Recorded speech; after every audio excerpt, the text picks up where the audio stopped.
Well, greetings, everyone. I hope that you guys are all getting prepared for your big, um, New Year's Eve celebration. Hopefully, you'll be partying with the non drinkers, the boring side of the party. It's a good way to wake up safe and sound the morning after, right? Okay, so just finished watching such a weird, such a weird live. I'm talking about strange people, strange conversations, strange points of view. So I said, you know what? I got to go live. I got to have this conversation. I don't understand it, but maybe, we'll get down to it together and see what we can figure out. So let me get it pulled up, and we're only going to talk about a couple of little parts of this. And obviously, I'm not playing this like straight through, all the way through, not going to do all that stuff. I genuinely want to just have, a tiny little conversation. Wait a minute. I'm looking for, here we go. Tiny little conversation about the oddities in these, just a couple little places here on this panel. This was Stephen Crabtree's channel, Cluminati's on the panel, Body, and then, of course, SF Investigates, who seems to be everywhere where there is, strangeness afoot. So welcome to you, Moonlight View. DB, how are you? Diane H., my friend, I hope you are doing well. Vicky Carpenter, momming it up. Welcome. And Frank Lee Parsonshoe, Lori Staggs. Welcome, my friends. So this will be a very small little discussion. And hey, Reality Wins, good to see you. This is going to be a small little discussion among friends. Welcome, Marlena Cantu. How are you? And then you're going to see what I saw, and it'll be interesting to see if you guys experience this as odd or if it's just my weirdness. So here is the first part. Now, a lot of this is just general, just your general, like, arrogant, smartass comments, right? Not really anything of substance, just your general kind of bullshit. So let's listen. The introductory question by Stephen Crabtree, and good friend with Christopher Proudfoot and friends. So we'll see what his leading question is. Anything, they don't have a picture they've shot of me at their front door. Nothing. They're just like, but trust me, he's harassing me. Why is there no police report? Well, that's been a common theme throughout this case, right? The searchers are getting harassed and shot at. Serpentine belts are being snapped. Now, notice puffed up SF Investigates. Jay-Z, well, he had P. Diddy. And so I guess SF has, or Christopher Proudfoot has Puff Steve. Steve, have you been shot? Puffy Steve. Steve, have you been threatened while being here? Honestly? Been threatened? Yeah, no. While you were here searching, Cletus, Clue, while you're out there, Crimson, have y'all I mean this really? I've never seen another person out there besides our group. Okay. No, I've never felt endangered. I've never felt like I was nothing. I mean, I've never even had anybody email me and threaten me. I feel left the fuck out now. Yeah. Is that right, Clue? You feel left out, is that right? Well, so the indications here from these mental giants is that, because they've never been threatened, it must not have been happening. But I'd like to ask, Steve, have you ever seen $1 million, bucko? My guess is no. But it's there, right? You agree to that. And so they're sending you this message, this kind of smart alecky little exchange. Oh, well, have you been threatened? No, my goodness. No, I've never been threatened. Have you been threatened? This is all with the intent of saying that the people who claim that they were threatened are a bunch of liars.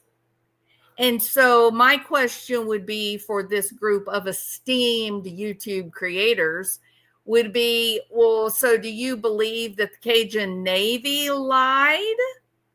Because that is a group of hundreds of people who are invaluable to the people that live on the Gulf Coast from Florida all the way down to Texas.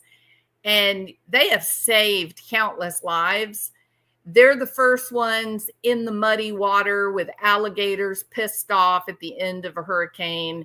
They're the ones that are out there really working, like really working, not running into Texas Roadhouse, screeching and screaming about how dare you put out videotape to people. That's not really working, Steve-O. Nor is it working to go hang around some young girl's father who turns out drowned dead in her car in exactly the last known location when it was you and local law enforcement that were directing Adventures with a Purpose away from the area. No need to search here. We have already searched. Kylie is not here. And I swear, Steve, it's so interesting to me that you seem to always be right there at the right place in the right time when somebody finds out where their missing loved one is. How is that? Like, are you just stuck in the specific to the Kylie Rognan case? Were you just like a leech on her dad's skin? Like, did you just latch your sucker mouth onto her and just hang on to the dad until he was told that his daughter had been found? I noticed it wasn't you out there paddling around out in the water, was it? You weren't out there in a boat, or better yet, a wetsuit searching, were you? That's not exactly what you do, is it, Steve-O? I got a pretty good idea about what you do. The most dangerous thing. I felt in danger when that hunter fired off a couple of rounds, but then I held up the orange circle in front of me. Okay, so Cletus is Cluminati's fiance. She calls him the fiance. I think it's kind of cute. I think it's kind of affectionate, loving. And she calls him the fiance. And so that's Cletus that has just spoken. And Cletus is telling a story that they were out doing something and a hunter fired off a couple of rounds. Not unusual if you're out in the woods, recording, photo ops for Christopher Proudfoot in November, December. You probably are going to get, some gunshots out there. It's probably fairly normal. And then this is such an interesting part of this. Because Stephen and Cletus, they're like yucking up, laughing, telling their story. It's a pretty funny story, right? It's like throwing a bottle of whiskey into a tornado and saying something ugly to the tornado. It's kind of a funny story. It's kind of the redneck humor of the guys, right? But watch Steve-O. Steve-O ain't got a clue because he's the kind of guy that wears socks with his sandals. And so he's listening, and the only thing that Steve is worried about is that they're no longer talking about him. So he doesn't get the humor at all. It's pretty interesting. Watch. He did though. He had the fish tape, only orange thing out there. He's like, he held it up in his little hands in front of him. And I knew it was hilarious because it's like, yeah, Clue's going to kill us when she. Okay, so what he's saying is that they have, so in hunting season, if you're out in the woods, it's law, I guess, that you have to wear hunter's orange. So nobody mistakes your head for a deer, SF. Okay, you got to wear hunter's orange. And so they were out there taking photo ops to show that Christopher Proudfoot is looking for Sebastian 10 months later. And when they heard the gunshots, Cletus, who seems to be the only one with more than 10 IQ points of his own, he takes a roll of orange tape and holds it up above his head like, hey, don't shoot us. We're human. And Stephen is laughing because it's kind of funny if you're from the South, right? They know why they're laughing. I kind of grinned a little bit. And then it's the whole thing, well, Cluminati's going to kill us when she finds out that we were out in the middle of the woods and didn't have any Hunter's orange on. All right, so that's where they are in this story. Steve-O, wearing his sandals and socks, he's struggling with the story. He has no idea what they're talking about. And all he wants to talk about is him. So He hears this. That's the first thing that went through my head. look at him. It's funny though, because I don't know who. Do you guys have any idea who this person is that's making? Golly, he didn't even try to get in on there. Ha ha ha. That's so funny. Love that story. Good thinking. Quick thinking, Cletus. Attaboy. Way to be out there keeping everybody safe and alive with a roll of orange duct tape, right? This dude doesn't even try. He's not even pretending. All he says is, well, so who's saying this? I don't know, Steve. You seem to ask some crazy questions at exactly the wrong time. You know what I mean? And your stupid little green hoodie that you got on. Yeah, everybody sees it. You try to troll people, Steve, but the problem is that all the best trolls, they have a few IQ points they're working with. You know what I mean? Your little green hoodie is it was a nothing burger. These claims. I mean, Yeah, we Her do. name is Brittany. Brittany. real or is she made up person? She Well, she's also been- goes by Bobby. She what? She also goes by Bobby. Oh, is Brittany Bobby? Yeah. Oh, We don't know that. Well, we don't know that. We Dad's don't also know that. saying that as well. And can I just note for the record, Stephen actually seems to have the integrity to feel uncomfortable with this line. I want you to watch Stephen. He does not like this, that they're pulling this crap naming Brittany as Bobby, yada yada. She Well, she's also been- goes by Bobby. Watch She what? Stephen. She also goes by Bobby. oh, is Brittany Bobby? Yeah. Oh, We don't know that. Well, we don't know that. We Dad's don't know also that. saying that as well. They asked about like why call Bobby and ask him, but You know what, Stephen? I'm just going to take a guess here. You were probably raised by good Southern God-fearing parents. My guess is you're a believer. You know what I mean? You recognize that if there's a God, there's very likely a devil who has a hell. And you know what the 10 Commandments are, Stephen. And right now, you're sitting there going, thou shalt not bear false witness.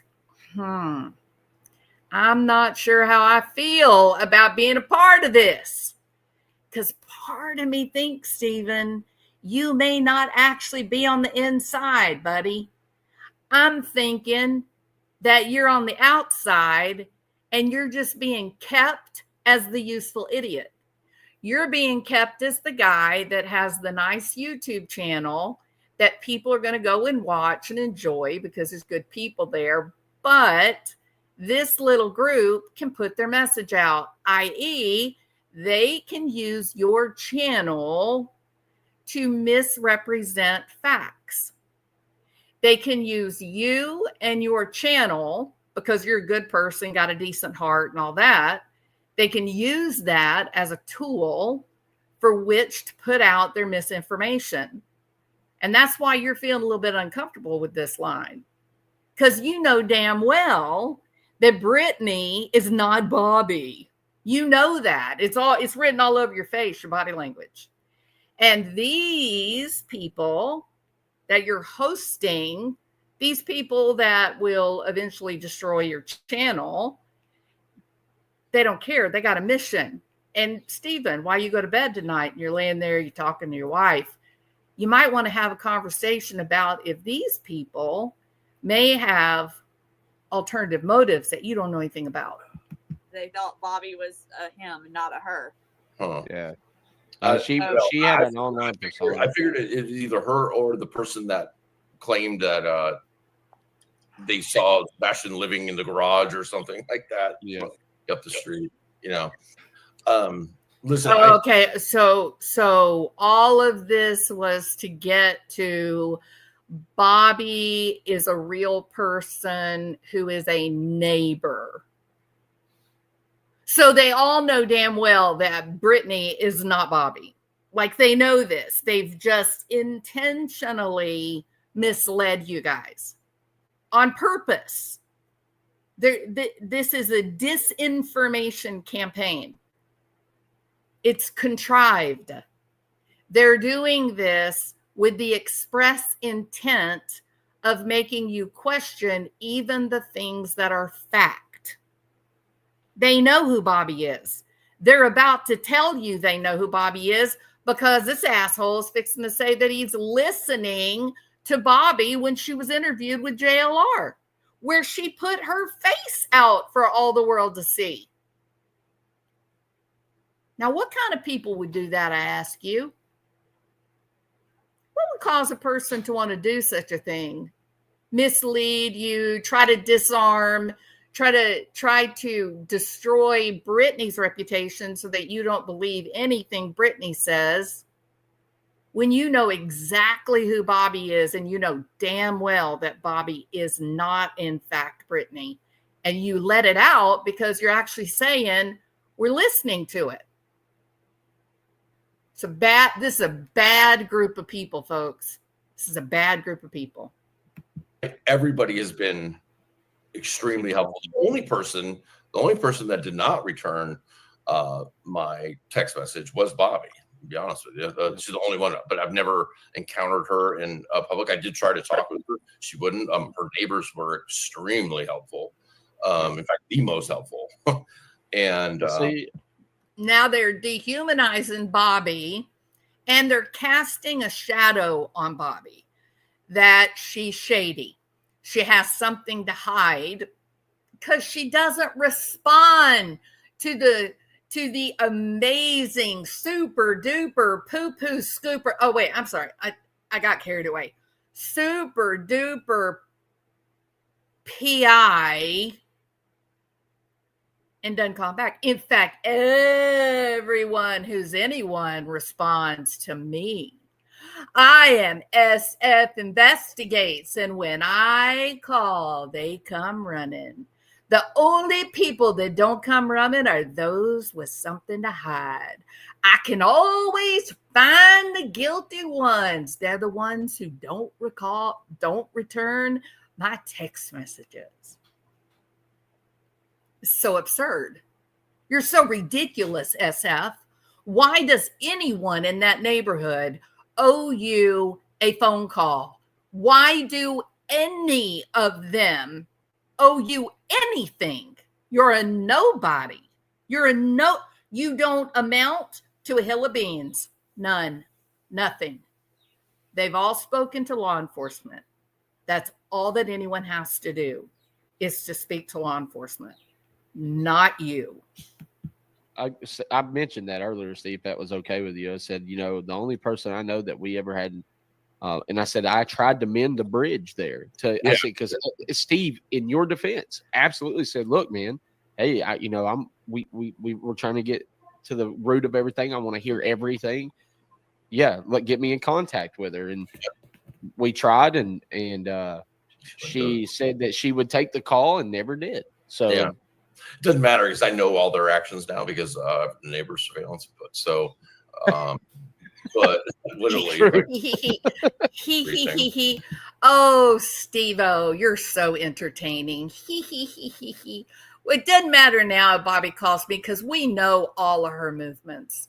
What the hell are you laughing at, Steven? You sound maniacal and kind of simple-minded. It doesn't make any sense. Who cares?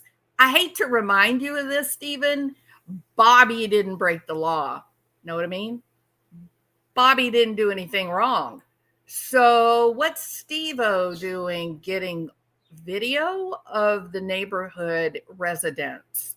To me, that sounds like a stalking charge. So What's your thought on the flashlight? Uh, On the flashlight tag?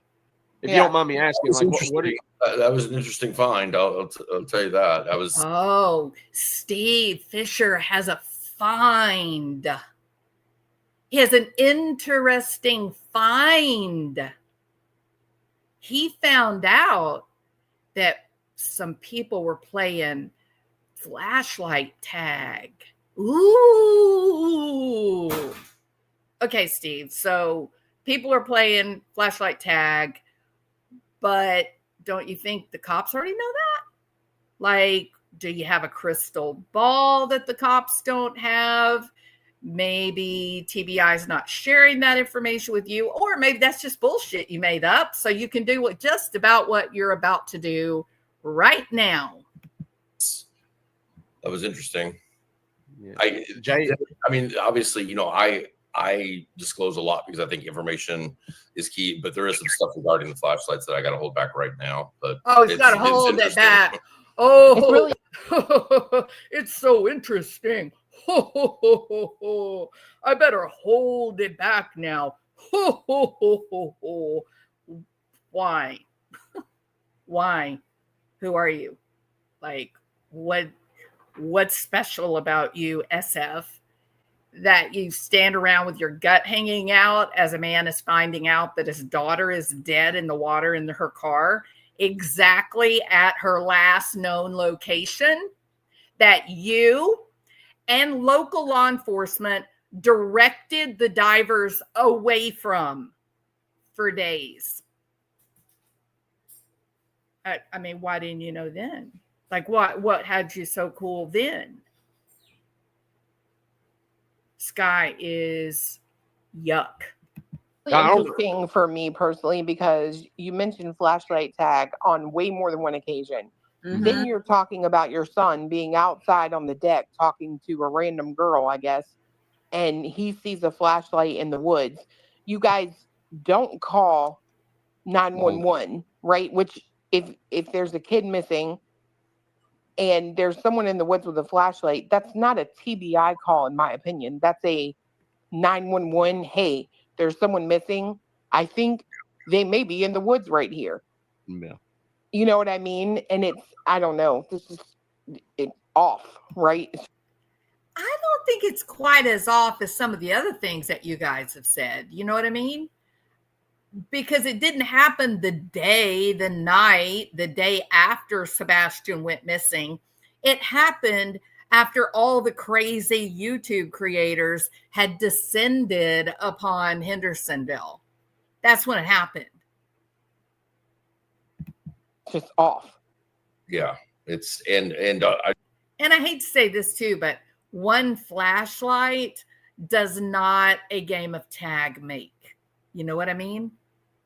And if they're doing this, if they're saying this with the intention of saying that the two flashlights that were on the video going to the car the night Sebastian went missing, that was actually people playing flashlight tag.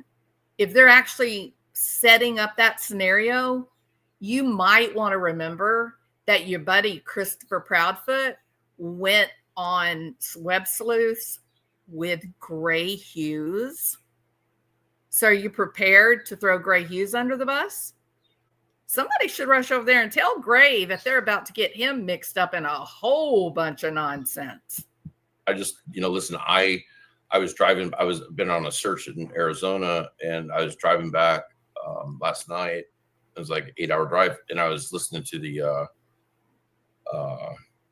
live that was going on about, or they were playing back Bobby's interview with JLR and critiquing it.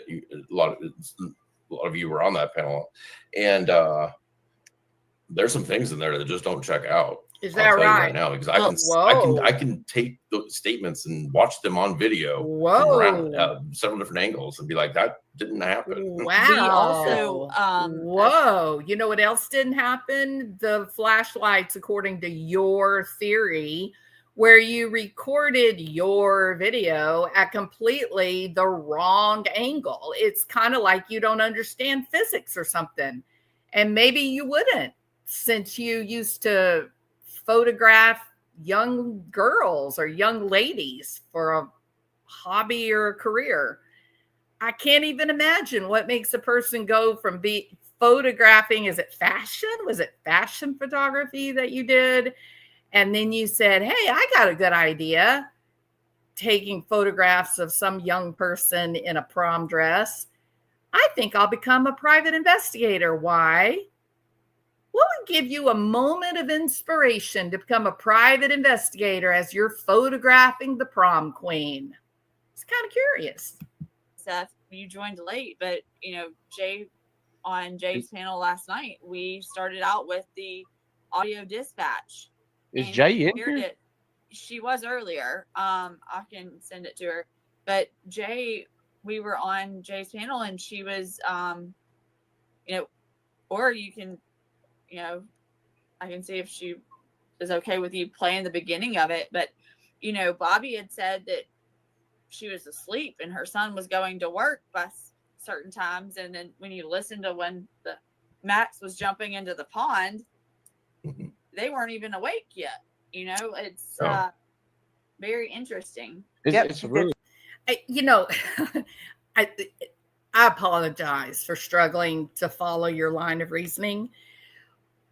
You're supposed to get excited that a neighbor is sleeping in as searchers are out with search dogs. Is that right? This neighbor isn't even friends with the Proudfoots. Why would they even know what was going on with Sebastian? They didn't know him. So I don't know why they would be up out of bed. But a time frame that I do find incredibly interesting is 3:15 a.m. That is an incredibly interesting, very, very interesting time. And this man, SF Investigates, he is misleading people that believe him by saying, no, there were no trash trucks at 3:15. The trash trucks came through at 5. It was 5 a.m. that the car was in the road. It was 5 a.m. that the flashlights were coming, up the road, and everybody said, look, it's flashlights. They weren't flashlights. They were on the trash truck that enters at 5 a.m. And if you make a few phone calls to the trash people in the area, you'll find out that they're not allowed to start picking up trash till 6 a.m. So, that's a timeline discrepancy that makes a lot of sense. It is absolutely laughable that you guys are doing this with a neighbor who doesn't even live near Sebastian. They're like a road or two over from the Proud Feet home. This man has been hired as a fixer. He is putting out disinformation. That's it. He's trying to confuse the picture. Just like his stupid little green hoodie that he's wearing right now. It's designed to confuse the picture that is developing. Say that. She did say that. Yep. One could speculate that almost like as if you're concerned that possibility that your sons may have been involved with playing tag or whatever with Sebastian. So I don't know. So Stephen Crabtree, shame on you, boy. Shame on you. You do not make a mama of the South proud. I can promise you that. What do you mean? Almost like she's worried that her son was involved in playing flashlight tag with Sebastian. Oh, just a minute. Clue Minotti is going to jump in here in a minute. Boy, she's got a whopper wham doozy going on. These people this is a three-ring circus. They're not the Barnum and Bailey Big Top.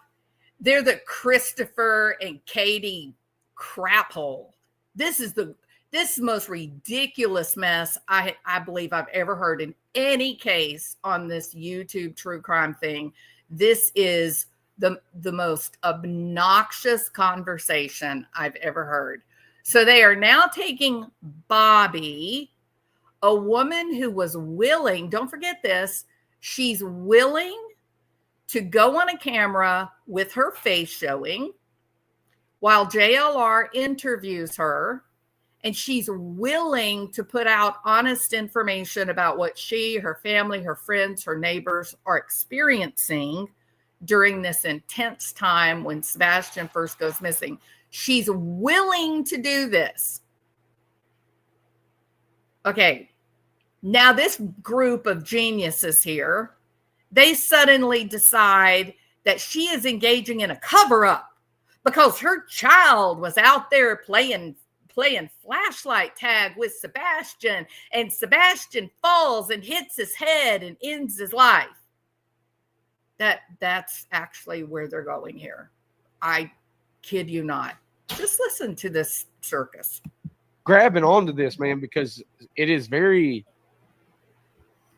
telling that actions versus certain things don't add up, and it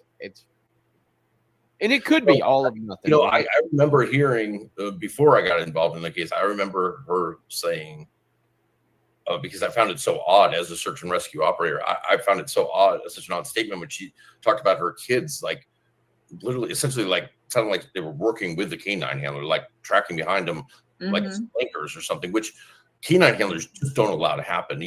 One, it makes the dog nervous if they're not used to that person or how the person's working, and canine handlers just in general are, when they're working, they're not friendly people. You know what I mean? No, they're not at all. They're very, listen. Listen to Clue Minotti like she knows anything about working a bunch of dogs. It's crazy. It's just so crazy. the canine, and they're looking for every little reaction, and they're not going to be like, if somebody's following, they're going to be like, hey, why are you guys, because they want to give the dog a long lead and stuff. And yeah, so all this is true about the dogs and having a long lead, and Jules can tell you all about that. What I find completely interesting, again, we've got Barry Morphew. Never forget this image in your mind. Barry Morphew saying, come on, I'll tell you what happened. You remember that? You remember that video? Come on, I'll tell you what happened. And at that point, Tyson Draper put his camera in his pocket, but he left it recording and he left the camera portion of it hanging out. And he captured Barry Morphew describing, even using hand signals, how Suzanne was on her bicycle. She came down around the corner. Then we believe, the cat got her, dragged her off uphill. Come on, Tyson, let me tell you what happened. The problem is that Barry Morphew was in Denver. So how the hell would he know what happened? Right? So the, SF investigator hadn't gone quite as far as Barry Morphew, but he's directing your thoughts. He's telling you how to conceptualize this thing that happened and to be outraged. He's interjecting questions into your mind that if they don't exist now, they shouldn't exist. He's manipulating and twisting the truth. He's saying, Well, the kids were following along and they were right there. And, I guess they were giving the dog treats and scratching them behind their ears or whatever. No, that's never what Bobby said, SF. But you damn well know that, don't you? The kids were watching this with interest. This is a huge thing happening in their neighborhood.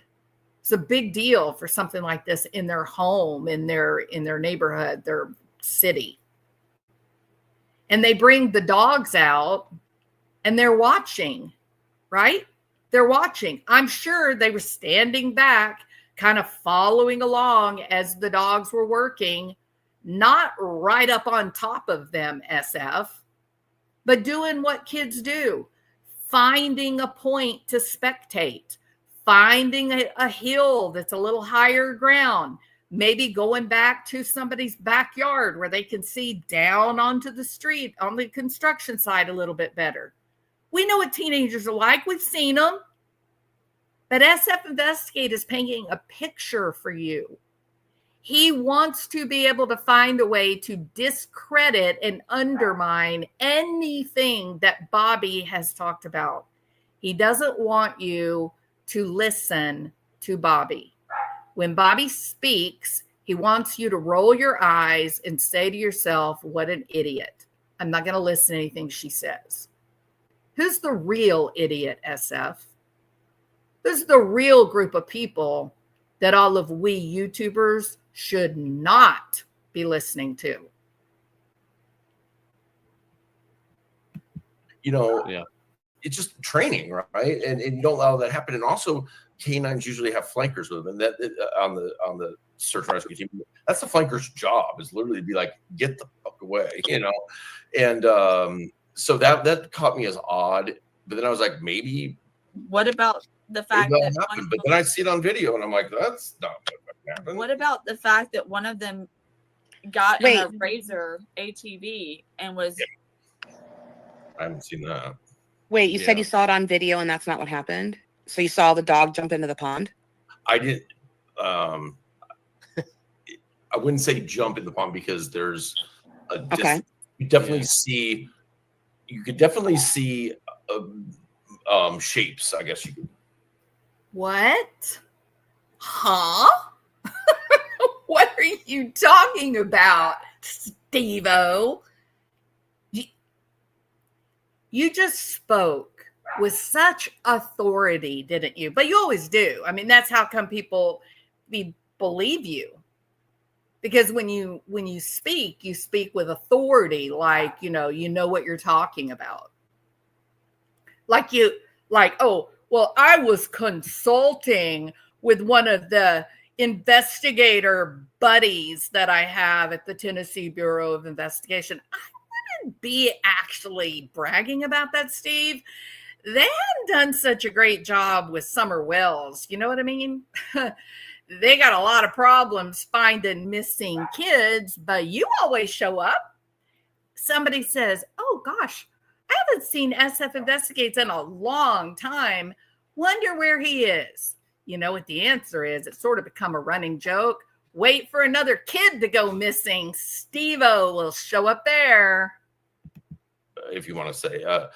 So, and also the ponds are kind of like, those retention ponds are kind of like in, indentation. So you may lose a canine at point. But I can tell you, I didn't see. Did he? Sorry. Did he legitimately just say that retention ponds are like a what? An indentation? Steve, I'm sorry. I was expecting more from a fancy PI. You know what I mean? Extra bodies there around the canine. Okay. Can we know if there's coverage up front, back, side, so you can see where people are and their vehicles. And see, he wasn't expecting Bobby Movin', who I think is honest, right? I think Bobby Movin' is legit trying to just figure out all this stuff. And so SF Investigates talking all big. Well, when I saw it, I could see that Bobby was telling a lie. I could watch it and I could see it because I have access. You little peons out there on YouTube, you don't have access, but me, Steve-O. Steve-O's got access, probably the magic of my socks and sandals, right? Maybe my green hoodie helps me a little bit. Maybe people think I'm a little leprechaun and I get access to special stuff. But that's kind of weird because you didn't have access to the Texas Roadhouse video, did you, Steve-O? But Body says, wait a minute, hold on, wait just a damn minute. No, she didn't say that because she's not from the South. But if I'd said it, I'd said, hold on the damn minute. What you talking about? Because I am from the South. That's how we talk down here, right? Body is a lot more refined than I am. And she says, wait a minute, excuse me. Did you actually see the dogs go into the pond? And wow, Steve-O had a reaction, didn't he? Like, it's kind of interesting what his reaction was. So let me see if I can find the right spot. If somebody's following, they're gonna be like, hey, why are you guys, because they want to give the dog a long lead and stuff. And, it's just training, right? And training. Also, canines usually have flankers with them. On the search and rescue team, that's the flanker's job. Is literally like get except bloodhounds. You wouldn't have flankers with bloodhounds, would you, Steve-O? And so that caught me as odd. But then I was like, maybe. What about the fact that happened? But then I see it on video, and I'm like, that's not what happened. What about? Oh, so he says, but then I saw it on video because I'm Super Steve and I get access to stuff that other people don't. And so I said, well, that's not what happened. Now listen to Body. Thank you, Body, for this special moment in YouTube history. The fact that one of them got in a Razor ATV and was. Oh, not quite Body's. Hold on. Wait, you said you saw it on video and that's not what happened? So you saw the dog jump into the pond? I didn't. I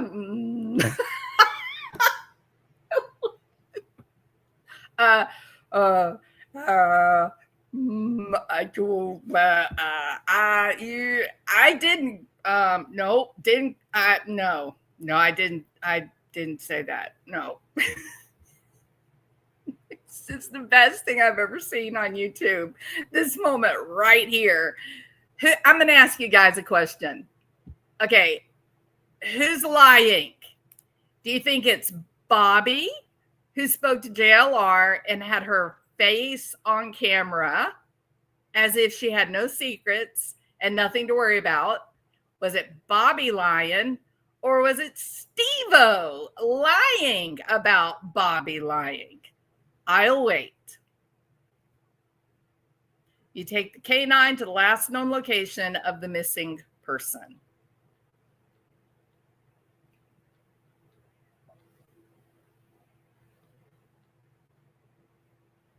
Steve-O, we got votes coming in, Steve. Not a one of them said Bobby was the liar. I don't know, but I want to just take a moment to thank Body Movin' for the greatest moment that I've seen in YouTube history. This was so satisfying to watch this man fumble. It was great. Thank you, Body. I wouldn't say you jump in the pond because. And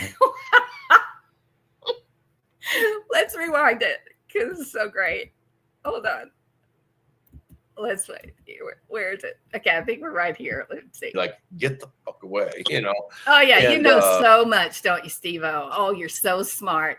Now, when Body says this, when she interjects, hey, wait a minute. You mean you saw it? I want you to start watching Stephen Crabtree. All right? Because I believe this, okay? I think in my heart, and maybe it's misplaced. Maybe my faith in Stephen is misplaced just because we're both sons of the South, right? Maybe that's my thing. But I think that he's a good guy. I think that. I think at the heart of it, I think he may be a good guy and he's mixed up with a bad group of people. but I could be totally wrong. He could be a bad guy too, but I just don't think that. But watch him when this little thing plays out between SF and Body Moving. Watch Steven's reaction. This classic. I want to clip this little bit right here and make like my introduction. This is so great. This is the funniest thing. Watch. So that caught me as odd, but then I was like, maybe What about the fact that'll that happen. But then I see it on video, and I'm like, that's not what happened. what about the fact that one of them Watch Steven. got Wait. in a Razor ATV and was I haven't seen that. Watch Steven. Wait, you said Yeah. you saw it on video and that's not what happened?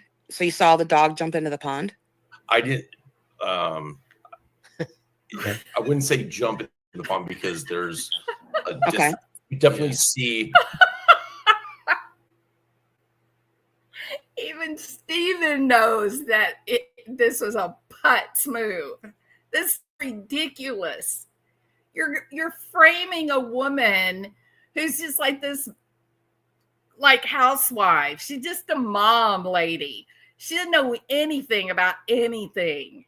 All she did, she got contacted by JLR. JLR said, well, I got this channel. People want to know, they're interested and worried about Sebastian. The more we can put information out there, the greater chance we have to actually find Sebastian. Would you mind doing an interview? And exactly because she doesn't have anything to hide, she says, fine. And JLR says, well, do you mind turning on your camera? Sure, that's fine. Why? Why would she do that? Because she doesn't have any reason to lie or be worried. You're being manipulated by Steve-O.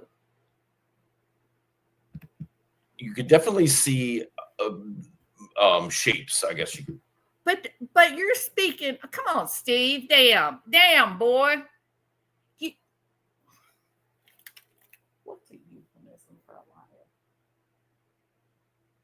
Stuff don't always say down in the South when someone's lying. Full of shit. Yeah, full of shit. What else? Oh, Say it, Bill. Say it. He's an asshole. Say it. I'm thinking that. Okay, he's thinking of a good one. My husband says you're full of shit, Steve. Just one southerner to the other, right? Okay. Now then. So Steve speaks with authority and he says, oh, well, Bobby said this and Bobby said that and flashlight tag and flashlight out in the woods, and Sebastian was playing flashlight tag with Bobby's kids, and he fell and hit his head and died. That's what he's saying, right? Wouldn't you think that you should probably know what you're talking about before you make such a terrible statement at all to anyone? That's a pretty bad thing to say, right? No. This genius sitting there, you know what he is? He's sitting there. I'm not saying you are one, Steve-O. I'm just saying you remind me of one, but you're definitely not one, okay? It's like, He doesn't know his ass from a hole in the ground. well, he may not know his ass from a hole in the ground because he did, in fact, I swear to God, what I'm about to tell you it's true. He said that a retention pond is just, it's kind of like an indentation in the ground. Yeah, he's full of shit.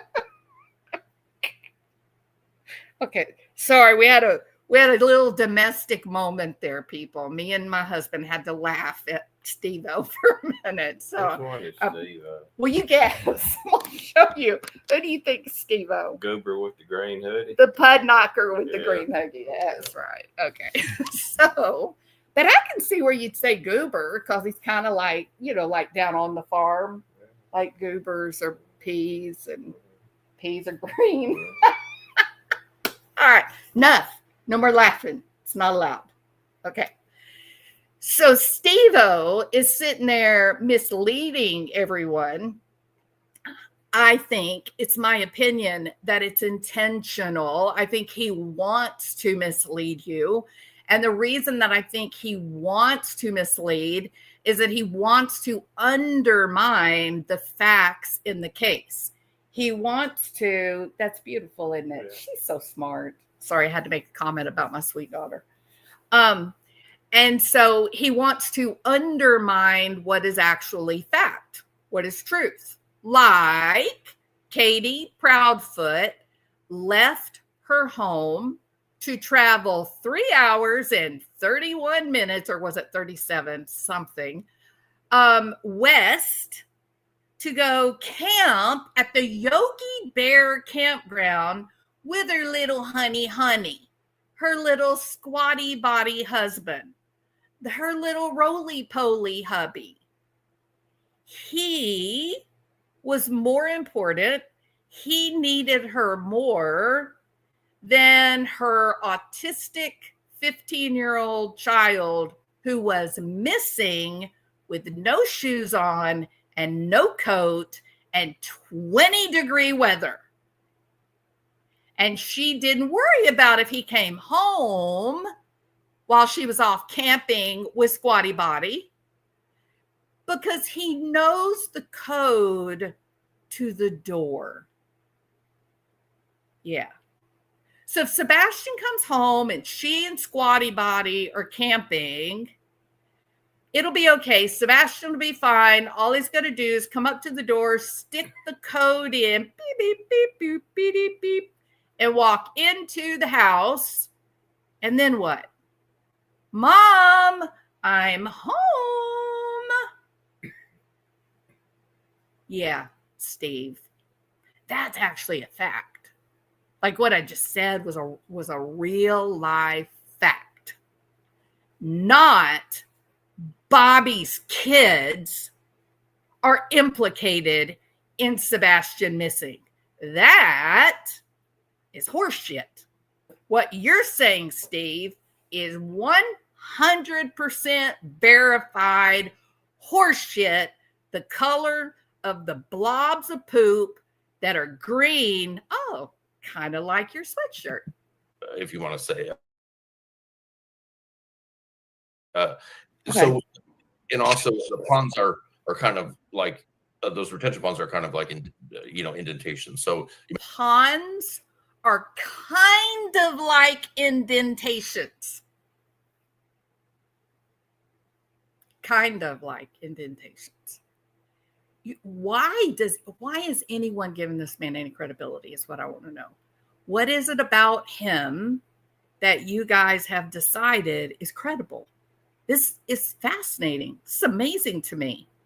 Please remember, he misdirected people, searchers, divers away from the last known location of Kylie Rodney, misdirected them to a completely different pond, and then stuck by her dad until they came back and found her car within minutes of getting in the water. Why are you trusting him? may lose a canine at point. But I can tell you, I didn't see the extra body. Say it. You didn't see the damn dogs. You didn't see the dogs go into the indentation. You didn't see it. You're a big, green, fat liar, Steve. And you're doing it not because you just, are bored. You're doing it with a goal. You have a purpose in mind for misleading these people, in my opinion. And I think it's unforgivable. Why are you inserting yourself into this? Why are you doing this? Oh, I know, because you make, what was it again? $15,000 per case. Is that right? $15,000 per case, whether they find Sebastian or not, because you're not really looking for Sebastian, are you? Just got to tidy things up a little bit. Bodies there around the Okay. like, Okay. Do we know if there's coverage up front, back, side, so you can see where people are and their vehicles and what they're doing before and after them. So can I ask, do we know or have confirmation? He didn't see anything. He didn't even have the Texas Roadhouse footage, people. He didn't see anything. He told you he didn't see anything. When Body Moving said, oh, so you saw the dogs go in the pond? Well, I didn't see. No. You cannot believe this man. You cannot. Just getting, it's turned into this like bigger thing than it is. It might be very innocent, but I mean, listen, she's opened herself up for a lot of questions, I think. Oh, she's opened herself up for a lot of questions, I think. He is, in fact, referring to Bobby from JLR's interview. She's opened herself up to a lot of questions, I think. Okay, well, did Cluminati and Cletus open themselves up, SF? What about Steven? Has Steve-O opened up himself to questioning? What are you talking about? This woman has opened herself up to questioning. Stop your foolishness. Stop your foolishness. You haven't stopped for 1 minute to question the amount of curiosity and questions that Christopher Proudfoot faces in answering for 7 CPS investigations. 7. You literally take some stay-at-home mom, somebody who's watching the neighborhood all day long because there's nothing more exciting going on in her life. You're literally taking her and her kids, and you are implicating them in the death of a 15-year-old kid while you stand around and lie to Kingdom Come. You just lied your ass off about her sons following those dogs. Oh, yeah, I saw it, and there's no other people anywhere near the dog handler. And thank God for Body Moving. Oh, so you actually saw the dog? No, not exactly. Okay, shut up. Anybody that believes anything coming out of this guy's mouth, you need to start walking every day, 30 minutes a day, to try to normalize your brain chemistry, because this is nuts. Remember, this is the guy at the very beginning of this conversation. He says, oh, what do you mean? Brittany is Bobby? Really? No, not really, because you claim to have seen all the security footage. You claim to have listened to all of the YouTube videos. You know exactly who Brittany is, and you supposedly know every location that Bobby went to, and you know that Bobby has opened herself up to some real questions. You know what, SF? These other people may believing the crap that you're saying. You're so easy to see. It's so easy to see what you're doing. It's actually laughable. And there's some things that need some explaining. I'm still let's talk about things that need explaining, okay? I'm still stuck on a pond is an indentation. Okay, a pond is a hole in the ground. You know what I mean? I don't know why we're going for words like indentation. Are you trying to appear more credible than you actually may be? Is this an example of, if you can't dazzle them with brilliance, baffle them with bullshit? Like, exactly why would you choose that verbiage? It just sounds odd and off-putting, strange, right? But I'm not going to say it. Do we know? Before you guys reviewed those, there was some things that I'd already flagged them with, the proper people. And so, Oh, he already did his due diligence. He flagged them to the proper people. Who would those people be? The people that failed Summer Wells? Those people? Is that who you flagged them to? Like, who exactly did you flag them to? Was there somebody at the Sumner County Sheriff's Department that you flagged to?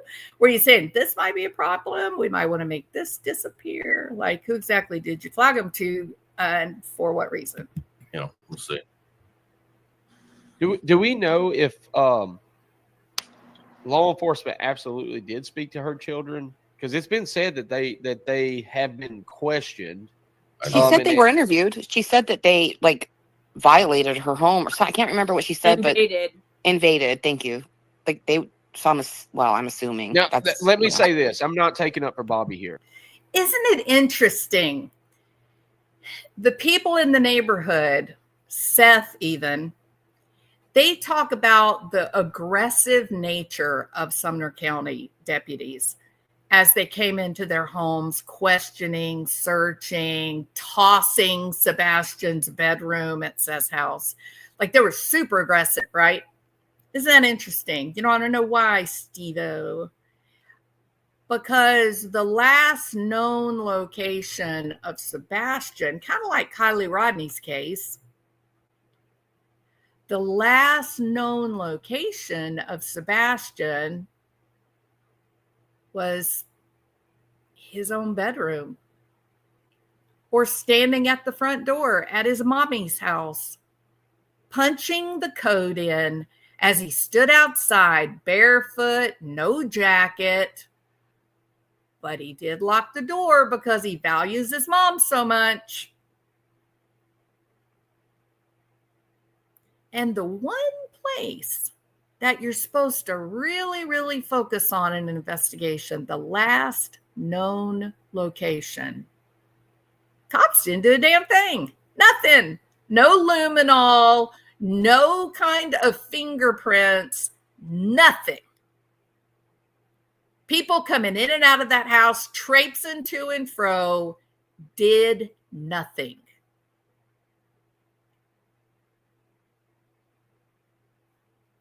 Tell you what, sooner or later, whatever's going on in Tennessee, it's going to come out. On multiple occasions when talking to the neighbors, a lot of them felt as if TBI they were suspects on the questioning that they were being, and like how they were asked questions and certain things. Like it wasn't TBI didn't approach this, from what it sounds like to me personally, is that from talking to these individuals, that the TBI did not approach these people easily. They were hardcore over everybody. Then why didn't they investigate the Proudfoot home, Stephen Crabtree? Why? I 100% agree with going into the neighbors' houses and searching them like they were people of interest. 100% agree with it. Why didn't they investigate the home from which this boy went missing?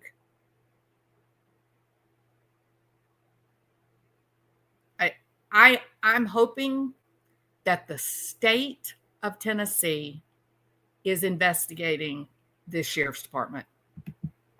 And we have, the neighbors, listen, the neighbors have said that exact thing. What he's saying, in fact, without saying who it is, there's one homeowner that was out of town, like had been outside, and they were like, why are you out of town so long? It's like, yeah. I spend the winters in a different state, and so they did. Their interview approach did. A lot of people didn't take kindly to, I guess. So maybe they're mistaking me for TBI or something when they're saying that bullying and harassing.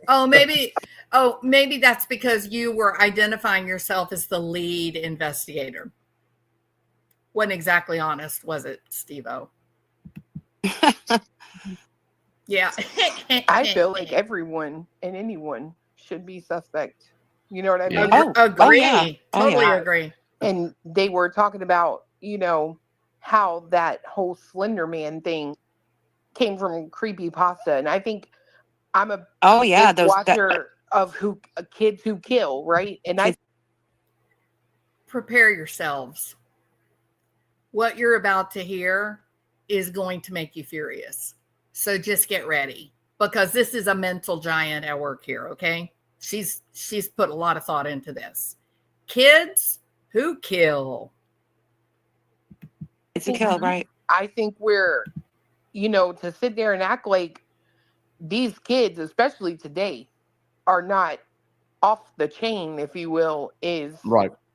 you could be selling yourself short on finding out something else is an option for what happened.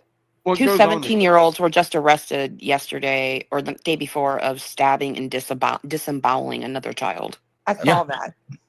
It's Like and it, that's it the happens thing. all the time. What was Yeah. You know what they're doing? They are making the suggestion that Bobby's kids, the other kids that were in the neighborhood that morning that were very interested in all of the activity that was going on in their little neighborhood, that those kids were responsible for the death of Sebastian. There you go, folks. You virtue signalers out there. There are your fearless leaders. They are willing to overlook a man who has 7 active investigations, not phone calls, not just complaints, but there were 7 files opened, and one of those investigations is still ongoing from January. That's right. Sebastian made an outcry. Someone called CPS in January, and he went missing in February. Case still open. These mental giants are going to overlook Christopher Proudfoot in favor of bullying the kids of a woman who was willing to do an interview and talk about what she saw and experienced the day and the weeks after Sebastian went missing. These are the people that you guys want to trust. Is that like, am I understanding that? Are you listening to what they're saying? Or are you just sitting there going, just program me. I don't care. I can't think. I don't have any ability for logic or rational thought. Is that really what you want to do? Or do you want to start thinking? Do you want to start asking yourself, does this make any sense at all, what they're saying? You guys might know, I saw this in the chat before I came up here, and I think I have heard this before, but if you guys, somebody said when we actually, Bobby, when you're talking about the wording of, in the area of Stafford Court, somebody said they had also said like leaving the neighborhood at 5 a.m. or something like that. Was it on Facebook? There was some comment or something like that about exiting the neighborhood at 5 a.m. And I had heard that somewhere before. Was that just a comment or something? I don't. Go ahead. Bobby said in an interview her son left for work. Yeah. But it was at 8 a.m. But he's talking about seeing. I've heard that. Leaving the neighborhood, though. Yeah, I've never heard that, but I've seen the comment. Okay, but I don't. Anna right there said Yeah. that was me. So maybe she can. Okay. And if you could, if you can build on that, just curious what that's about. Well, and to be fair, like, it very well could have been a situation where he went out to play even and with people and he fell. Like, I don't think they would have any way of knowing that if he falls a certain way and hits his head that he could perish. You know what I mean?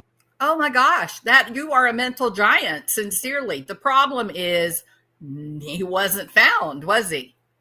So if he went out to play with other kids when he apparently had no friends, according to the Princess Katie and King Lord Farquaad, there were no kids for him to play with. Remember that clue?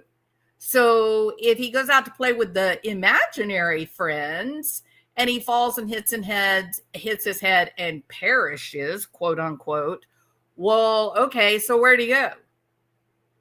Like, where's his body? What happened to him? Where's his glasses? Where's his DNA? What, like, when people die, they deposit DNA on the ground, and I'm gonna leave it at that. So where is it? He couldn't have gone very far. So where'd he go? And I know that people have been giving us grief about, we've explored the could be a hit and run situation. And well, first of all, people, you need to understand there is a lot of like crevices and weird areas that Crevices and indentations. Don't worry about saying the word pond. That's way too hard. A lot better to just say indentation. This is going to be a weird situation. Most likely it's going to be like those one in a million shots, right? And but that's why we're here at this point in the case, because it very well could be. But we have to explore stuff like that. It'd be irresponsible not to. And Agreed. saying, okay, so if he got run over, giant SF, where's the blood? Sorry to be insensitive, but it's a question. If he gets run over to the point that it's enough to harm him or make him perish, again, where's the DNA? Because the dogs found nothing. So where is it? I know you guys you're running a little slow. I can forgive that. You don't seem to understand that all of this was explored and was being talked about 10 months ago. And the place was crawling with searchers. They even had quotation marks, fixed wing aircraft that could just be like a drone or whatever. Where, Steve, you mental giant, where is the evidence? Like, did they find Sebastian's scent in the middle of the road where he was hit? Did they find his scent where he fell and hit his head? Did his scent just stop at the road as if someone put him in the car? Like, where is it? It's already been explored, you guys. That's the reason why. I mean, I hate to have to talk so slow here, okay? But I'm trying to communicate to you guys. These are the reasons why the Proud Feet look very, very suspicious. Because had he gone missing, there would have been evidence. The dogs would have found his DNA, or they would have found his scent. The cadaver dogs would have found his pheromones that are released at the time of death. None of that happened. None. There were no candy wrappers. There was nothing. For a kid walking barefoot on the ground, he left nothing. It's impossible. It doesn't happen that way. Steve, try to stay up. I know this is hard, okay? The sheriff came out and said these fateful words. At this time, we have found no evidence that Sebastian ever left the house. Okay, Steve, try real hard. I'm going to be quiet a minute and give you time to think, okay? What do you do with that information, Steve?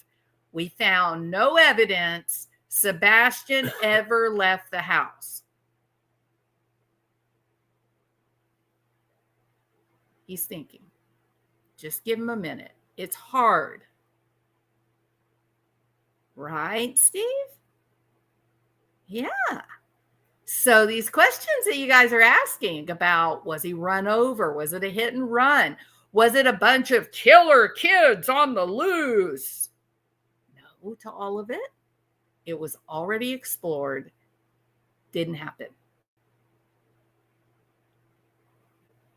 He would have been seen on something like, was it 47 cameras?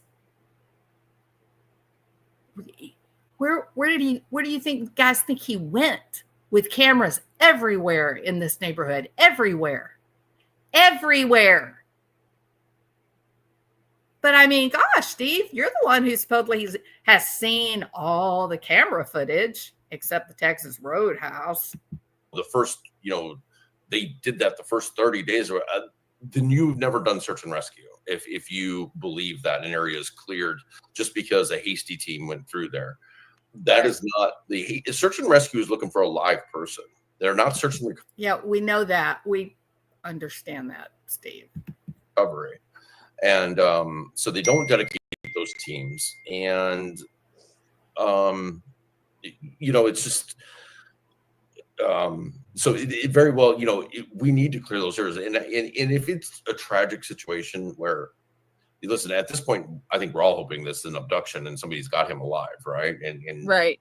Sure. I That's mean, the safe and sound, unharmed. Yeah, yeah, all I that. mean, the FBI, CART team goes in there, gets him. But if it's not, and then it's irresponsible then for us not to look. And if it's not the What's irresponsible? You kind of let your words trail off there. What's irresponsible? It's irresponsible not to try to frame Bobby or her kids. Is that what you were alluding to? That even in this situation, we should still not hold responsible the people that had 7 CPS investigations, one with an incident that occurred in January, weeks before Sebastian went missing, who went off and left their house when Sebastian had been missing only a few weeks. Didn't care if he came home and nobody was there. You legitimately believe that Bobby from the neighborhood is more likely to have harmed this young man than the very people that were living in the house with him, harming him on the regular, to the point that the state of Tennessee knew about the harm?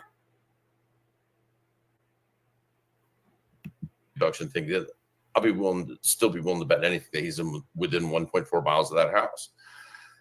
That's just statistically what search and rescue models show, and it's amazing how accurate they are. And now hopefully it's not the case. And that's another thing, when people are beaten up like parents been searching, not searching. I don't think any parents should search, to be honest with you. We don't let I don't either. I agree.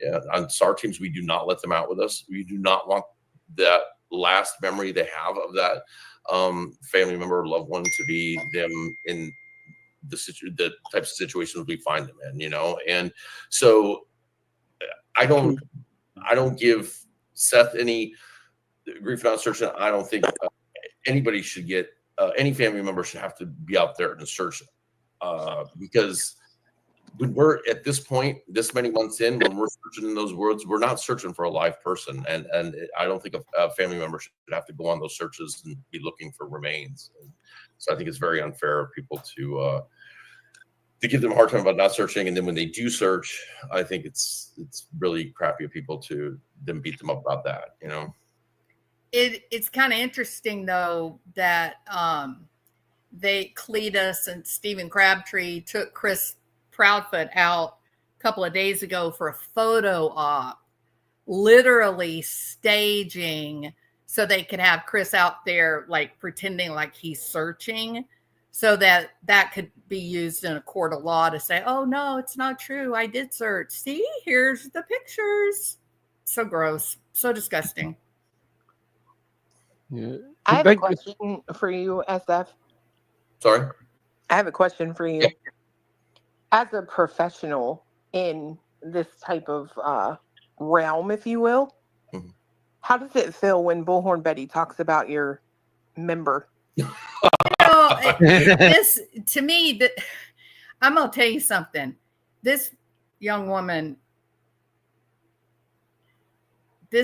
she has a lot of interest in this. I don't understand it. She talks a lot about the male member of whomever. I don't mean she has interest in Steve-O's member, but the male genitalia in general, she knows a lot about them, I think. She talks about them all the time. My hope is that she thinks it's funny, and she thinks she's being funny when she does that. But as I don't know, I think she could use a little bit more dignity. It's funny. I like. Oh, I just envisioned for a second in my head like a circumstance I'd be in where she would even know, and it just like it's like a physical response. Like The green hoodie gets a little tight. there's not enough alcohol or drugs or anything.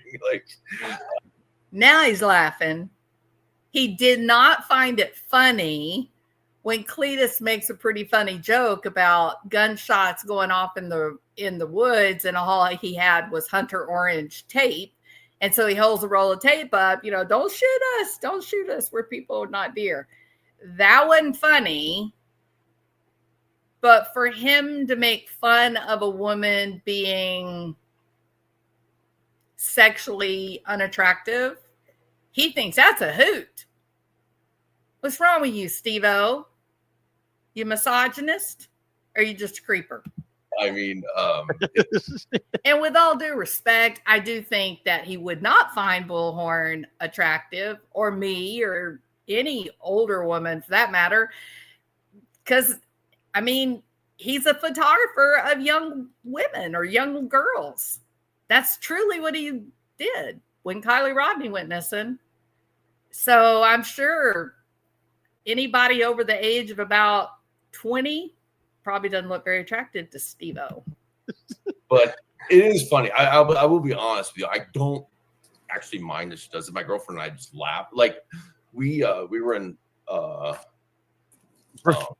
we were in Joshua Tree not that long ago, and we literally it's just sad to admit, but it was, last night we came out of Joshua Tree and we'd been in the Palm Springs and spent a night at a hotel there, and we just laid in bed and watched on the big screen, watched one of her lives where she was so drunk, she was so wasted, and just watching her talk about me, and she was slurring her words, and she had her green screen like halfway hanging and halfway not, and like no pants, and it was just like, oh my god, like I've got her that bothered. Where it's I like, feel like she's been getting dressed up a little bit more. Like, Yes. she's been looking a this little. one's over. I mean, Because no full relaxed person, just very Betty. mellow. Betty, Yeah. you don't have a chance, girlfriend. She actually, How many times have yeah, I'm sorry, Mom. I hate to do. You know what? I'm not going to lower myself to that. I was fixing to have a little fun, but I'm not going to do it.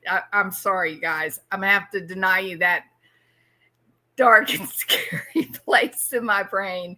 I'm going to move on past this because that's the kind of person I am. she doesn't. She's Oh, you she's sure? the one that did 95%. You know what? You sure talked a lot about her, Steve-O, to be bothered by her. You know what I mean? Just keep that up. Okay, I'm done. I'm not gonna say anymore. The lights analysis and stuff like that, and of the actual recording that we've seen up. Yeah. Okay, his bullshit lights analysis was misinformation. Period.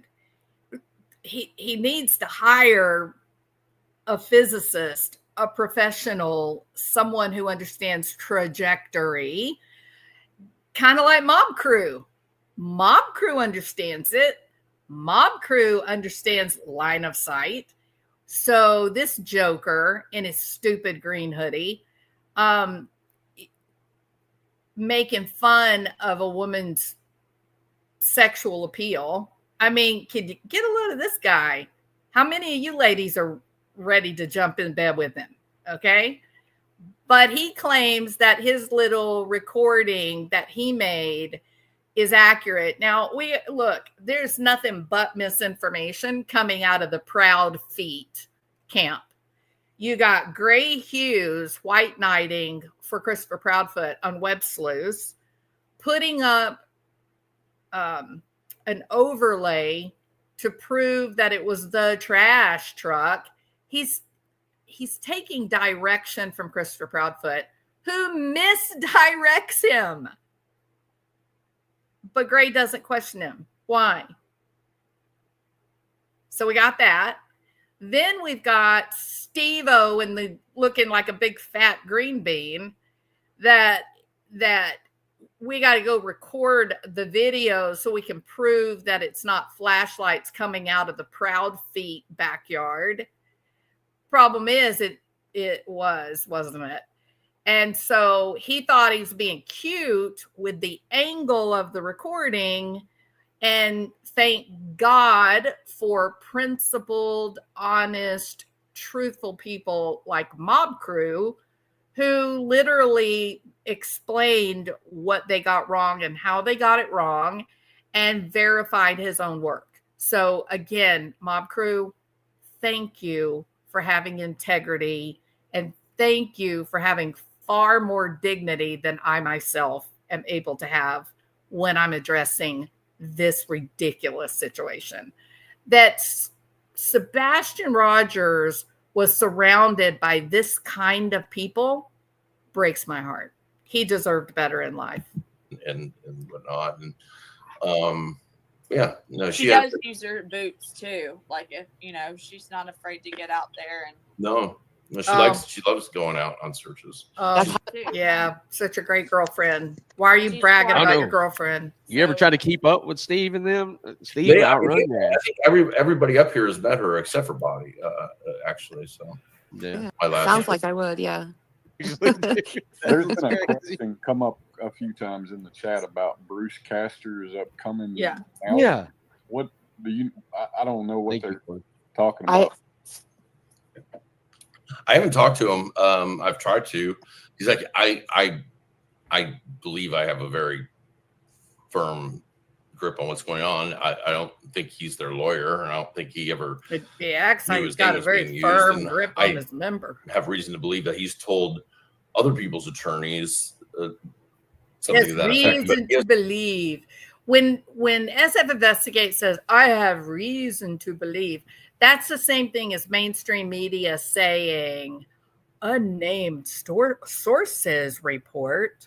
Unnamed sources said that Joe Biden is sharp as a tack, that he is a super duper brainy, smart guy, smartest guy in the White House, and there is no reason whatsoever to be worried about his current cognitive state. Unnamed sources said that he's doing great. Yeah, if Steve-O says, I have reason to believe that ponds are mere indentations in the terra of the earth. Yeah, don't believe him. He's full of it. he hasn't gotten back to me. So tomorrow I am gonna, file the complaints because Oh, Mama as- Bear. because they did name me even though their motion for leave to amend was defective, they did say they were naming me as a defendant. So now I am a pro se a party to the to the action. So he has to give me both attorneys have to give, or I don't know if he's really the attorney to it, but their attorney plus the attorney that's named on it have to give me the same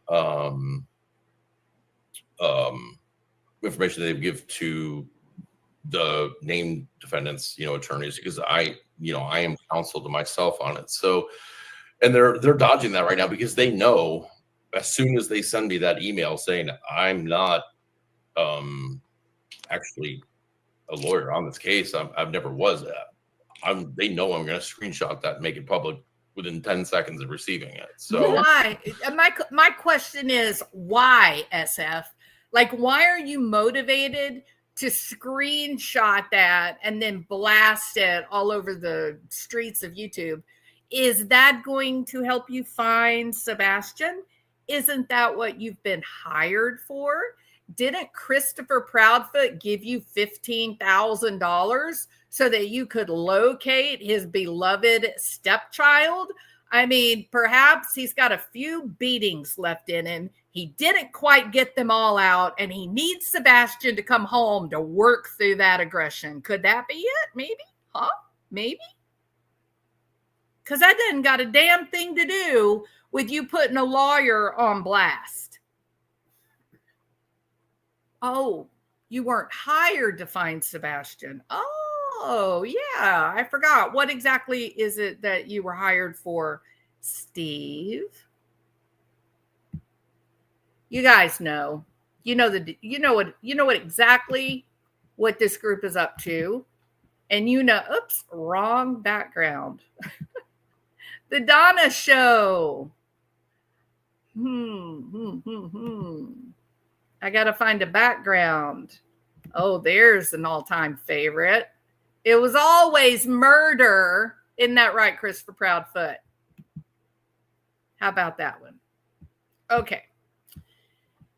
So, Happy New Year, Karen. Thank you. Happy New Year to you, my friend. It's good to see you. Please use special characters on sensitive words so I don't get demonetized. You are a sweetheart. Thank you, Diane. I think she is, but I'm not sure. The don't F with cats lady that keeps trying to insert herself, even though she knows very little details. Who exactly is that, Emmy? What name is she using? I'm assuming Crimson is in Alabama, unless she's just a fan. Who knows where that body lady is? Is she the don't F with cats lady? No. Emmy Joe, is that true? Oh my God. Wow. Are you sure? Oh man, I got to get Emmy up here.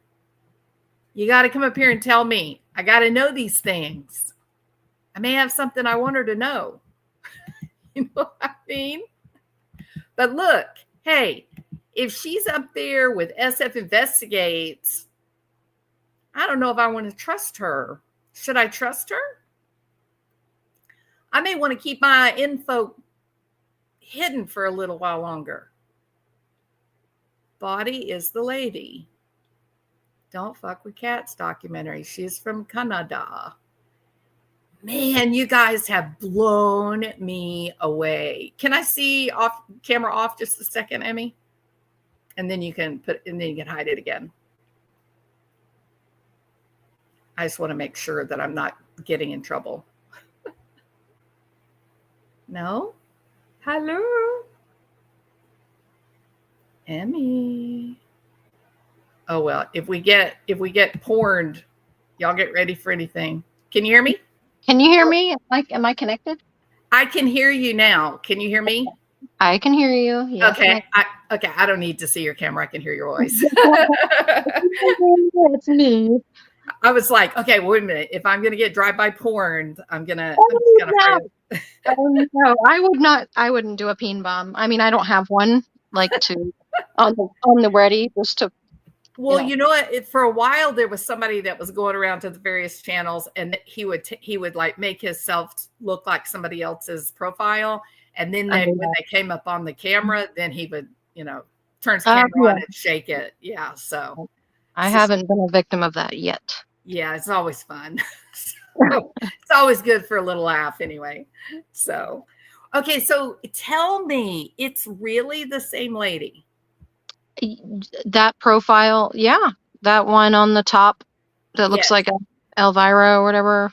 Yes. Yep, that's that one, the Netflix lady. So you guys are thinking she's trying to? Are they doing like a documentary? Is she? As far as like motive, I have no idea. Like I didn't think that far into it because I don't know. I mean, she was in that documentary, but I mean, I don't look into people's real life, so I don't know, like, if you can be in a documentary and not be in charge of making documentary. You know what I mean? Like she's not like a producer or anything, right? I mean, I don't know. So no, she wasn't, but she was the one that was responsible for starting this internet investigation into the weirdo that they caught. Okay. I did watch it. I watched it once a while ago, but I don't remember it. I mean, I remember the gist of it, but I don't remember the details. Yeah, she was like the driving force for the group of sleuths, the internet autists that ended up actually digging in and finding the location. Then they reached out to law enforcement, and that's how they eventually caught the guy. Yeah. That's why I was thinking, I wonder if that's what she's doing. Maybe that's why she's here, or maybe she's trying to get in on this story, you know? Okay. Okay. Well, Yeah. It's interesting. Very she interesting. hopefully maybe she knows more than she lets on, Yeah. because it seems like either A, she only knows like, you know how like when you watch Coffin Dapper and every now and then she'll say something and you're like, yeah, no. Yes. You Yeah. know what I mean? Like, That there's certain details that they just don't know because they haven't been in it long enough.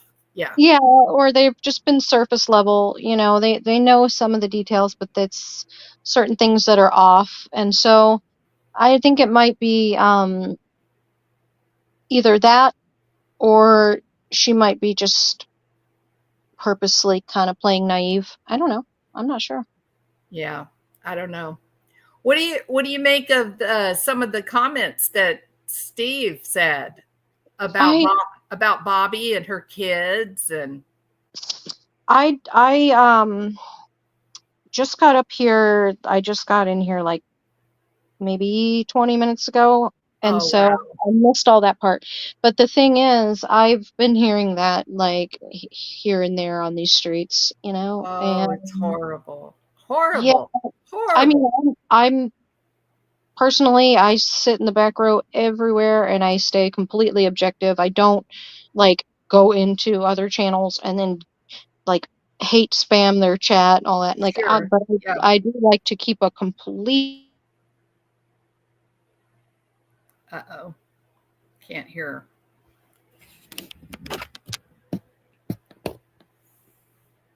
I don't know if you guys can still hear me. I don't know where she went. She's still here. Well,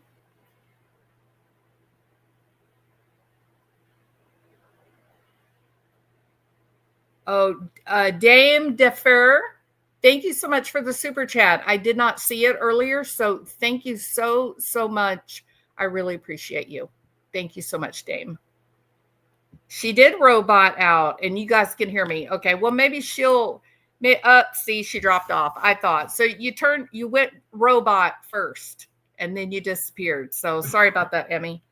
Yeah, I get what she's saying because I do go listen to these things, and then I don't comment, don't say anything, even though you can't. There is a way that you can look to see who's active in the channel. But yeah, I agree, Emmy. I go listen to a lot of these things and I'm just lurking. I'm not speaking up. I am so sorry. My internet, you're fine. I foolishly kept it on Wi-Fi, and every time it does that, it doesn't like StreamYard for some reason. So every time I click on, it kicks me. Yeah.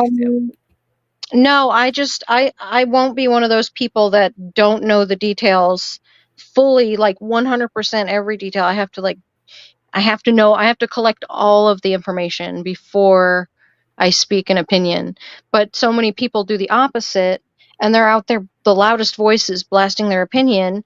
Yeah. And then you when you sit and really listen to them, you're like, you don't know anything. Like there's certain things that you're mentioning that are either wrong or they're like outdated.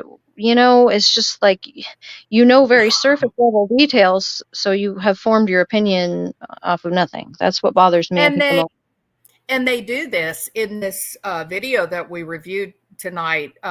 They say, oh, well, no one's even considering that there could have been a hit and run. Maybe Sebastian was run over. Or maybe he went outside to go play flashlight tag with Bobby's kids and he fell and hit his head. And I'm sitting there thinking, we talked about all of that 10 months ago. Yeah, I think it was, wasn't it Michelle After Dark? Long time ago. I mean, like back in the beginning. She posted that, like when she very first caught on to the case, which was a little delayed. It was like a month or two, but she's overseas. So it's like, she posted that thing and she said that maybe her theory at first was she thought that the trash truck hit him. Oh, wow. I don't think I ever heard that. That was way back in the beginning. Yeah. So that, that was the point for the extended long searching, is you're looking for evidence. You're looking for DNA. You're looking for blood or clothing that's blood or stain.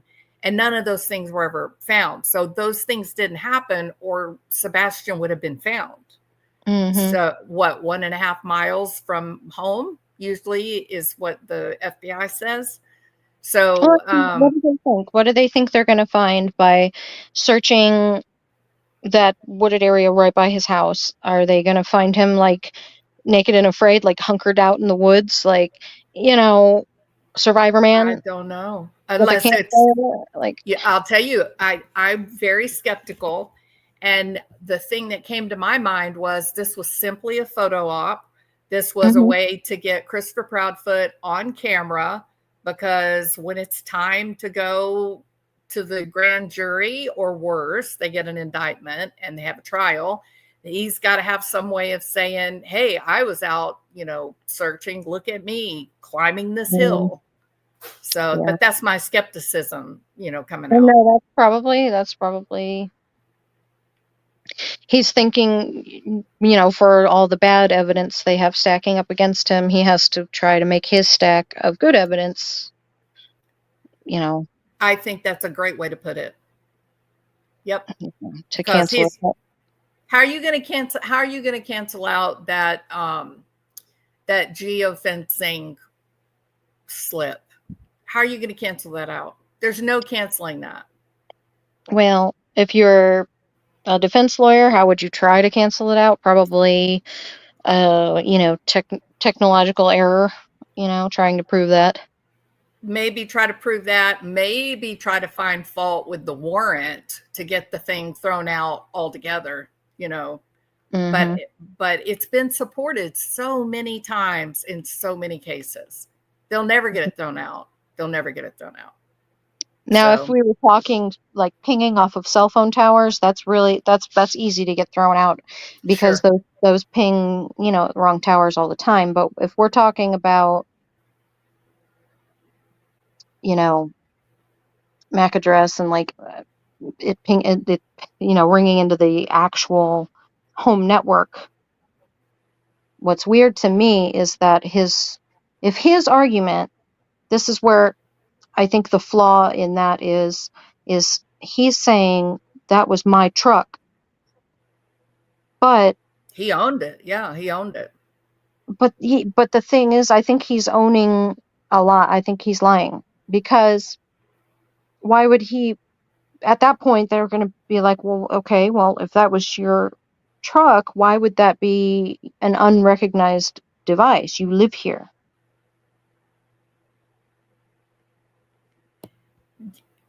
I don't. What do you mean? I don't think I understand what you're saying. Like they're saying that 2 unrecognized devices popped up on the radar at Yes. unspecified time and date. So, and he's like, oh no, that was my truck, but he lives there, so it wouldn't pop up in his home network as an unrecognized device. It would recognize his truck from the many times he's been there before. I don't think it was. I don't think it's logging into his router.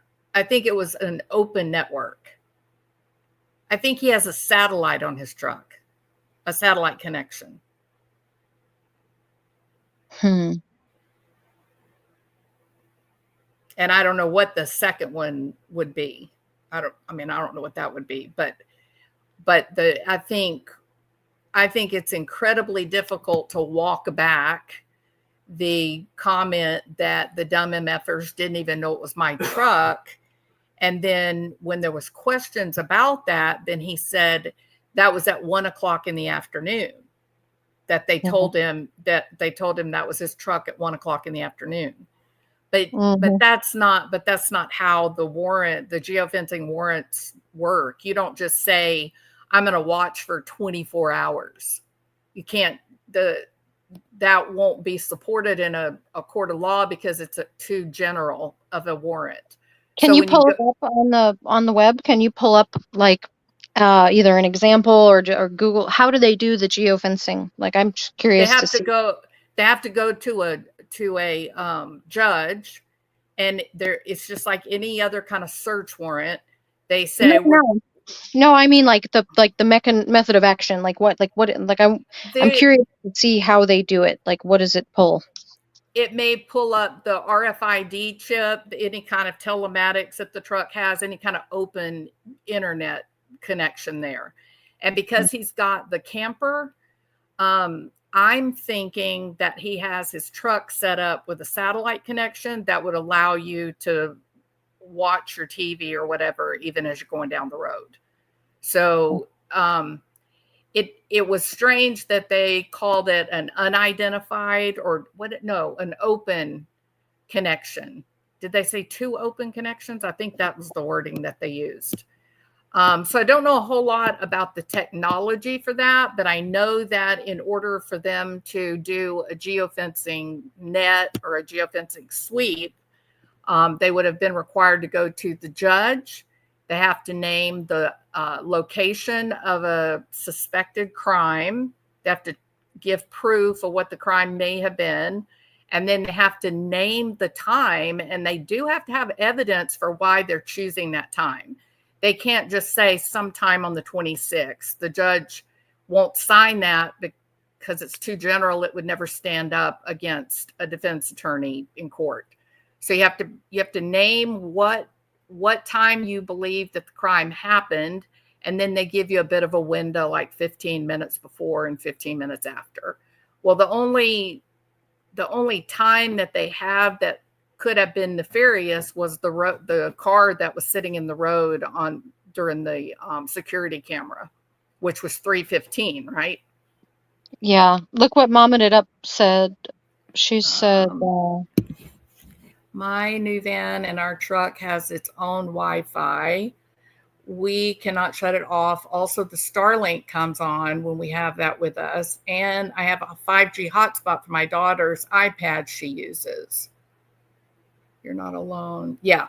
No, exactly. Anything that's going to be open, that's going to be accessing, that's going to be. What I'm thinking, because I'm thinking that I'm sure they did some sort of geofencing, but I'm also wondering if they sent a subpoena to get their home Wi-Fi. Because the thing is, you know as well as I do, you have to be within a certain vicinity of the house in order for the device to try to make a connection with the home router. I don't know why it doesn't have to access the home router. It has its own access. Yeah, that's what I mean. And I think that would be something that they probably would look into as well, is because hypothetically, the car that pulled up with the flashlights, right? Yeah. That location where that car pulled up, and the reason why they didn't pull up any closer and they chose that spot is the thinking that it could have been just far enough away that it didn't, pick up on that home Wi-Fi router. Yeah, maybe, but that wouldn't have stopped the geofencing. No, I don't know about the geofencing. That's interesting. If they were to do the geofencing and the Wi-Fi connection and then put them together and be like, okay, well, you can't deny this geofencing because boom, look, it also, to that way to rule out the possible error, that would be good. You're talking about to connect his phone to the same location that his truck is?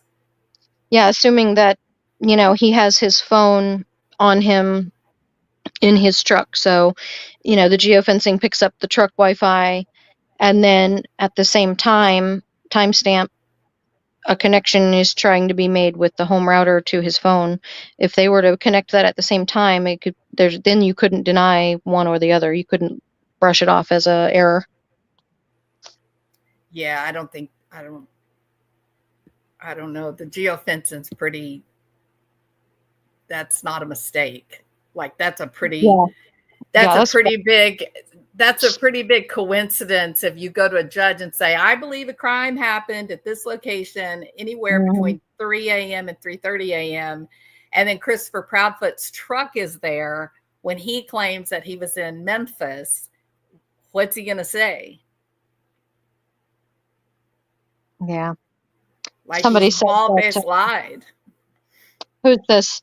Oh, she says Jennifer Coffindeffer explained the geofencing warrant procedure on her red flags video. That'll be interesting. I'll have to watch that. What did she say about? I felt like she didn't really go into. I kind of felt like she just sort of briefly touched on it and then moved on. Yeah, Kind that's of all I've gotten so far. That's all I've kind of like. I know the gist of it, but it's beyond my scope. I need to like So know the details of it. okay, so when JJ and Tylee, when everybody was looking for them when they died, hmm they had a last known time of life with JJ, and then a different weekend when they believed that Tylee was alive. And they started with those days when they were alive, and they took different periods of time and looked at Chad Daybell's property. And pretty soon they ended up finding that on those specific days when they believed something happened, that they ended up finding Alex Cox and Chad Daybell together one time at the burn pit, at the fire pit, and then a completely different weekend they found it, and Alex Cox was over by the pond under the tree. And so once they were able to find that, they were able to get warrants to go into his property a second time, and they went straight to those two locations that the satellite picked these that was identified in the geofencing net, and within minutes they had found them. Like it's that exact. Okay, so geofencing uses GPS satellite. It can use GPS. There's you know how you have trouble. They can't. It's like 360. Yes. Okay. And it is the truck. It's not the person or the phone. It's the actual device that's in the truck. Okay. That's whether it's Starlink or whether it's the truck telematics. Until the day we're all microchipped, right? No. Well, I mean, we're getting there, aren't we? It's getting very close. But that truck that he has, because of the Barry Morphew case, that truck that Christopher Proudfoot drives, very likely has the telematics. Very, very likely has the telematics. So he's going to have a real hard time lying and saying that wasn't me. Yeah. So it's going to be very interesting. The geofencing thing is somewhat new to me. I mean, I've taken some time off. I used to be a techie nerd, back in the day, but you know how technology is. If you don't, if you slack on it, it moves up and around you at a quick speed. So. And it hasn't really, I can't remember now. It seems like maybe 2016, 2019, they started doing this. And like the first year that they were trying to use the technology, I'm talking about law enforcement. It was something like, I don't know, 25 cases or something the first year.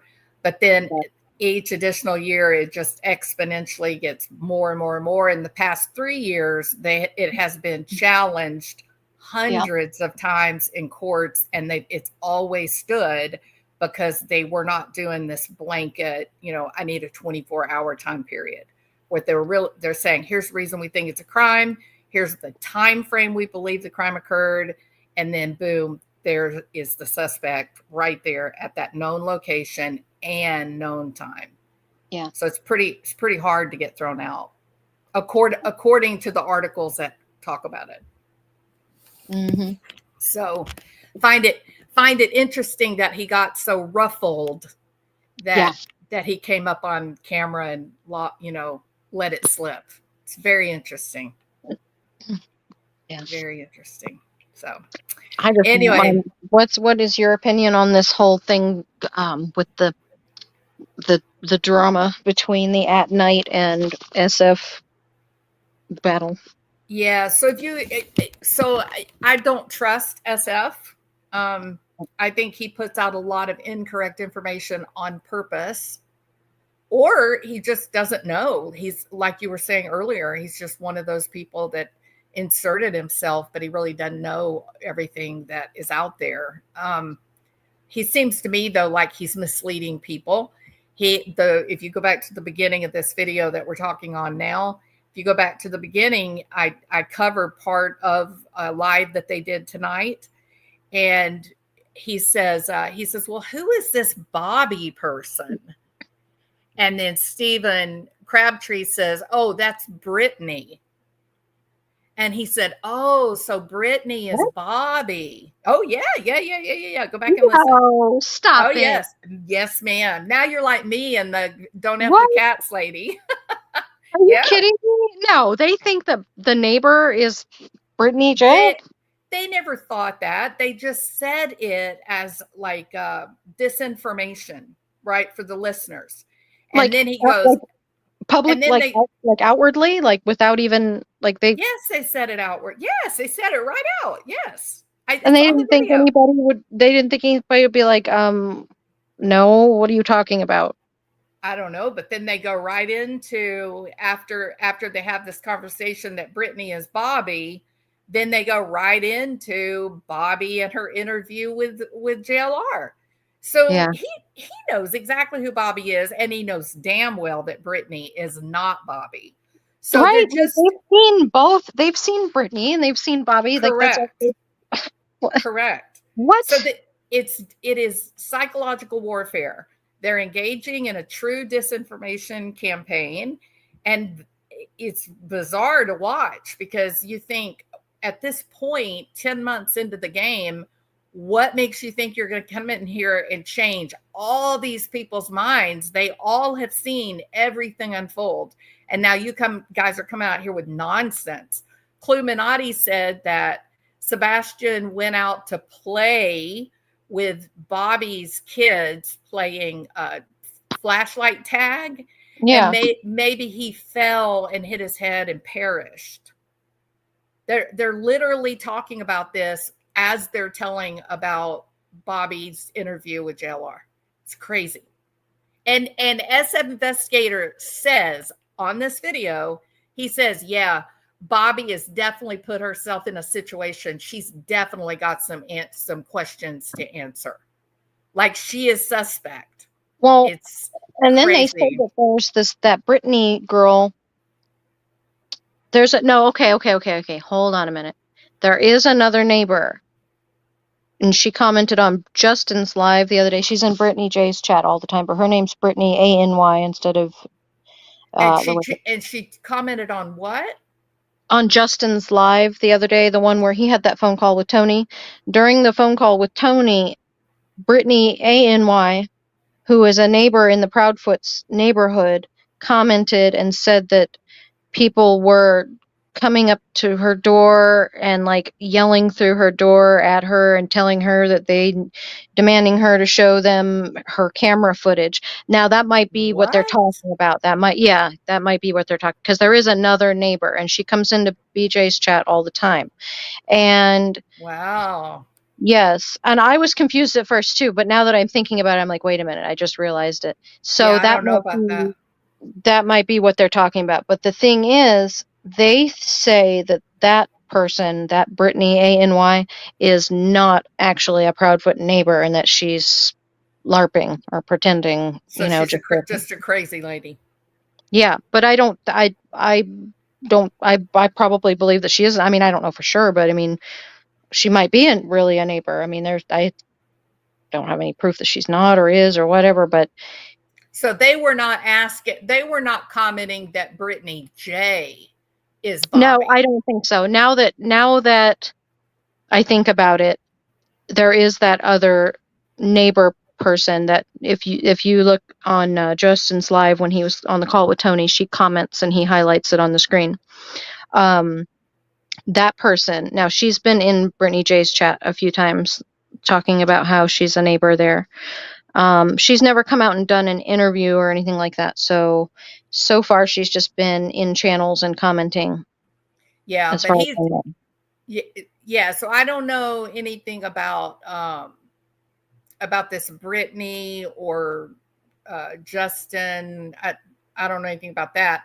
But the comments about Bobby opening herself up to questions that she needs to answer, her kids being involved in the search, her kids playing telephone tag, or not telephone tag, flashlight tag.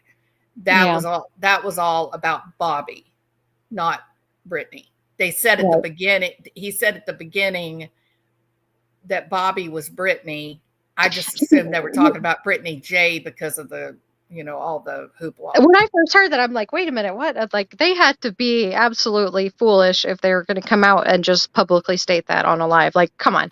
They wouldn't know. They can't be that. Come on. No, but I was just thinking that I forgot about that Brittany girl. Question. I have a question. Brittany, he said Brittany was Bobby, but Bobby was a man. Wait, what? Stop it. Hold on a minute. Is that through yelling through her Ring doorbell? Please don't laugh. I'm trying to work it out. You see, this is what disinformation does. Disinformation confuses people. Yes, on Justin's Live is messaging a neighbor called Brittany. But why did they say that Bobby was a man? Stop it. They didn't say Bobby was a man, did they? Well, they did. I'm so mad that I missed the beginning of this live. They did say Bobby is a man, but then they go on. Yeah, then they go on and they talk about Bobby and the interview with JLR. If she shows her face, she's not hiding who she is. What? Oh, okay, hold on a minute. Now I'm going to be politically correct here. Are they insinuating that she is biologically a man? Oh Lord, no. Bobby's no. I don't think they were insinuating that. Well, I mean, how else? Like, we have eyes. We all watched that interview. No, I don't think they were insinuating that. I think they were trying to create confusion. Exactly what's happening right now. No. Bobby's twins are around Sebastian's age within a year, I believe. That's what I thought, Rainbow.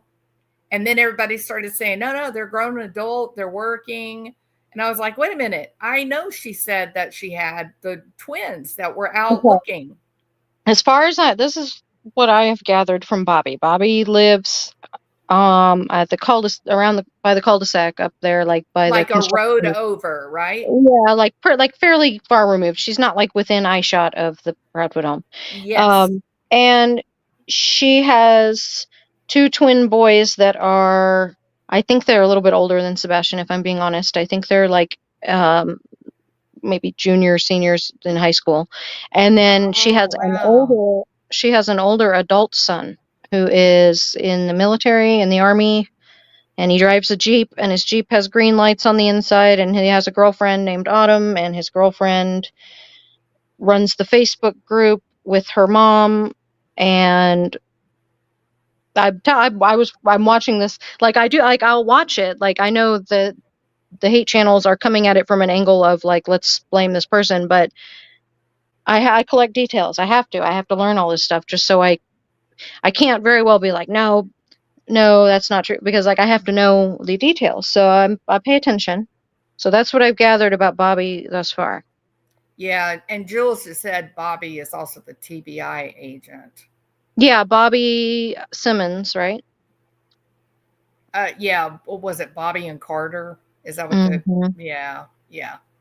But I don't think that they would have known that. That's not who they were talking about. But anyway, Bobby did the interview with JLR as a lady who has kids close to, a little bit older than Sebastian. So, and she lives nearby the place where the indentation in the ground where the dog jumped into the retaining pond. So, in the chat today, someone commented, Jules Handler, military. Okay, you're cute, right, Jules? They're ridiculous. It's absolutely ridiculous. Yeah. Okay, so lots of curious comments, lots of curious misinformation, redirection to, extraneous information. It's a very strange live that they did this afternoon. You should go over and watch it because I will. frankly, Yes, I'm gonna I have to just, watch it. yeah, I just showed just a little fraction of it. It Mm. was just so unbelievable that they started basically suggesting that neighbor Bobby and her kids were somehow culpable for Sebastian being gone. It was crazy. It was the craziest thing I've heard. Yeah. Yes. So, Rainbow. I'm not going to attempt the first name. I know. Snimsky. I don't know. Maybe it's Polish. I'm not sure. It's Autumn is the girl that gave Seth that award that Sebastian earned from the internet course. I heard that. That's what I was thinking. And then I shouldn't say that Bobby's son. I know Bobby's son is older and adult, and I don't think he lives with her. I think he lives outside of the home. I could be wrong. Maybe he does live with her. I don't know. But he's her adult son. And from my impression that I got, his girlfriend is Autumn, or that I don't know. And yes, Autumn is the girl that gave the award, but that could be his girlfriend could have a totally different name and not be Autumn. We could just be speculating that the Autumn girl that gave him the award is her son's girlfriend, and it was a dun dun dun moment. You know what I mean? So I don't know. Yeah. I'm just going off of what has been said. Yeah. No, there's definitely been a lot that's been said. Mm-hmm. But this was a very strange live that they did. So Lots of weird. Do you know? It's all very. Because this is your expertise. But when it's a tactic, and they try to pump out a lot of information, like with very fine lines between the details, as to like blur and confuse. Agreed, 100%. And it's definitely in action. It's definitely happening. I've been, for probably 6 weeks or so, I've been watching. I was going, is this intentional? Are they planning is this happening on purpose? And I have now arrived at the conclusion that they're absolutely knowingly doing this. There's no other reason. Yeah, it's like the opposite of Occam's razor. Occam's razor, you look at it and you don't, it's blatantly obvious. But what happens when something is blatantly obvious and you don't want that to be the case? Then you try to make this huge tangled nest of confusion to try to hide the blatantly obvious thing. You try to cover it and pile it up with all these little details of crap. Of course. Absolutely. So, yep. I believe that's what's happening here. But I'm the kind of person where I will listen to every single one of those details, and I will retain those details in my brain, because I'm not to get confused, but because I have to be on top of it. You have to be aware of everything going on in order to be aware of what's going on. Like you can't be blindsided by something, Well, I can promise you, one of the things I never ever expected to hear was that Bobby's kids were playing flashlight tag, and Sebastian fell and hit his head and perished.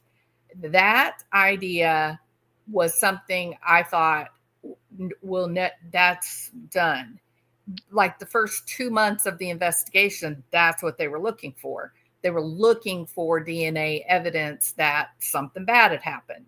And it was as if he poofed off the face of the planet. It's just gone, right? And we know that people do not poof. They don't just disappear. They have to travel some way or another. And the cop, the sheriff himself, came out and said, we have no reason at all. There is no evidence Sebastian left this house. That was the sheriff's words. Yeah. So you're right. Momming it up is right. they're banking on the fact that, like, if you were to take a tally of all of the people that are following the Sebastian case right now, the number would be exponentially higher now than it was in the beginning. So Yes. there are people all along the timeline of when they joined following this case. Okay. Yes, I So agree. they're taking the people that have joined from this date to present, and they're going to try to assume that they haven't heard these details that those of us from the beginning, which is a much smaller number, are pervy to. They think, we know those details, but there was a relatively small number of us that were here in the beginning. So what they're going to try to do is take the massive amount of people that have just recently followed the case, feed them a certain narrative, and then the ones left over that are saying, we remember this from the beginning, they're going to push us over into the category of, oh, that's the green team. Oh, Yes. they're just the loonies. They're just trying to it's controlled opposition is what they're doing. Absolutely. They And certainly are. Yeah, and it's And like, they are rewriting the narrative. Every time SF opens his mouth, I see Barry Morphew, come over here. Let me tell you what happened. It's like, oh, really? Weren't you in Denver? Like, how do you Yeah. know what happened? So yeah, he's doing exactly the same thing Morphew did. He's Yep. telling the story that he wants everybody to be thinking about. it's very it's very calculated, and it's almost like he's going down a bullet pointed list of tactics. Oh, Like, I would agree. he's trying this tactic, and then he's going to try that tactic, and then every time it's psychological tactics. And so, and a combination of them all at one time is, for most people, especially people that haven't been here since the beginning, is going to be very, very confusing. And what'll end up happening, unfortunately, which would probably be a benefit for the guilty party, unfortunately, with enough confusion, people are just going to end up walking away. They're going to say, this is a mess. I don't know what to It's think anymore. chaos. Yep. It's chaotic. I don't know what's right or what's wrong. So I'm done. I'm walking away. Exactly. So that would also benefit. That would be removing the opposite of what you'd think they would be trying to do, which is gaining people following the case and trying to figure out what happened. They're actually doing the opposite. They're trying to make people get confused and walk away. Yes, 100%. Don't disagree with you at all. None. So they started out their little live by saying, how many of you have been threatened when you're out there looking for Sebastian? How many of you have had death threats? Not me. I haven't. None of us. That's so interesting. None of us have had threats. So you're saying that Cajun Navy made up the fact that they pulled their men off the search because of the threats?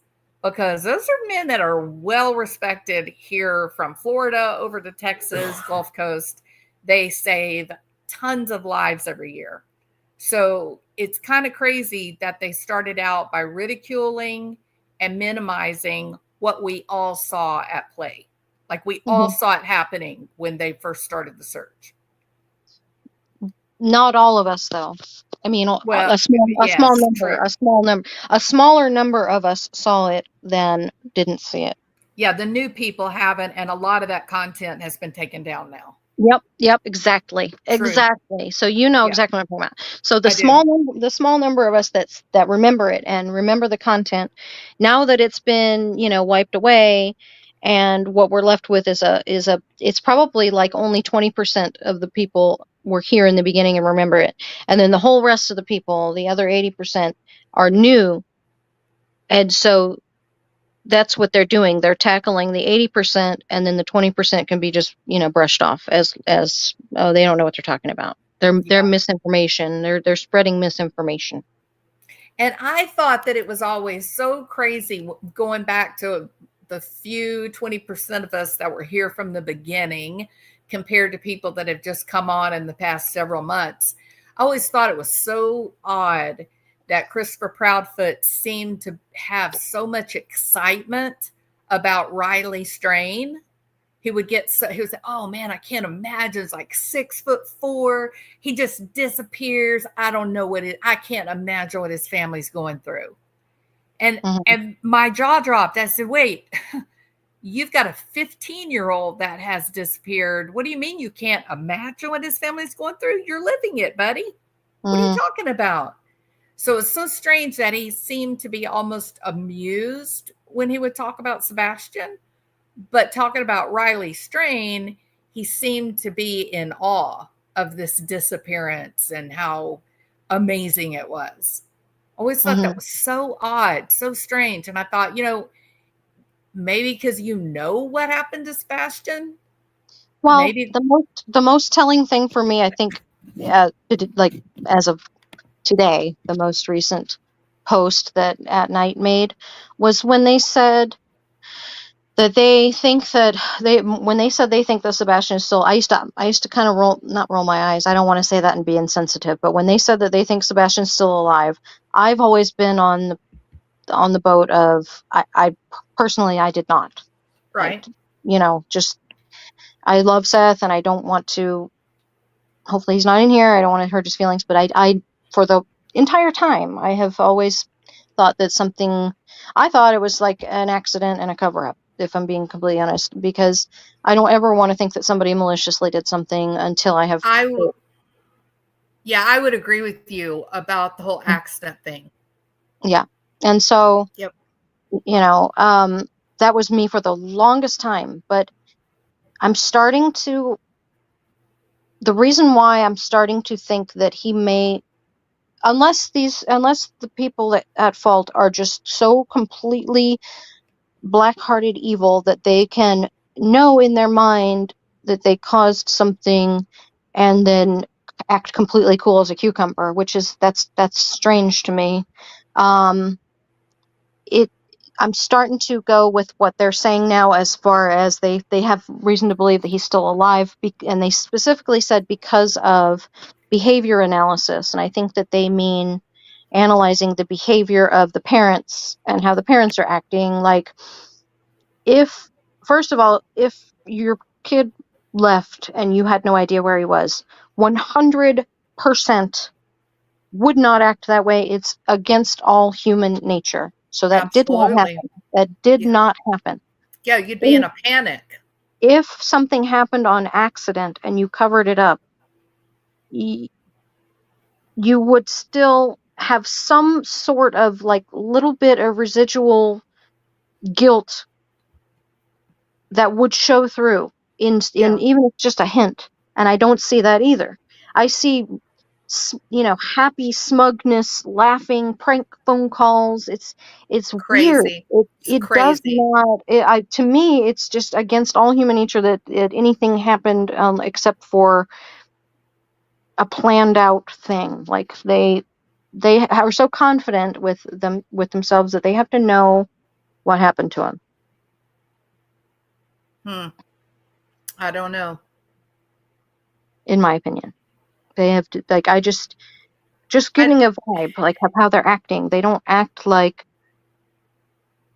they even subconsciously or they're suppressing anything. There doesn't seem to be anything dark there. I try to look for it and I just can't. I can't feel it. I just feel like You don't think Christopher Proudfoot he's dark to me. Do you think that he could be that jubilous with that piece of information in his mind? That's got to be some twisted shit if that's the case. I mean, he can if he thinks he's protected. Yeah, but how protected? See, me, I would never feel protected. I would feel like there's even if there was just a 1% chance that I could get caught, I would not be able to relax to that level. Couldn't do it. Now, I want to remind you, this is a man who has had 7 investigations against him and was still going after Sebastian as of January 2024. He did not learn his lesson. He did not stop what he was doing. I think he has zero control of his anger. Oh, absolutely. But So, that's when bad things happen, right? he doesn't have any children. He has one child who is extremely part-time in his life, and she's a lot younger, and she's a girl, and she's neurotypical. So he has no experience with raising a child, B, a boy, C, a teenager, and D, a neurodivergent child. So this is completely out of his realm. Yeah, but Completely. two of the CPS cases involved his baby daughter. Yeah, I know. So, but I mean, he has his default way that's how he parents, obviously. I mean, that's his style. But the thing is that I would call that style abuse. Okay. absolutely, absolutely. I would call that style hands down Absolutely. across the board. I abusive. 100% agree. I 100% agree. Emotional abuse, physical abuse, and extreme neglect.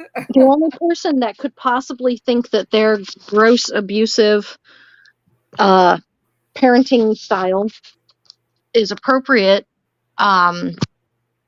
it would be in this situation would be, if he doesn't care or take into consideration that this is a child with special needs. You know what I'm saying? Yeah, I'm sure he doesn't care. Right. I have no doubt in my mind that he doesn't care. So the point is, in my opinion, Katie, that's her son. She's had him since birth, and she is very aware and I agree of how it's supposed to be done. She has a neurodivergent child. It's up to her to set the standard on, yes, this is okay, and no, this is not okay. That should not have been allowed at all in that household. Yeah, but you're assuming that she wasn't getting the same love that Sebastian was getting from Christopher.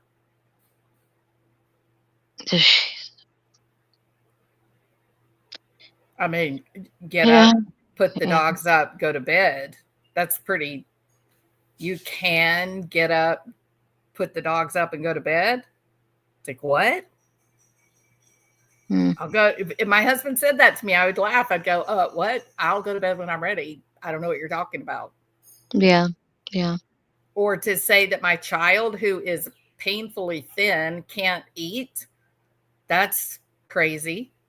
I mean, especially when you consider Christopher Proudfoot's a little roly-poly. He's a very healthy guy. So why would he stop a 15-year-old boy who is in puberty who needs to eat because he's in a growth spurt? Hey, Don B, how are you? Good to see you. Welcome.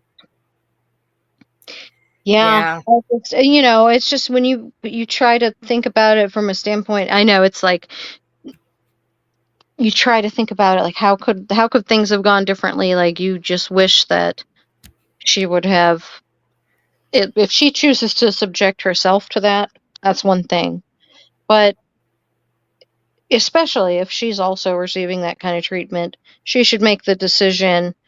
If she chooses to stay with him, then she needs to make other arrangements for her son so that at least he doesn't have to be subject to that. Yeah. Well, so I guess I try really hard not to be judgmental about the decisions that are being made by the victim. And I think if the situation was like it kind of looks like it might have been, if she was also getting the same love, then her decisions were different than what you and I would make. Her decisions were being made based on survival, whereas ours are kind of being made from a position of safety where we have some strength and we have the ability to control factors in our own lives. So we sort of look at her and say, well, why didn't she do this? Why didn't she do that? But if she herself was being loved by Christopher in the same way, then we don't know how bad things were for her. Well, we don't know. According to both Chris and Seth, they were trying to convince Katie to let Sebastian go live with Seth. They had to talk her into it. So I think the way that the story has turned out now, and of course we don't know because we're just trying to put a bunch of gossip together, but it seemed like Katie and Christopher came up and had the idea that Sebastian would go to the detention center, a boys' school, if you will, but the barbed wire goes inward, and that's the big clue that you're looking at a detention facility. Right. And so at that point, then Seth said, no, you're not going to take my son there because there's actually been kids there that have died. So he got referrals to reputable schools for behavior emotionally disordered kids. And when they checked into those schools, they were astronomically high. They're higher than college tuition even. They're very, very expensive. And so then they said, wait, we can't do this. And so it was at that point, then Seth said, well, at least I'll take him to my house and we'll work something out with me being the guardian. And Katie agreed. Oh, my gosh. Yeah. Yeah. Valentina. Girl. What? Stop. What? No, me and her, look, I'm picking up what she's putting down. I've been on that page for quite a while now. What? About 6 months. What is this? Oh, it's absolutely. What I don't want to talk happened? about. You don't remember that? Corrupt nonsense. We called sheriff's department. Original sheriff in this case is dead, and they claim it was an accident. What is that? Do you know it, Emmy? Absolutely. Who are you asking? Tell me. Okay, I got you. Okay. Here I go. No, Lord, I'm not going to get any sleep tonight. Hellfire. I forget his name. Was it Whitaker? I could be wrong. Okay. The original sheriff of Sumner was, I think his name was Whitaker. He was like 60. He wasn't even that old. Yeah. And he died randomly. And they posted about it, but they said that he died, and then they said they can't release the details of his death. Okay? And then 7 days later, they came out with the details about his death and said that he fell. And it was okay? Now, wait a minute. So wait a minute. So go back.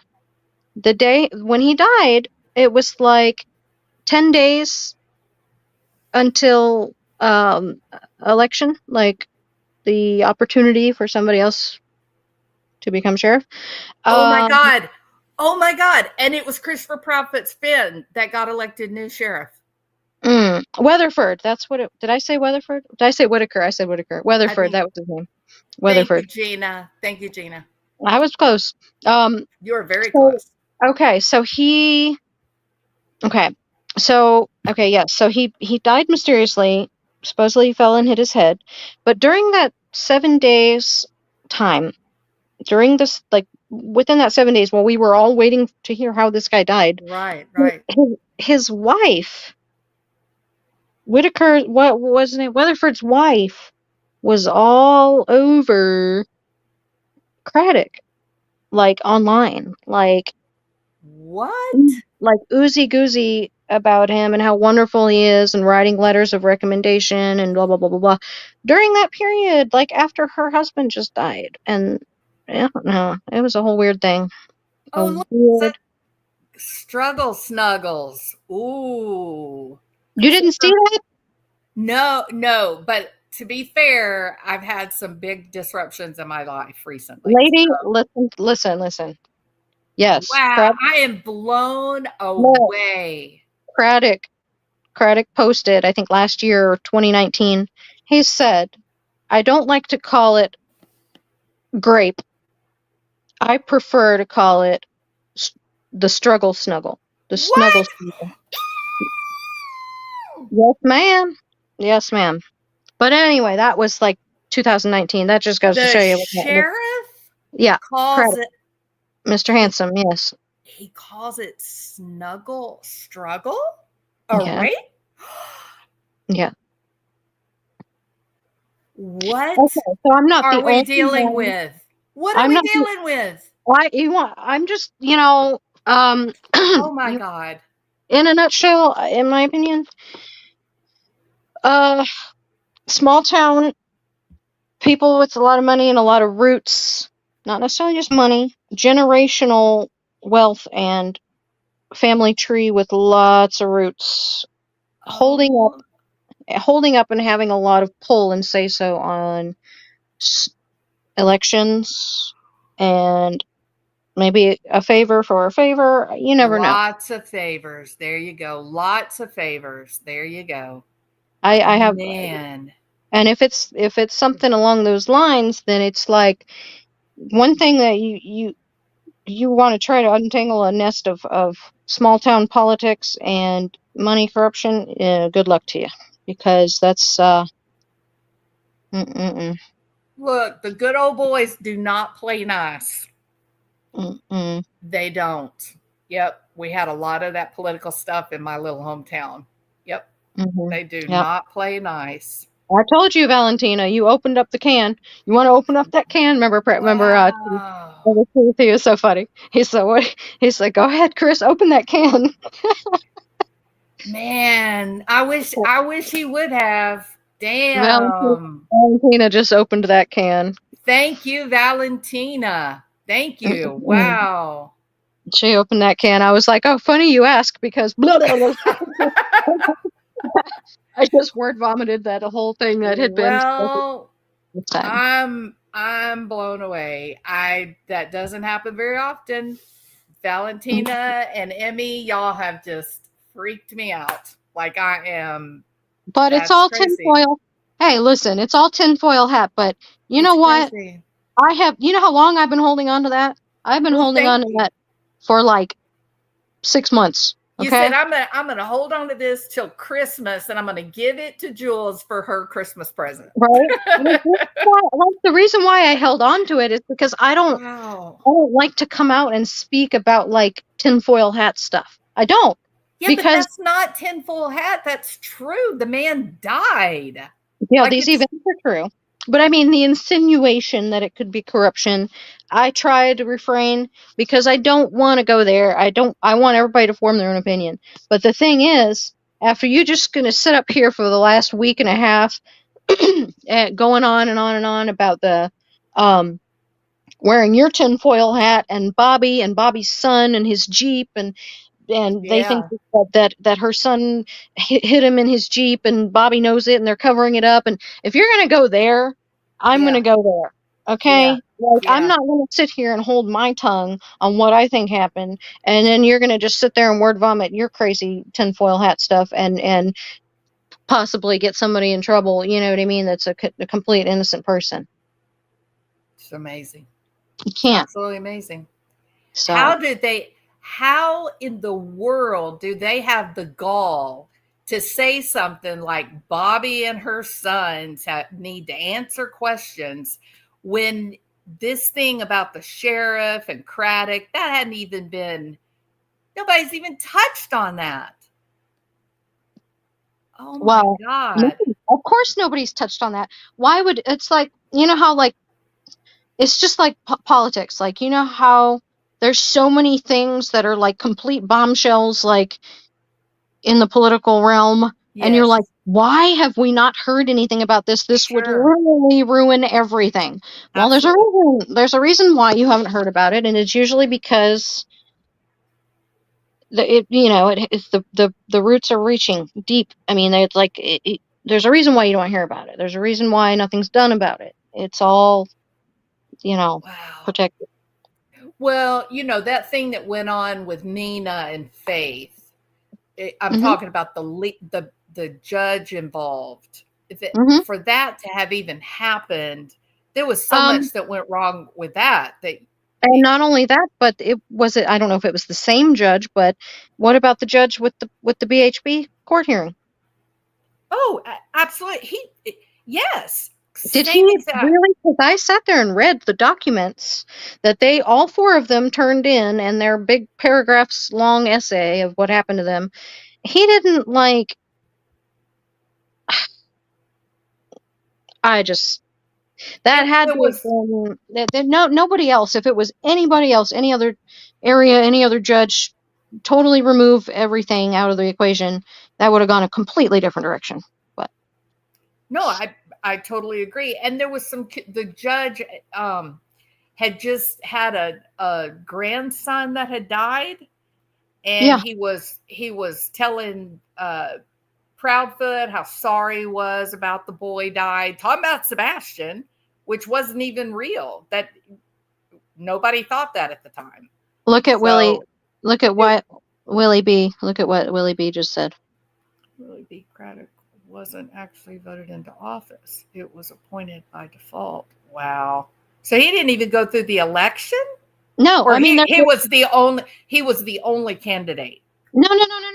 No, they were going to be going through an election. Right. If the guy hadn't killed and it had been 10 days later, then there would have been an election and other candidates could have, that could be a possibility. But it's kind of like a vice president situation. If something happens to the president, he's next in line. But you know what I'm saying? Still have to have there would still have to be an election. He doesn't get in for 4 years. He just gets in to finish the term of the existing sheriff. Right? I don't know how. I don't know how. I don't know how sheriff. I'd have to look into that. I don't know how. Right, there was an election in November, but look at the time. Look at when Whitaker, Weatherford. Look at when he passed, and then look at the date of the election. The date of the election was literally within 2 weeks of when he passed. And there would be no way for another candidate to come up to go against Craddock. So Craddock ran unopposed. That's so right. He won it by default Because of the circumstance. Correct. Yeah. So it was like a way to hoist him into the position without any guaranteed. Wow, right? That is, yeah. They're saying that Don B did a video on this thing with the sheriff. Is that right, Don? He will have to run next term. Don, do you want to come up and educate us, or would you prefer? Yes, would you prefer not to? Don't give him an option. You didn't give me an option. trying to use my southern manners. I didn't get asked. You told me. You're like, get up here, Emmy Joe. I'm like, yes, ma'am. I will. All right, I'll just try it. Don, get up here. Look, take this link right here. You just get up here, okay? No questions asked. Come on. Bring your stories with you. Get your ass. That's right. Get your ass up here. Emmy's gonna hit you. I'm like, a man. All right. I'm not. Wow, I am blown away. Totally blown away. Usually it's estrogen laden in these streets. Yes, it'd be nice to have a guy up here. Yeah. Other than Seth and Tony. That's exactly right. Hey, Dawn. Hey, can you hear me? We can hear you. Yes. How are you? Pretty good. Good deal. Well, thank you so much for taking my invitation to come up and say hello. I'm not sure why we can't see you. I can't see anything. Oh. There he is. There he is. Hey, Don. Yeah, I'm just up chilling. Everybody's in bed, and just thinking about what I'm gonna do a video on tomorrow. And got on here and seen you guys, and I thought, oh hey, I'm gonna tell everybody hi. Well, thank you so much. We appreciate it. Everybody said, "Hey, Don." Hello. Oh, I'm here where I'm not used to StreamYard that good. I don't do a lot of live streams. Oh, do you want me to cover it up? I can cover it up. No. I just had to go to where it says comments to see everybody's. Yeah. Okay. So you were there when everything was happening with this sheriff. Well, as you know, I was living in Sevier County, and yes, that he apparently was in a cabin up here with his wife, and the story is he fell, and due to the fall, ended up, it was pretty bad impact on his head. Right. Was it on the back of his head by chance?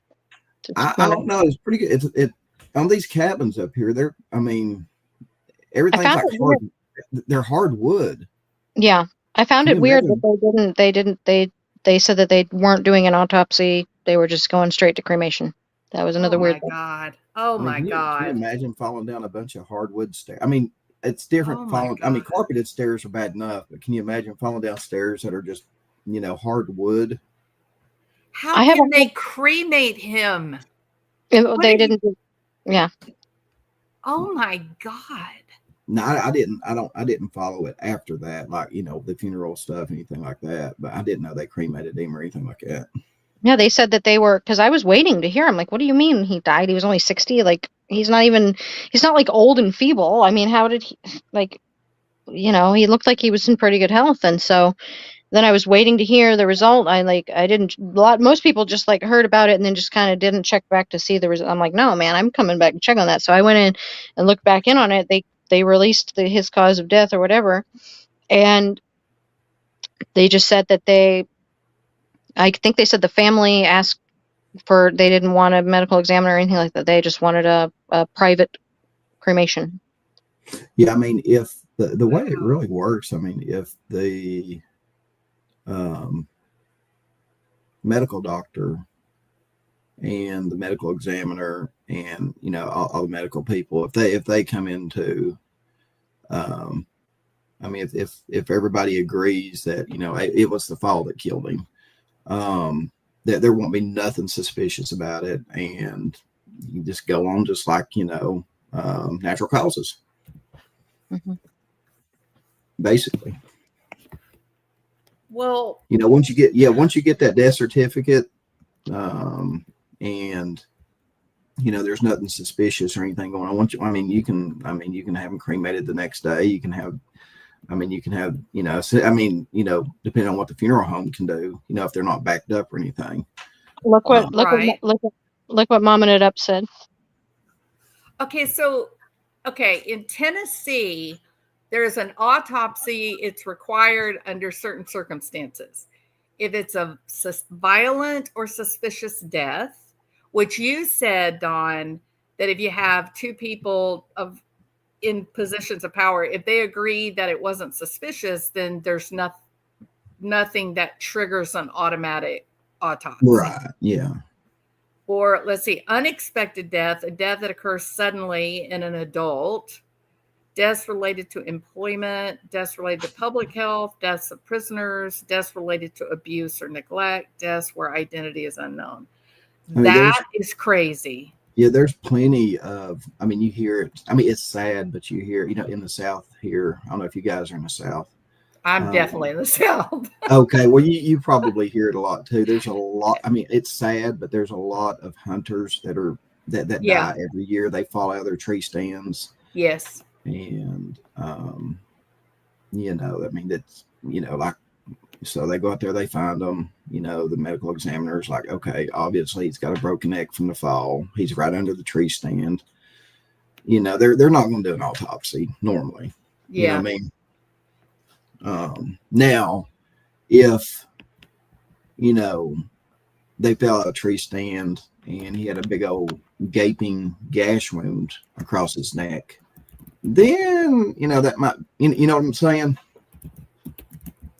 I do know what you're saying. Or maybe a couple stab wounds. Or a gunshot. Yeah. Okay. So the medical examiner, the county medical examiner is the one, it says, who will make that determination if the death looks suspicious. And in this case, it's somebody named William Hudson. It would have been it being in Gatlinburg, it would have been a Sevier County medical examiner. It would have been what county? Sevier County. Sevier? Yeah. Okay. I from what I read, it didn't. I don't remember it seeing about stairs. He fell on He just fell on the bedroom floor. I've heard he fell down. I heard somehow he fell down the stairs in a cabin. That's why I was like, how do you fall on the Let me- floor hard enough let to me- hit your head? Let me look it up here and see exactly what the news said. Yeah. So the severe medical examiner is Jerry Bradley. You know, and the funny thing is, those guys are, well, yeah, I think the medical examiners voted in too. They're all, Yeah. I didn't know that. I didn't know that they were voted in. Mm-hmm. That's what I'm saying. They've got to be elected. Yeah, I didn't know that. He's a certified emergency medicine physician. Mhm. How far away is Sevierville? Is that how you say it? Well, where he was at, I think, was in Gatlinburg. But Sevierville, Sevierville, that's basically where I was at, and it's 10 miles from Gatlinburg. How far is it from Hendersonville? Oh, it's probably about 200. Oh, long way. Okay. Yeah, I've got to go over the mountain and through the woods. Over the mountain into the west. Wow. Well, this is just crazy. I'm not gonna be able to sleep tonight. I'm gonna have all kinds of visions of conspiracy theories dancing in my head. I was Well- trying to see what the news actually said about Sonny. Yeah, that'd be interesting. See if you can Learn. find see if you can see if it says because somebody commented, but the profile picture looks kind of weird and it might be a troll, but I don't know. Somebody said Sonny Weatherford was not cremated. There was a funeral with pallbearers. That they can have an empty casket funeral. Just people do that all, especially if it's somebody like an official. You know, they do that a lot. They'll for show.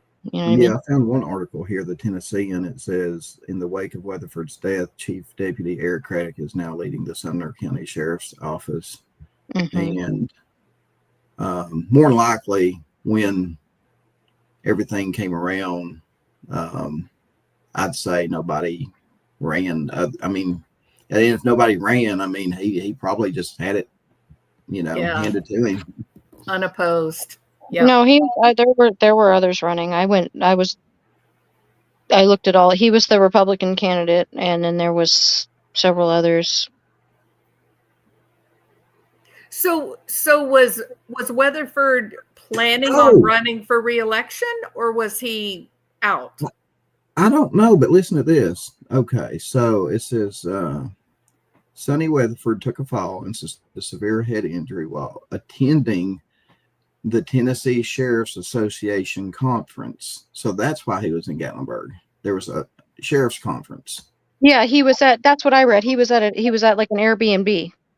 Okay. Served for sheriff for 14 years. At the conference, which is weird. Okay.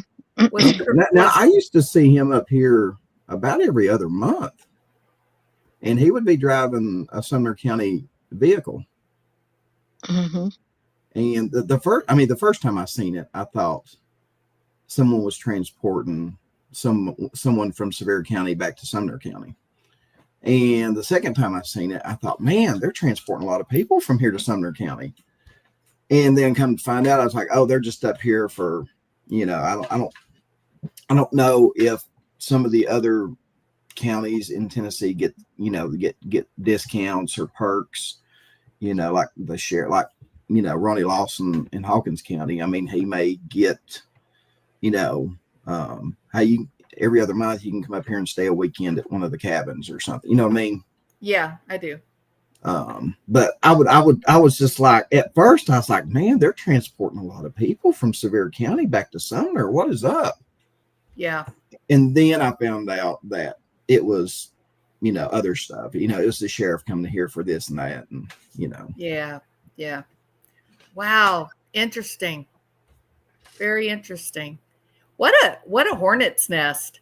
The whole I know Don B, you did a lot of videos. You did a lot with the Summer Wells disappearance. Yeah. Your channel was one that I watched during that time. I didn't cover it on my channel. I usually don't talk about the kids' cases, and that was pretty strange, right? That you had a lot of the same nonsense, these crank phone calls by the parents, and just odd behaviors that people don't do when their child is missing. And yet here with Sebastian, we had Chris Proudfoot get up on a channel and pretend to be someone else. It's weird things with this whole thing. It's strange that you have these two cases that are so bizarre, so unlikely, and they're so close. It's crazy. Yeah. I mean, if it were me and I were in the shoes of, let's just say if my kid went missing and it picked up on YouTube and, become, one of the most, talked about topics in true crime or something, stuff people covered a lot. And YouTubers were calling, asking for interviews and this and that. And I mean, it's nothing new now. It's been going on probably since the Chris Watts, maybe a little bit before that.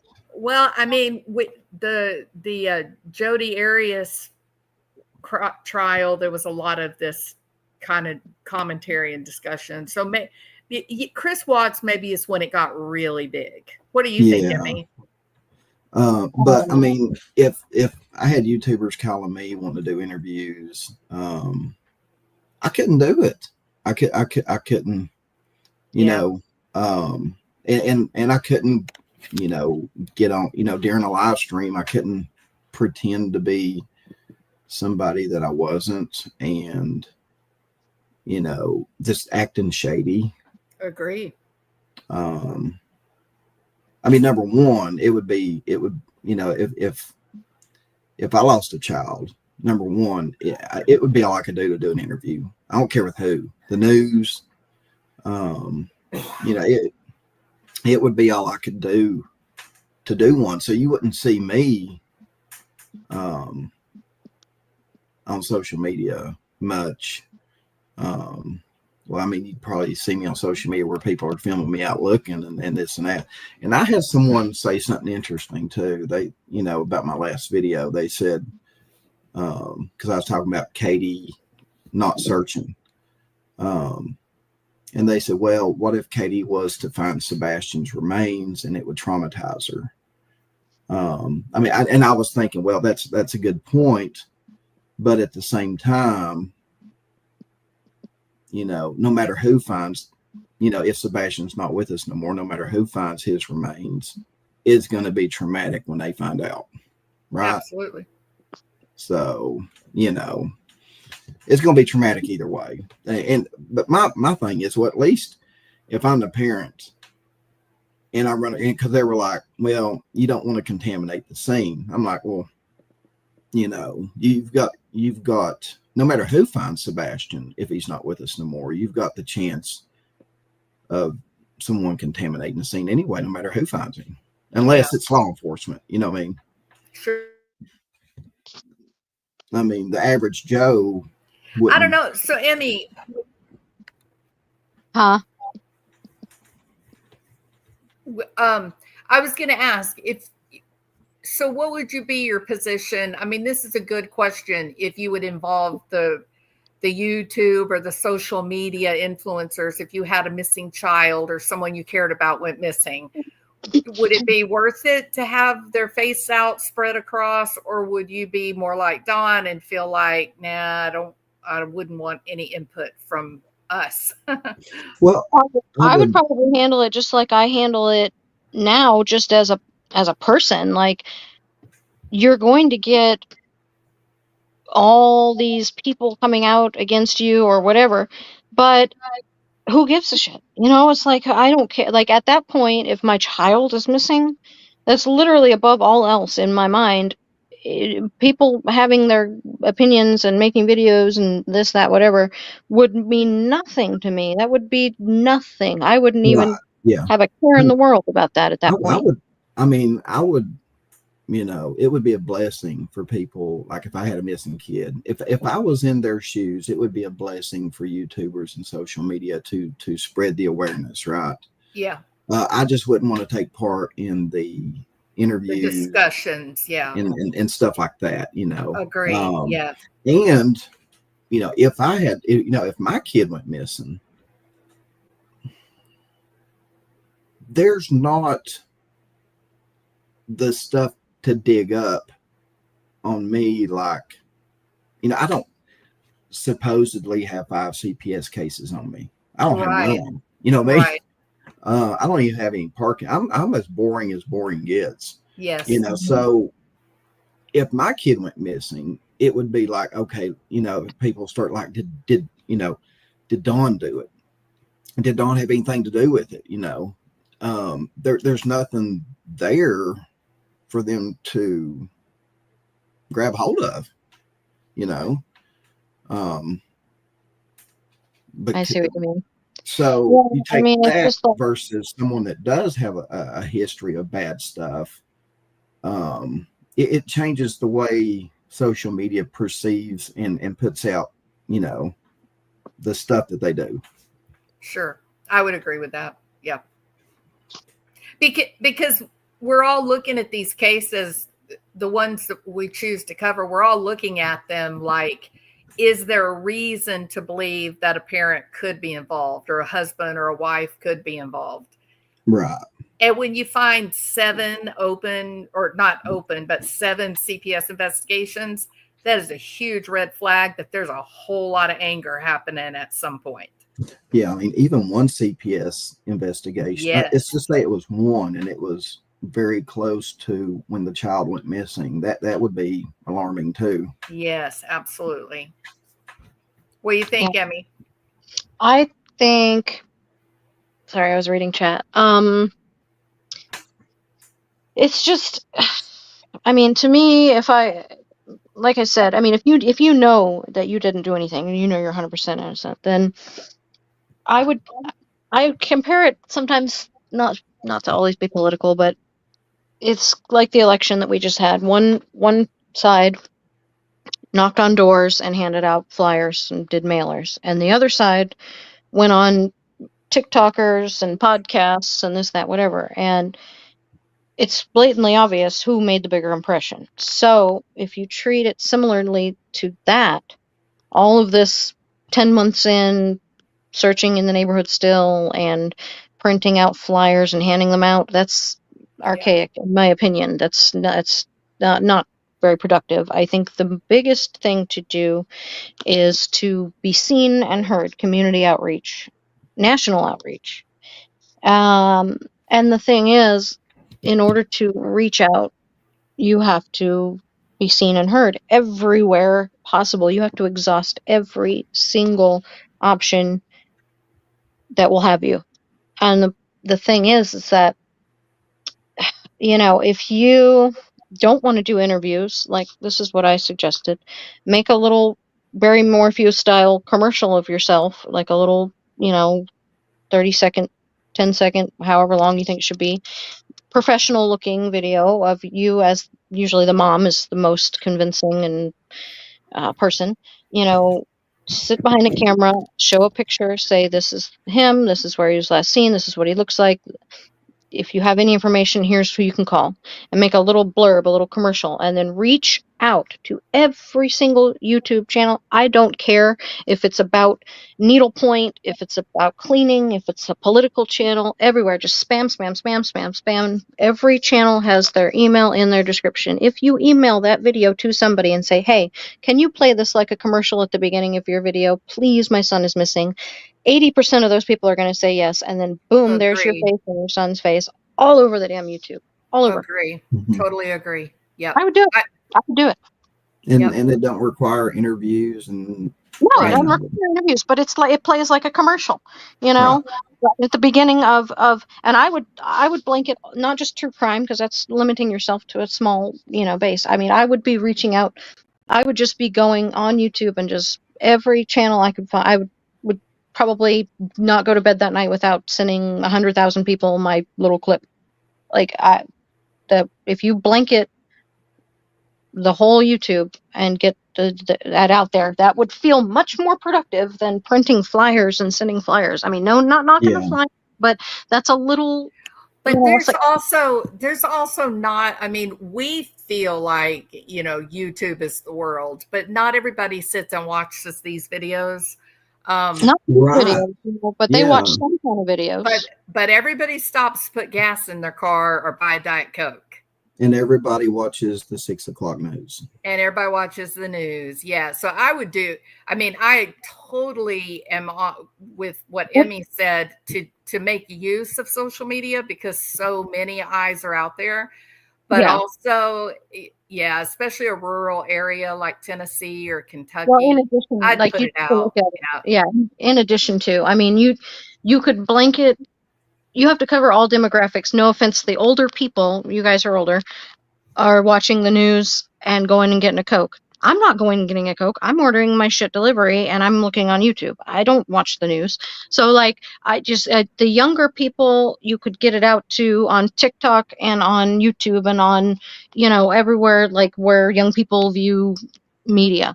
And then you could also blanket the stores and the news channels, but you're going to have a hard time getting on the news channels. There's not going to be as many yeses as there are going to be something simple like, just a regular old YouTube channel. They have nobody commanding them and telling them what to do. They can play your commercial if they choose. You know what I mean? I mean, we had an Amber Alert here just like an hour or so ago. Well, no, 3 hours ago. Oh, it was that little boy. He was found and he's home now. Oh, was he? Yeah. I mean, it was plastered all over the news, and oh, it's so bad. The car, I guess the car got stolen with him inside, the little 2-year-old little boy. But somebody posted in the chat a minute ago that he is home now. He was found. Yeah, safe. now that's 30 minutes away from me. Wow. I looked it up on Google Maps, and I'm like, oh, that's East Knoxville. That's just up the road from me. Mm-hmm. Yeah. I mean, did you? Yeah. Don, did you see that guy that died that they found at is it Cedar Ridge landfill? From the guys. Oh, was that Anderson County? The guy was from Knoxville. Is that the one that everybody was paying attention to that was found in the Anderson County landfill? Hey, guys, I'll be right back in 1 second. Okay, I got to go say goodnight to Calvin. Okay, that's fine. That's fine. He was found December the 11th. I think it's called Cedar Ridge landfill. Okay. East of Knoxville. Did you know anything about that when it happened? I was just wondering, because I haven't been able to, I've been trying to pin down who the guy was. It's kind of strange because it's possible. Go ahead. It says here, they determined his death was accidental. Yes. Well, they said it that they believe that it was an accident, right? And I'm trying to work out. So I think the guy has a PhD in like a nuclear physicist, right? He's a nuclear energy scientist. And I'm trying to work out in my mind, how do you accidentally fall into a trash truck and get transported to Cedar Ridge landfill and then nobody finds you for a week? Well, it says here that it was for some reason in one of the dumpsters. Correct. And for unknown reasons, when the dumpster was emptied into the trash truck, the truck later dropped off its load at the Chestnut Ridge landfill. Now, I will tell you that those trucks do compact.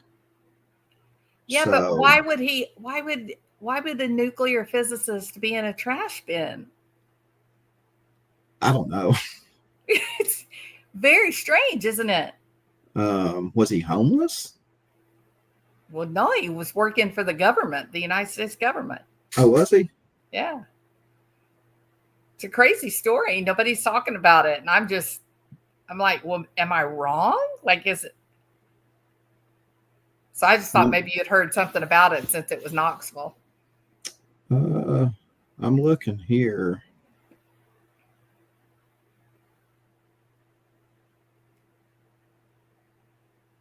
I guess they're still investigating what he was doing in the dumpster. Right. They- I hate to laugh. I don't want to. I'm not being heartless. right. I find it so unlikely that Yeah. someone like that would accidentally fall into a trash bin. Like that's you kind of have to crawl to get up in it, right? Yeah. Where'd you hear that he was a physicist and stuff? I'm trying to find that. Oh, I did all kinds of digging and reading and looking. He's the only one in Knoxville.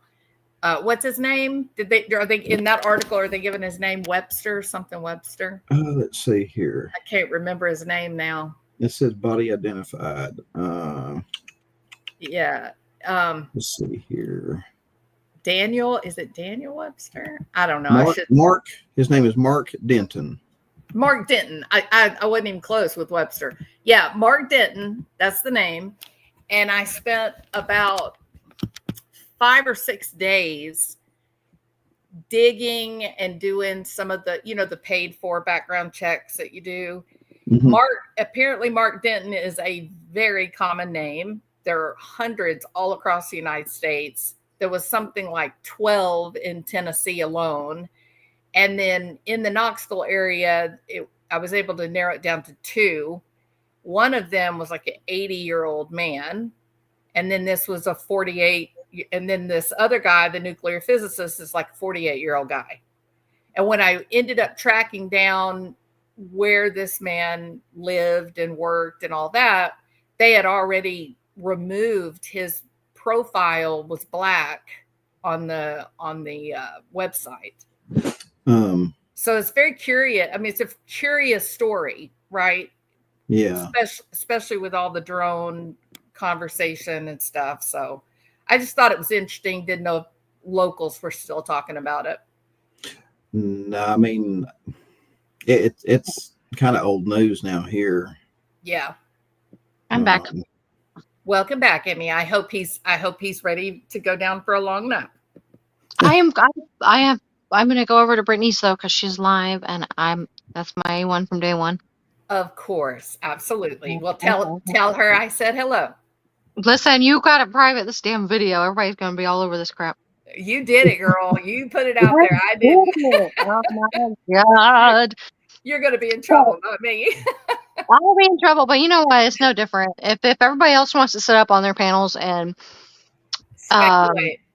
speculate and like in a way that could be damaging and insinuating things about certain people, then they have no room to talk. So yeah, totally. It's not speculation. It's not speculation. It's called hypothesizing. Yep, hypothesizing, and there's nothing wrong with looking at everything from all different angles. You know what I mean? I totally agree. Well, tell Brittany I said hello. I mean, unless we're the police and we have the information, I mean, we have to. I mean, that's the point, right? If all we do is sit up here and just repeat the facts that were listed in an article, how interesting is that? Now, it's not, it's when you become complacent, nothing's going to get done. Agreed. Well, Craddock stirred everybody up with that comment, didn't he? About having some stuff or something like that. What's the comment? Struggle Snuggle? Yes, Struggle Snuggle. He stirred everybody up with that comment about God. having some stuff on the Sebastian investigation. So he used that term in connection to Sebastian? No. No. I'm just saying that he stirred everybody up with saying that there is actual stuff that they can't release in the Sebastian Rogers investigation. When he said that, it stirred the hornet's nest. Yes, it did. And there were some FOIA requests that went out, and the I ain't gonna do no good. the FOIA requests were returned, and the reason they were returned was the information is part of a criminal investigation. Yeah. So it's out there now. And that was on I think it was 2 different ones to 2 different people. Correct. And that And was long. then that they're was like, long oh, ago, too.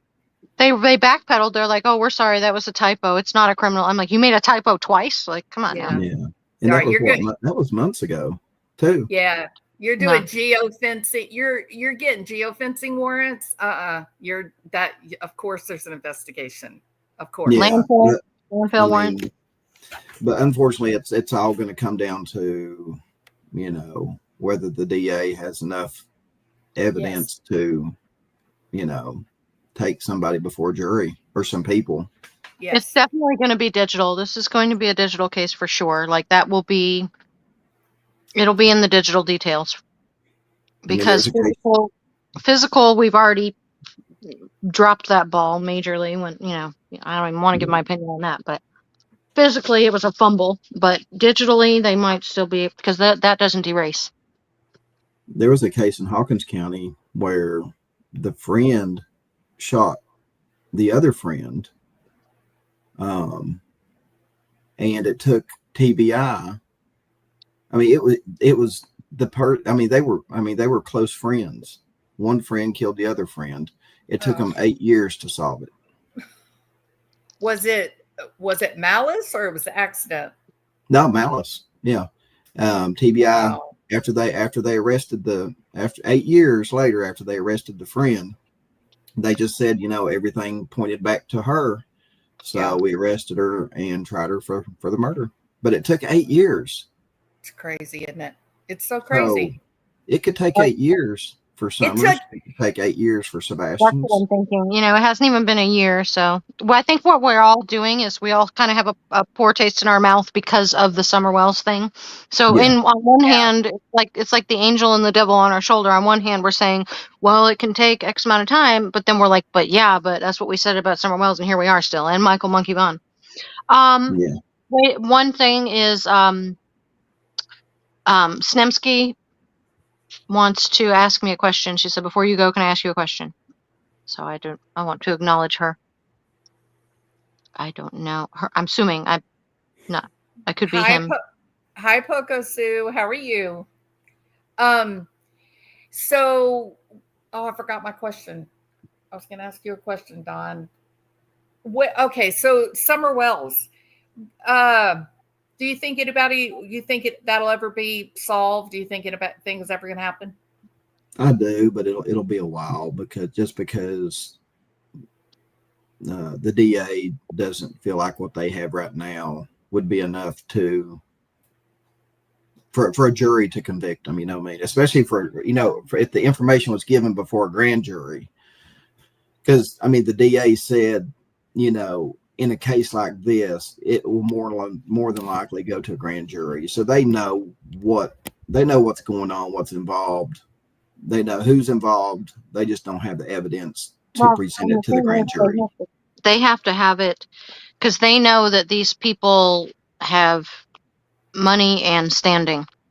And so when you have somebody that has money and standing and you come at them, if you were to come at me, it doesn't matter what you pulled out on me, I'd be going to jail. Period, point blank. Like you know what I'm saying? But if you have money and friends in the area, you got to come up with something really good that they can't buy their way out of or bump bellies their way out of. You know what I'm saying? And in the Summer Wells case, Dawn and Candace don't have no money, but what they do have going for them is the Dr. Phil show and popularity.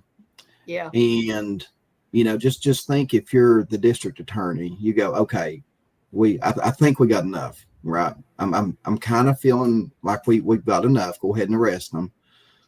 Then an attorney says, hey, these are some popular people. A high-powered attorney says, I'm going to represent them just for the publicity. Then this backwoods district attorney is going, oh, shit. I don't want to be made a fool of. You know what I mean? I'm popping down. I enjoyed being up on panel with you guys.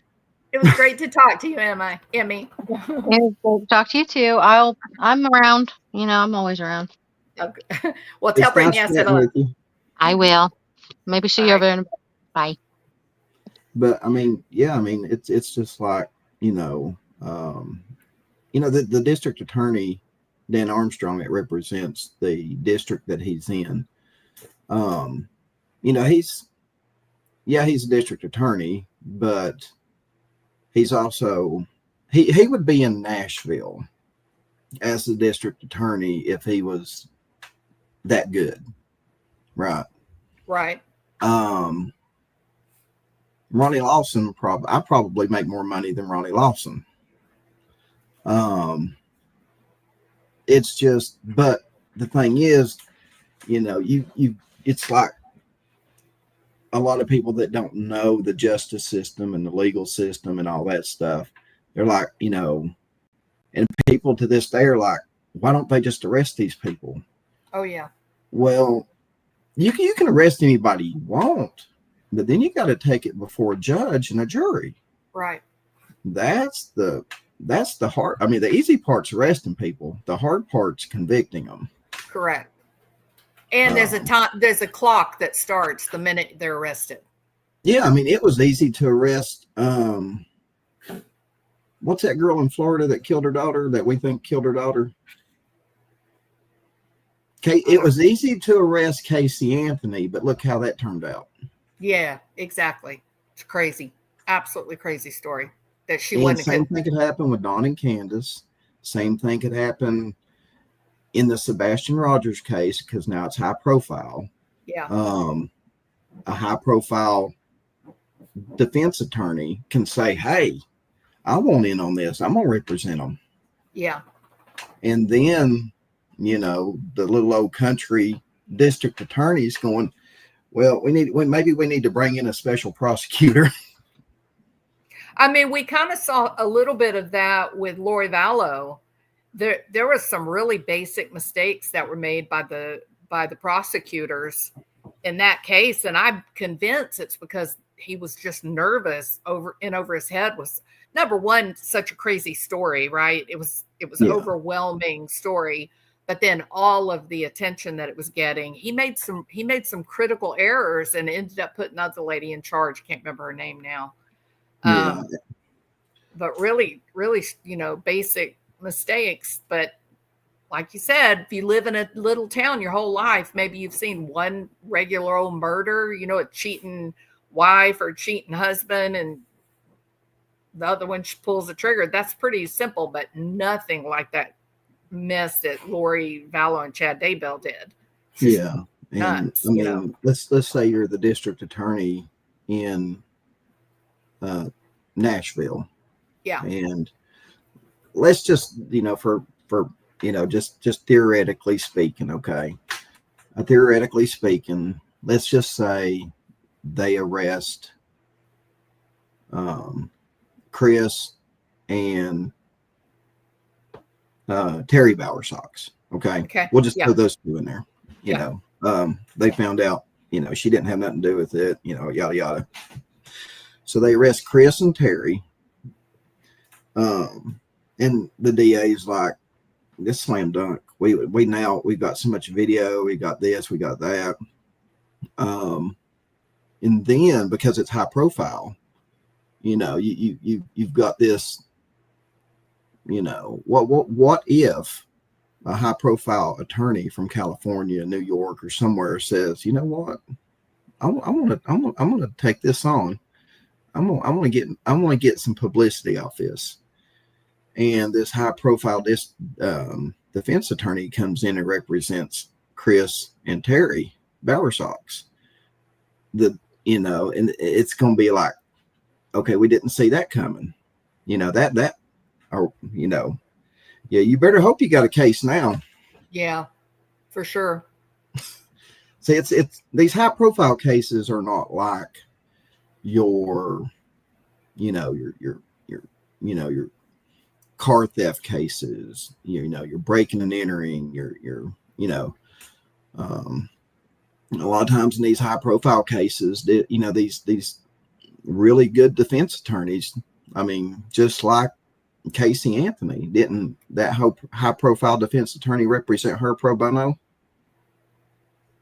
Yeah, for sure. And what happened? He won. Oh, didn't he? he won, and then his career blew up, and then he got all the money cases, right? Yep. So yeah, so you're a small town or particularly talented young guy that really had never been on the map. One of these types of cases could make a career for him, just like with Jose Baez, for sure. Yeah. Agree. So where do you stand on this argument that the discussion of these cases, the social media surrounding true crime, do you feel like we are hurting these investigations? Do you feel like maybe we exert pressure on some of these cases and maybe it would have gone cold had the law enforcement not felt the pressure, knowing everybody was watching? Like, what's your position on the influence that we're having, whether we want to have that or not, but the reality of the influence that's happening on these investigators? Well, I do know that it causes, I mean, there could be a video that could come out in the morning. We could wake up in the morning and there could be a video out. And next thing you know, there could be 10,000 phone calls to the TBI, Sumner County, the FBI over something stupid. Yeah. I mean, I think and there's only like, Sumner County probably only has 2 or 3 people that answers their phone. I mean, right now they probably only got one person answers the phone right now. But can you imagine, you got 3 people that come in tomorrow morning, with their Starbucks. They sit down and they're like, well, let's get ready. Do you think today's going to be slow or do you think it's going to be busy? And, the person that you're replacing, they're getting ready to go home. They're like, no, it's going to be busy. What do you mean? Well, some YouTuber put out something last night and the phones have been blowing up off the hook. So you're not going, you're going to be getting phone calls from today are YouTubers or people that watch these YouTubers, Yeah. You're not going to get any records requests. You're not going to get this. It's just going to be people talking about this, this alien that they seen near Texas Roadhouse. Well, what'd you think about the green hoodie woman / man? Well, disinformation or what? I did call Sumner County about that. Okay. And they wanted to know where I heard it from. And you said YouTube. I told them, I said, and they said, okay. And I said, there's a person that people are paying particular attention to. And, they're like, okay, give me the names of these channels. So I gave them the names of the channels. And they said, we will investigate this. Yeah. They took my number. They called me back and said that, the person that, I guess the green hoodie person, at that time they needed to talk to them. It was important that they talk to them. In my opinion, it was important that they talk to them because now that I know how it worked out, all I heard was it was important that we talk to them. And they thank me for giving them the information and everything, but they had no idea. That's they really had terrifying. No idea. That's terrifying, Don. That all this was going on YouTube. Oh my God. They were like, what? And I'm like, unbelievable. She looked it up while I was talking to her. And she's like, oh my God. And anyway, they called me back and said, it's important that we talk to this person. And the way I took it was for their safety. Yeah. That's crazy, isn't it? So 2 minutes. And then it wasn't too long after that. See, I'm just kind of wondering if I got the ball rolling with Sumner County by calling them saying, hey, you guys got millions into this. Yeah, millions of people are staring at you guys. Are y'all doing this case or not? Yeah, that's crazy. You know, it 8 years it took to bring Charlie Adelson to trial. 8 Yeah. years. And they got his what they called the girlfriend and then the two shooter, the driver and the shooter. The problem is the district attorney kept saying, we're not going to go after the Adelsons because we don't have any evidence to go after the Adelsons. Mhm. So we know who shot them. We have evidence to do that. We know this, we know that, but we can't go after the Adelsons. And so after Katie Magbanoa, who was the girlfriend, that she did 2 proffers on camera, and they kept asking her, you know, well, did Charlie tell you to do it? Did Charlie order the hit? Did Charlie do this? Did he give you money? Did he do that? And she kept saying, no, he didn't. No. 2 proffers. They offered her a deal during her first trial that if she would roll over on Charlie and testify against him, she would go home free, nothing. And she refused to testify against him. A damn dentist. She would refuse to testify against him. It was a hung trial, hung jury, the first trial. Second trial, they got her. And after she'd been in jail about 6 months, they called her back out to Tallahassee. And she said, okay, well, he did tell me. But he didn't say he wanted to kill him. He just said that he wanted to like rough him up. Mhm. That is what they waited for. And then once they got a convicted felon to say, yeah, Charlie did it, they went after, starting with Charlie first. Now they got his mom. And I guess the consensus is they're probably going to go for the sister as well. But listen to this. There was a huge campaign that was started online by none other than Black Lives Matter, who said that Tallahassee, Florida was racist because in the death of this Dan Markel, that the only people that were arrested and tried were people of color, and that the rich white Jewish people were free and didn't get arrested. And I mean, within weeks, he was arrested. Wow. So this online social media stuff is very powerful. It's very powerful, and that's why we have to treat it. See, when I first started doing this, I went through a phase where I was kind of hanging out with the wrong YouTubers. I'm one of them people where I tend to act the same way that the people around me are acting. Mhm.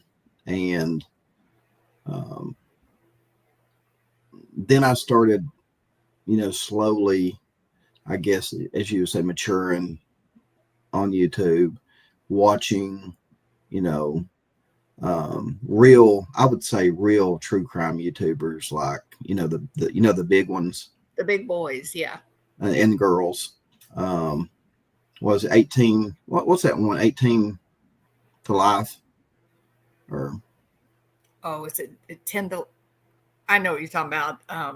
Yeah, blonde and Annie Elise. Yeah.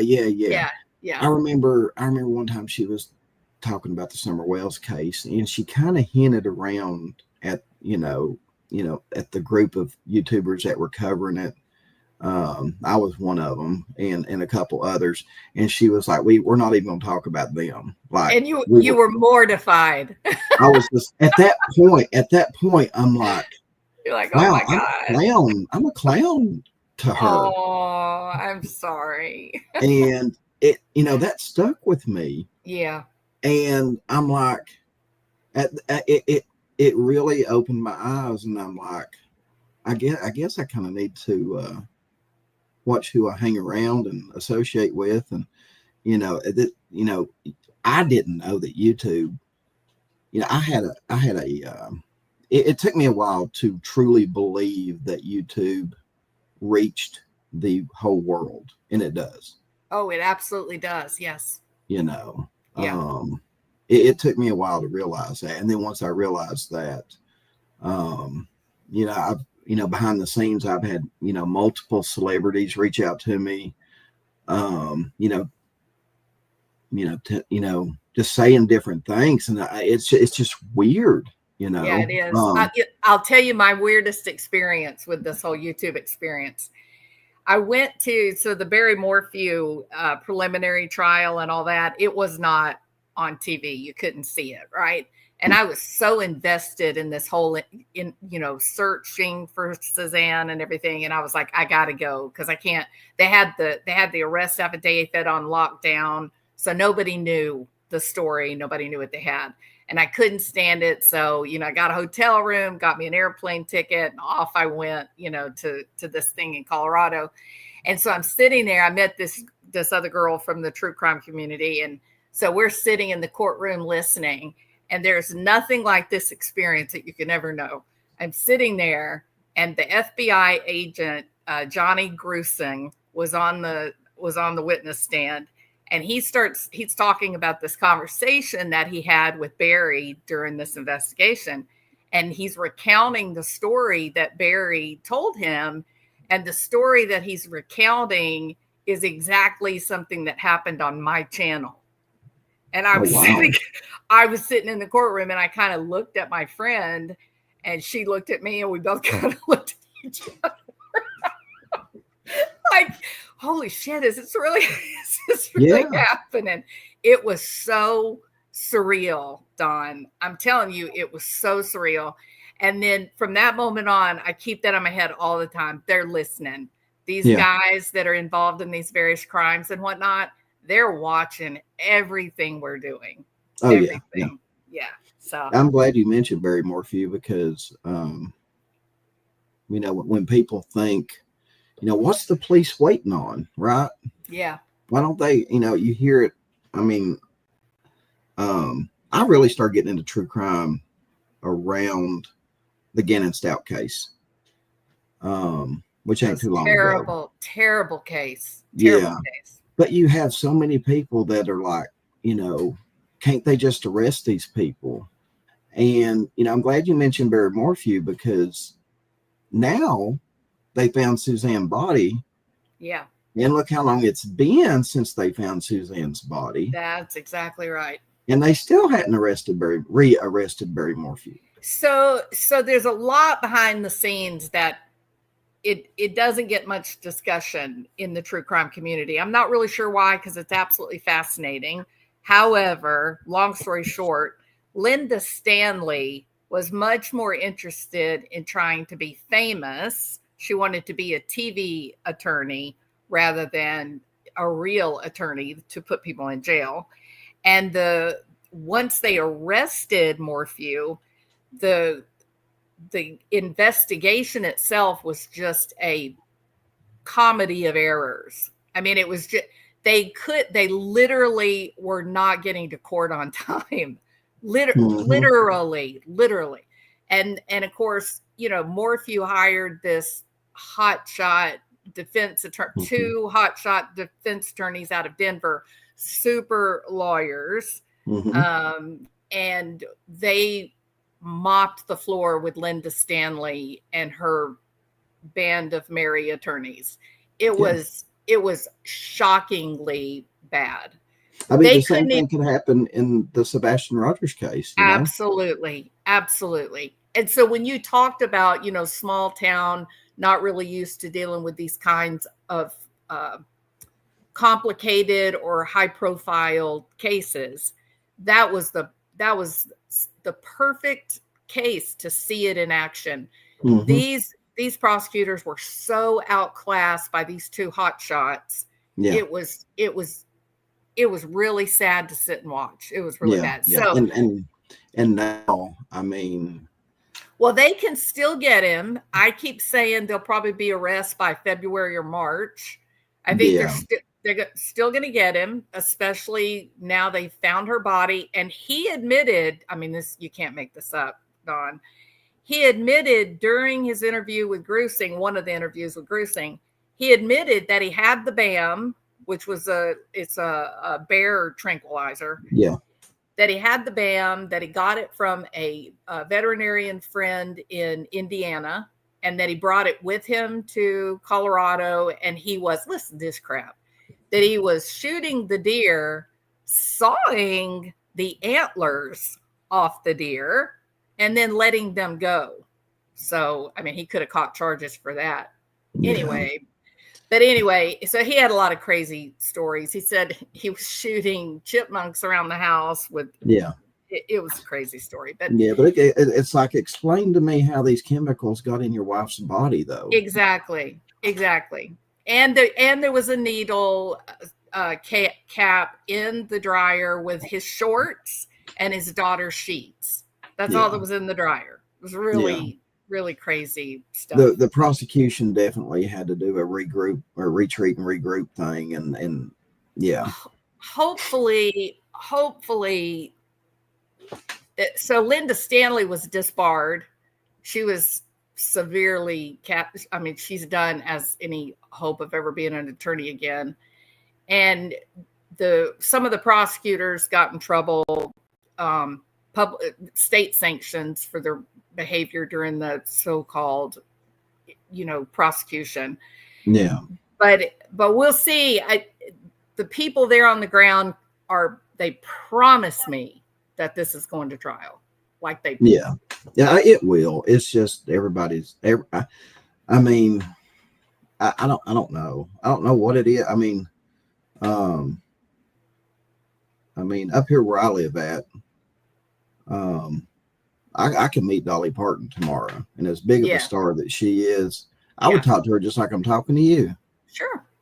I mean, I don't know why these DAs and, I mean, I've seen some DAs, get on court TV and just, act like kids, just because they're so starstruck on being on public TV like that and getting put in the spotlight. And I'm like, the Johnny Depp trial was hilarious because the defense attorneys were so freaked out about Johnny Depp, right? You could see that they just wanted to be the man who took Johnny Depp down. It was crazy. That's crazy. So I do agree with you about that. Yeah. But I don't know. So it's a pretty, if you only look at the facts of Sebastian going missing, it looks pretty simple on the surface, right? Yeah.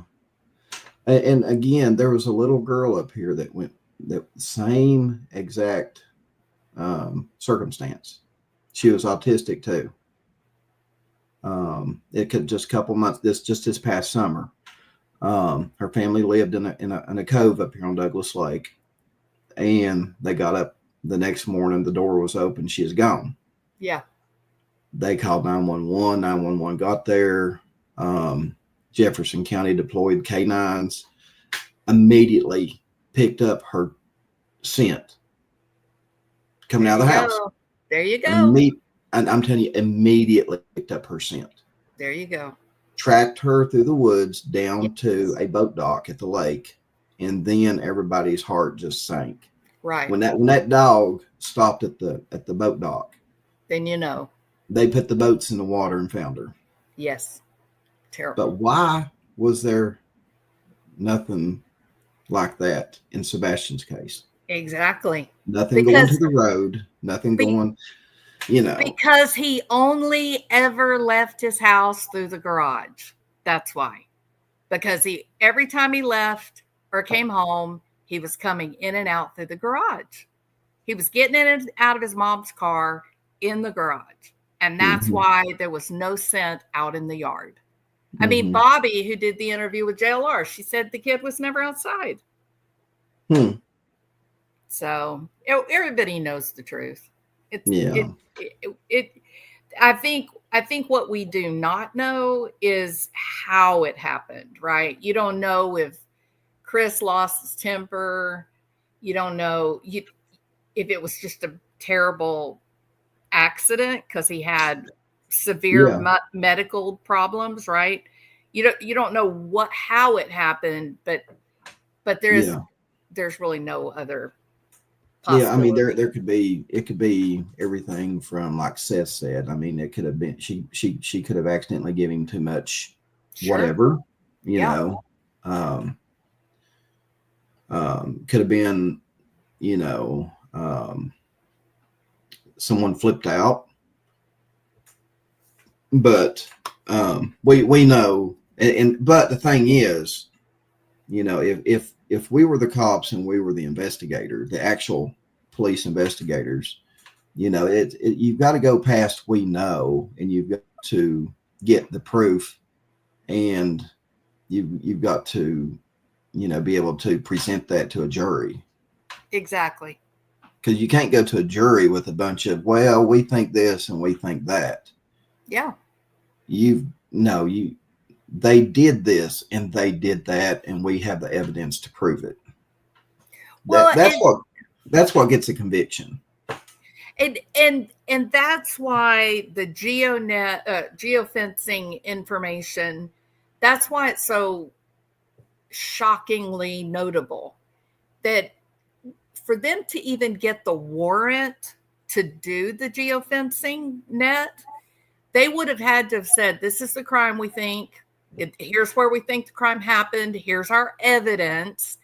And then the judge will look at them and say, yeah, but I need a time frame because I'm not going to let you just surveil an innocent citizen. I need a reason. I need a reason to know what time you believe all this happened. And the only time that we know of is that car sitting on that security camera at 3:15 in the morning. That's the that's it. Can I tell you a little secret? Tell me. In certain situations, they don't need a warrant. What would those situations be? I'll just say if it involves a child, okay, they don't need a warrant. But if you don't have a warrant, it won't hold up in court. They just have to evidence. go off. Like if they do end up making an arrest or finding, because their main goal, and this is what I heard from a sheriff, their main goal is to find the child. We'll worry about the prosecution and everything else later. We want to find the child first and foremost. But then why not use luminol? Why not try to pick up fingerprints off the car? Like they did nothing, Don. They did nothing. I think they already knew by Katie's behavior, maybe by Chris's behavior on the phone, because we don't know exactly what Chris said to them, just like Dawn Wells. We don't know. We just know that they talked to the dispatchers. We don't know what they said. We don't know how Chris presented himself to the dispatcher. We don't know what Chris exactly said to the dispatcher. It's interesting how all that's still being kept hush hush, ain't it? It's so interesting. Even with Don Wells, we hadn't heard anything. No. So did he call 911? Will there be a recording? Or did he do what Chris did? No, he called 911. And from the way he explained it, I believe he did, because when he was just, because where they live at is very close to the Washington County line. So Washington County probably did say, hey, if you live in Hawkins County, I need to transfer you. Okay. So, but once he was transferred to Hawkins County, was he acting? Was he talking weird? I mean, what if you're the dispatcher and he says, my wife called me, my daughter's missing, I think God's took her. Maybe some angels in black came, in a black Cadillac to the house, and just I know some evil people in black just probably snatched her. The devil snatched her. Yeah. Put her in the dungeon, right? Yeah. I mean, that's probably the reason why they're not releasing that phone call that he made to him. Yeah. No, I would not argue with that at all, for sure. I mean, there's no telling what he said to him. Yeah.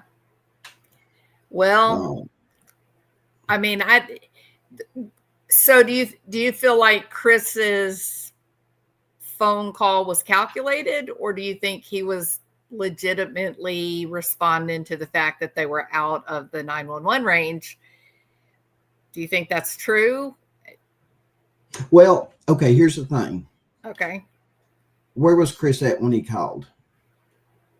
Well, he was in Mississippi. Okay. She was supposedly on her way up to the school to look for Sebastian. Okay. So if Chris calls 911 from Mississippi, Yeah. where's it going to go? It's going to go to the Mississippi, whatever area, I guess Nashville, Memphis area that he's in. Exactly. And then he's got to be transferred Yeah. and go through all that rigmarole. So I can kind of see why he called them directly. But on the other aspect of But it, that's not what he said. He said the reason that he called him was because his house was out of the area.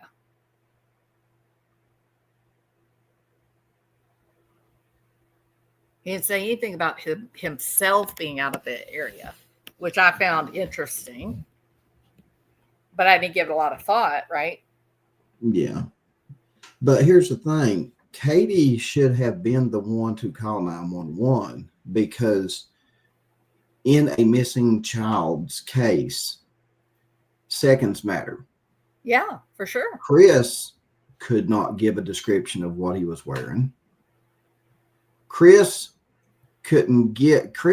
was not able to give specific details that Katie could have given 911 if she'd have called. Well, but he's done all the talking, Don, even though he wasn't there. I know. What's that about? And that's one of the things that investigators are probably taking a close look at is, why did someone call us that, number one, knew nothing about what he was wearing? Yeah. We need, when a child goes missing, seconds matter. It's like someone having a stroke. Seconds matter. Yes. And we need all the detailed information that we can get, even while we're dispatching officers to you. Because if you say Sebastian is wearing a black sweatshirt, fluorescent, sweatpants, the officer coming to you may pass him. Right. But if someone calls us and don't know crap about what he's wearing or anything like that, a cop may just go, well, I don't know. That could be him. It couldn't. I don't have no description. Yeah. You see what I'm saying? Exactly. Yeah. Katie should have been the one to call 911 to immediately relay that important information. Agreed. That is one thing investigator, I guarantee, I'd bet my life on that's one of the main things that investigators are looking at. Well, and I found it to be curious that she obviously goes up to the school, something I probably would have done. I would not have panicked in the beginning. I would have been, thinking rational, thinking, well, there's got to be an explanation, right? I wouldn't have immediately jumped to worst case scenario. So I probably would have driven up to the school as well. And then after, I don't know that I would have called my second husband, the stepfather, if he was all the way in Memphis. I probably would have called the father and said, have you heard from Sebastian? Did he contact you? I thought it was really strange that she never contacted him. She called Chris, who was in Memphis. It seemed odd to me.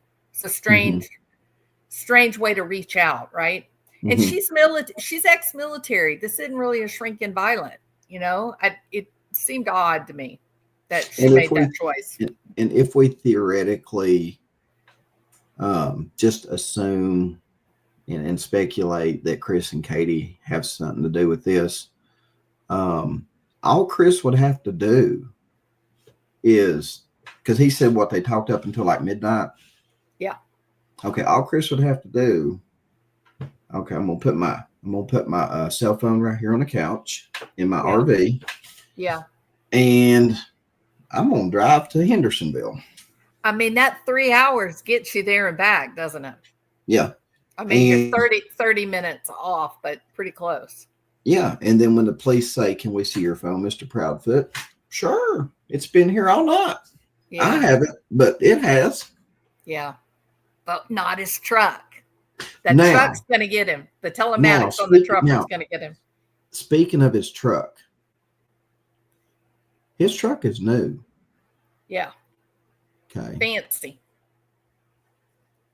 data. Yeah. All They kinds of would- data. Police would know immediately by pulling the data if he was in Hendersonville between midnight and 4 a.m. Unless he messed with it in the same exact way that Barry Morphew did. Barry Morphew turned off the telematics in his truck somehow and then turned it back on when he got back from Saguache. Interesting. Very interesting. This was a huge deal. Martin Smallwood, if you ever see Martin Smallwood in your chat, ask him about it. They did what was basically a doctoral dissertation on telematics. It was amazing. But they completely proved that he definitely somehow was able to disconnect the telematics, reset it somehow. It was gone. It was off for several hours. And her body then was found, an hour south of his house. Yeah. And then he went north to Denver and went to 5 different trash dumps, making sure there was a camera at every one of them, acting suspicious at every one of them. So it had everybody, including the Colorado Bureau of Investigation, everybody looking north. And he had left her in a flat, plain, no nothing field, just 100 yards off the road, an hour south of his house. It's amazing. Now, let's say, for example, just hypothetically, Chris parked down there in his truck, put Sebastian in the truck, hypothetically took Sebastian to the Bower Sox, and Sebastian Now is that's interesting. somewhere in the ground at the Bower Soxes, right? Yeah. And then Chris drives back to Mississippi. Yeah. Police have video, probably, because he's smart enough not to stop anywhere, right? I mean, you'd have to be stupid to stop at a gas station and get out of your truck and get on video. So he's probably smart enough just to drive straight back to Mississippi. Police are probably going, that looks like Chris's truck, but we're not sure because he didn't stop nowhere. Yeah. And that's where we're at in the investigation, probably. So you think could his that be truck Chris's- the truck is the focus. and if you're the district attorney and they bring this video evidence to you, the district attorney's going to be like, I need more than this looks like his truck. Right. You know what I mean? Yeah, for sure. But wasn't there something early on that wasn't there like an eyewitness called in that they saw this man and a young guy that looked like Sebastian at a gas station close to Memphis? I have no idea. I've not heard that one. And I think, yeah. And I think JLR went there, but they wouldn't talk to him at the gas station. So, yeah. But see, I keep going back to that photograph early on of what was a potential sighting. And then they came back and said that wasn't him. And I go back to that picture every now and then and I think, golly, it's like an exact match for him. How could it not be him? I'll let you guys know a little something here. I've never talked about this. I've not said a word. I could have probably got 1 million views off of it if I'd have made a video about it. But I was at Walmart a couple weeks ago, and I seen a boy in the garden section with this man that looked just like Sebastian. Oh wow! And I'm telling you, dead ringer, right? Like you were sure of it, yeah. I'm like, holy crap, you know. So yeah, I called 911. Said they didn't know who he was. I'm serious. They did not know who he was. They didn't know who Sebastian Rogers was in Not in East Tennessee. Tennessee. Oh my gosh. Well, not Jefferson County Police Department. Yeah. Or Sheriff's Department. Anyway, they they said, can you go make contact and tell us you're going to be in Lawn and Garden. So I went and made contact. Just made small talk. Yeah. And so you were talking to this man and this boy, like you were actually standing there? Yeah. So they had me go up. They wanted me to go make contact until officers got on scene. Yeah. So told them what color car I was, told them what kind of car I was in, gave them a description of the boy and the guy. I told them, my description, I'm bald headed, and we're going to be right outside Lawn and Garden, Walmart. And it was pretty easy for them to find us. So it's 3 cars pull up immediately. Hey, we're checking on this boy here. We need to know what his name is, and they take me to the side. They question, I guess, the man, the boy, and it ends up not being Sebastian. But I'm telling you, just like the boy in North Carolina. Yeah. I mean, could have been his twin. That is crazy that you're standing there talking to him and you're still thinking this is him. Yeah. That's amazing. Because he acted, he wouldn't talk, but we have to stop and think. I'm 50 years old. This kid's early teens. Teenagers don't talk anymore. Yeah. I mean, they barely look at you. I mean, if you say hi to, hey, how you doing? And you pass a teenager and say, hey, how are you doing? They're just going to look at you like, who are you? Yeah. So, with him not talking, I was kind of like, are we dealing with another kid that looks like him and, has, the same features as Sebastian, Yeah. But it turns out that the boy just, he lived with his grandparents and was just, they're just, country people that don't talk to nobody. Right. Yeah. Yeah. And I went up and made small talk with him about the stuff up there, in Lawn and Garden and stuff like that. They had no idea the cops were coming, no idea.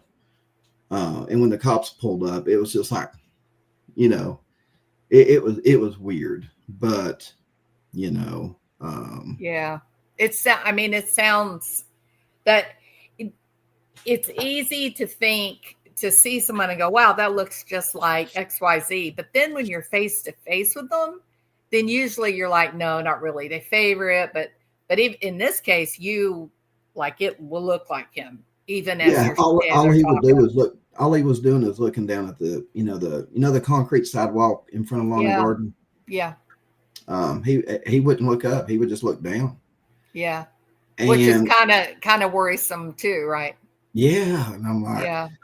But then after everything was over, I was just like, I got talking to my wife about it and some other people, and they're like, well, Dawn, kids act that way nowadays. And I'm like, oh yeah, they do, don't they?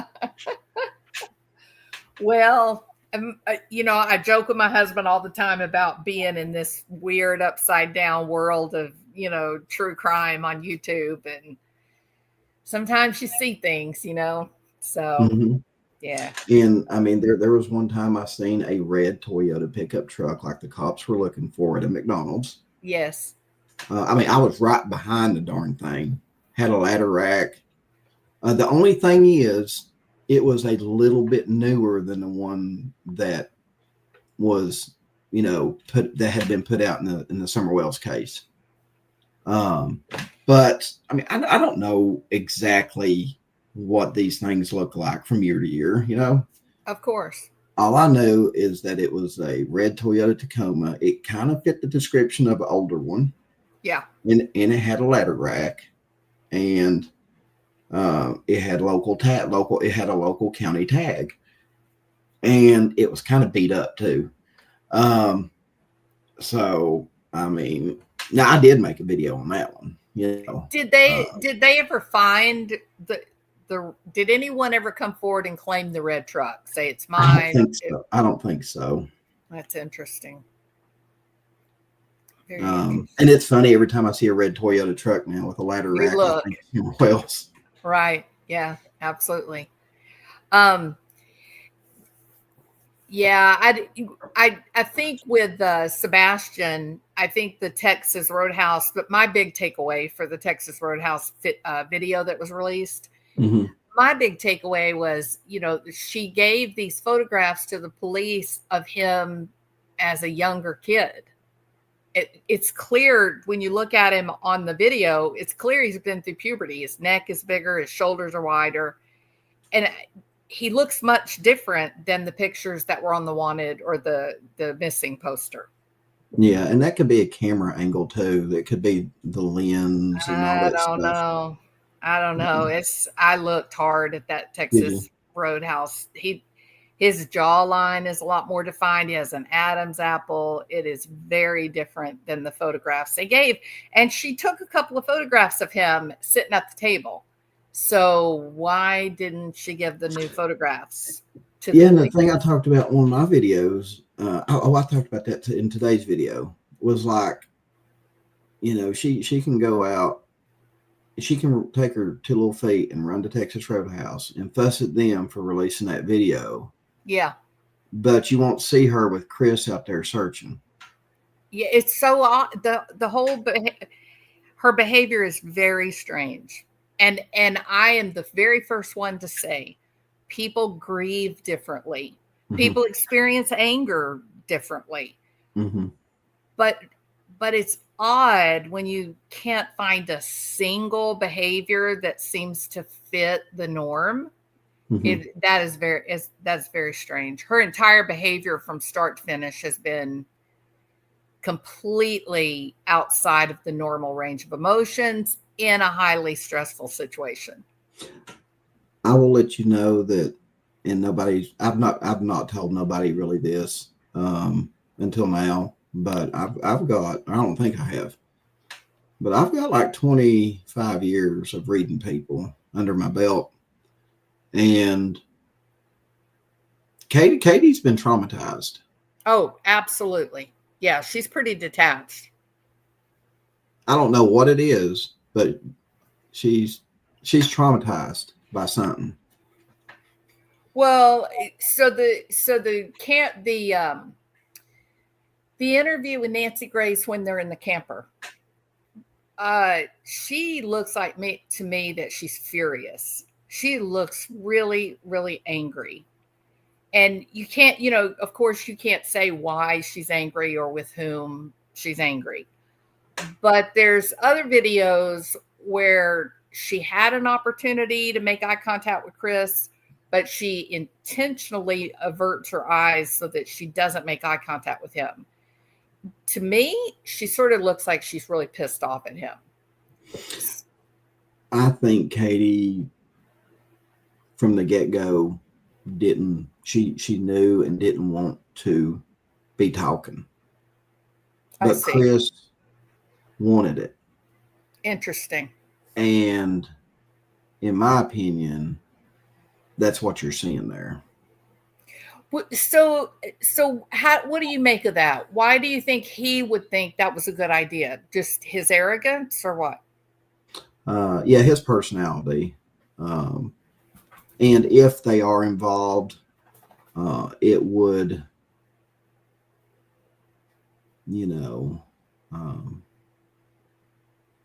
I mean, it can't be us because I'm his stepdad and it's his mom. It can't be us. We love him. Yeah. And boy, didn't he try so hard to say over and over about how Sebastian was his son. My son, my son, my son. Yeah, I would agree with that, Dawn. Yeah.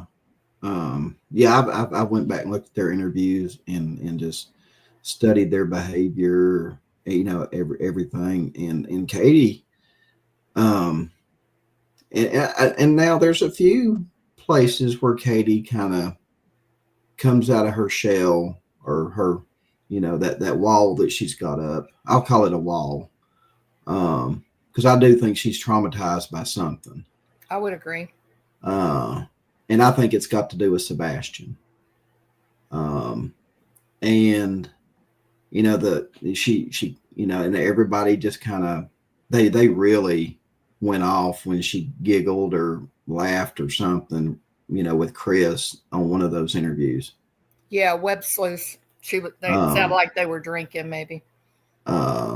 It's like it's like me, you know. I mean, number one, it would be all I could do to sit down and do an interview with anybody if my kid went missing. Sure. And, you know, I'd have 2 or 3 boxes of Kleenex over here.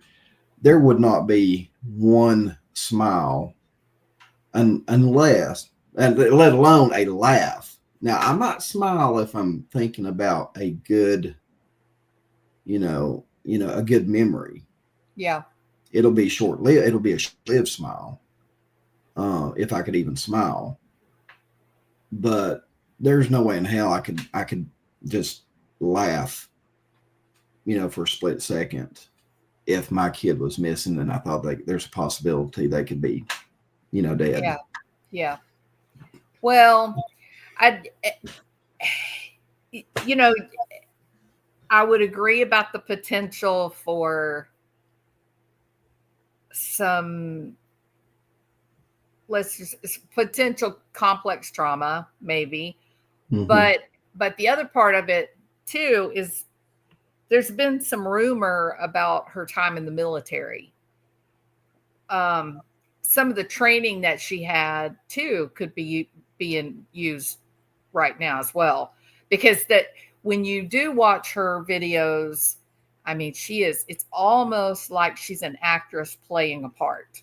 Like she's completely detached from potentially her own set of emotions. Do we know what she done in the military?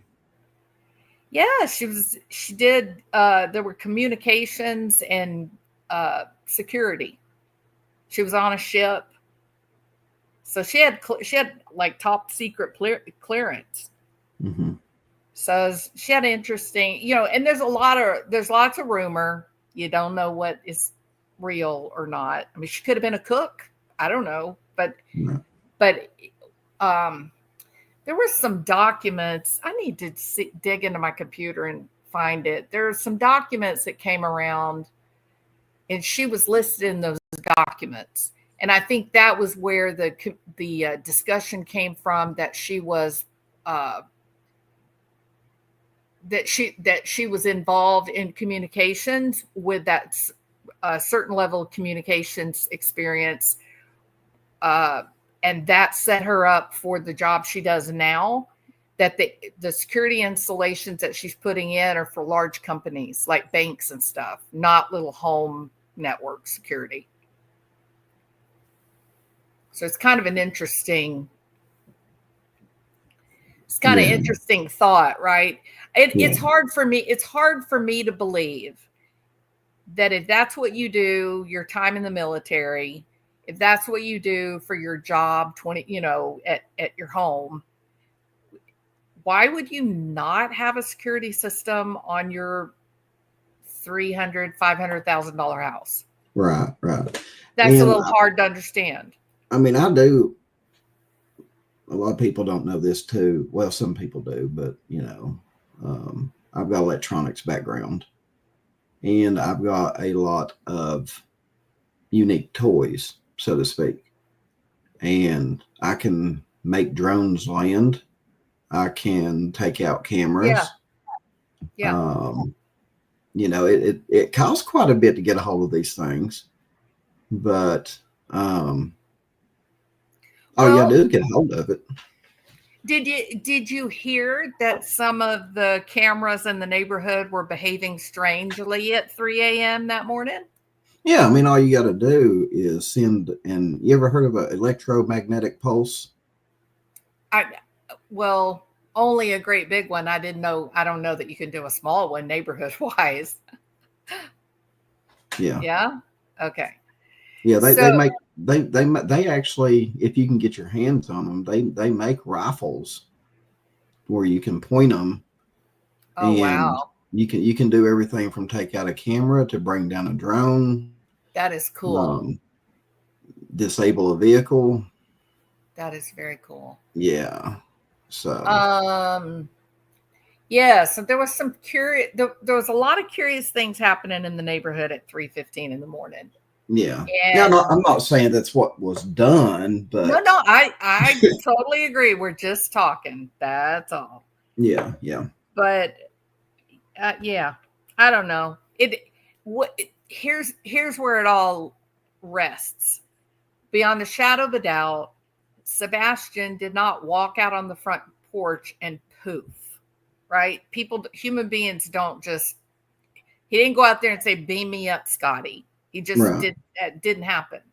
Right. So they bring in all these dogs, and we've had Jules in here tonight. She may be gone now, but she's military. She offered to have her dogs to come and search, and Christopher Proudfoot told her in no uncertain terms was she to come anywhere near his house or his neighborhood with her dogs. Now go figure that. If you're looking for your child, yet his so-called, it's my son, no step involved. Are you going to turn people away that are there to offer to do this, regardless of whether you think dogs are effective or not? He ran his mouth and said, "Oh, dogs can only find people 10% of the time." It's like, yeah, you're not looking at the right dogs. Okay. So why would he do such a thing? Why would he turn her away? What would be the benefit of doing that?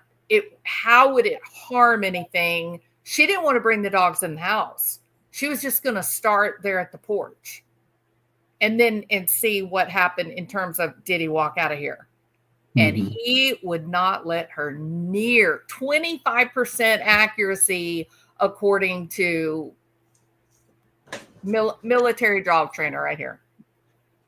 I mean, it's crazy. I mean, and the whole thing is, again, they tracked that little girl with autism up here. That's right.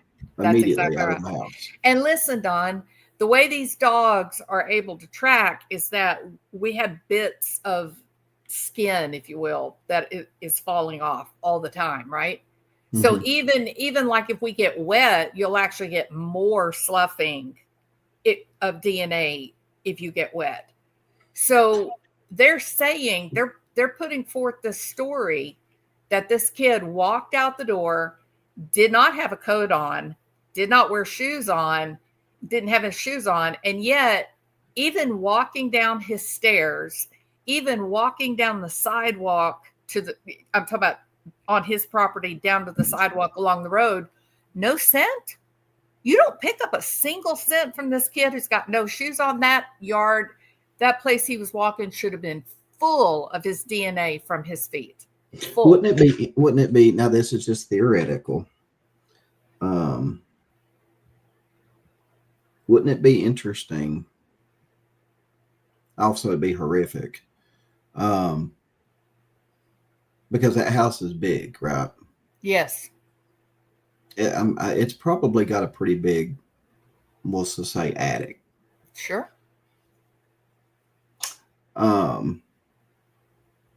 Wouldn't it be horrific if there was a freezer up in the attic with Sebastian in it? Oh, it'd be a nightmare. A true nightmare. And I can see people overlooking that. Oh. Because he's not going to be up in the damn roof. Well, there was a case, I think it was Kentucky, maybe. They were looking for a woman. There had been domestic violence. She filed for divorce, the common story. She went missing, and they went out to the guy's house. They looked everywhere, didn't find anything. Dogs acted kind of funny in a couple of places, but nothing big. They came back something like 6 months later. She was literally wrapped in a old rug in the wall of the house. Yeah. And they don't know if she was there when they were there or if he had like moved her a couple of times and that was the final place. Yeah. And but So, if you take a body and you put it in a small freezer of course. before, like if you take a body 30 minutes into being deceased and place that body in a freezer, Yeah. like a deep freezer, small deep freezer, I really don't know if there would be any decomposition for a dog to smell, No, you especially might if it's get, up in an attic. yeah, they might hit on like trauma, fear pheromones, but no, there would be no decomposition. Because you froze the body. Yeah. I don't know. It's pretty dark. On my channel, I usually don't talk about this part of it. I'm more interested like in the mystery of Yeah. the questions that are unanswered, right? But yeah, I think they didn't have any sense. Look, somebody put it up a while ago. Linda Timmons. No, it wasn't Linda. Somebody put up a while ago. Christopher Proudfoot literally used a spirit box to find Sebastian, but refused military trained dogs, search and rescue and tracking. Who does that? Who does that, Don? That's what made me do my community post this morning. I put on my community post this morning. I said, when I get on YouTube and do a search for Sebastian Rogers, I get so disappointed. Oh, but yeah, because that stuff is what I see. You know what I mean? Yeah, I do know what you mean. It's heartbreaking. I'm like, really? Yep. And the guy will use a spirit box to go out and do this, turn away a top of the line, well-trained dogs. Yeah. And then go up on YouTube channels and yuck it up and giggle and call web sleuths, web sluts. I mean, it just. Oh yeah, some of these people. I mean, I heard a girl that we're all familiar with, calling Seth the R word today. Yeah, absolutely. And I'm like, that's just. I mean, yep. No wonder people like Elise from 10 to Life make fun of us. Look at our little group and go, well, we're not going to talk about them. Right. You know? Yeah, for sure. I mean, even if Chris and Katie done something to Sebastian and it was horrible, I still couldn't say what this girl said about Seth today. I mean, I would say yes, they're evil people. You know what's wrong with them. You know this and that, but I wouldn't say they're effing R. Yes. You know. Yes. Because especially with no question about it, the only person that has consistently looked for that child is Seth. That is, no matter what you want to say about, what you agree with, disagree with, whatever. The reality is one parent acted like they cared about where that kid was. One. Yeah. It's either like there's, when I do, and I get up first. I mean, it's one of the first things I do in the morning. I'll get on YouTube and type in Sebastian Rogers. And if it ain't the crazy people with the spirit boxes, yeah, it's trashy people with the filthy mouths.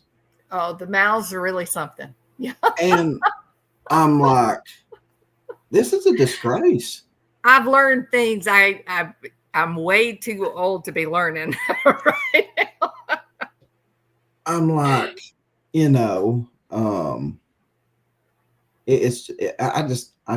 like, wow. No, I understand because I've been there. I have wondered to myself, how do you do this and not, how do you do this in a way that's dignified, right? How do you get up Right. there and talk about these cases in a way that's dignified? Right. And a lot of the reasons why I don't cover the cases with the kids, it's, I got to be careful because of what I do in real life for my real job. Mhm. So it's just better for me to stay away from that, right? Just Yeah. focus on the adults and, you know. And that I mean, I learned early on, and you know, dealing with different creators when I first got into YouTube, that you know there are, I mean, with YouTube anybody can have a channel.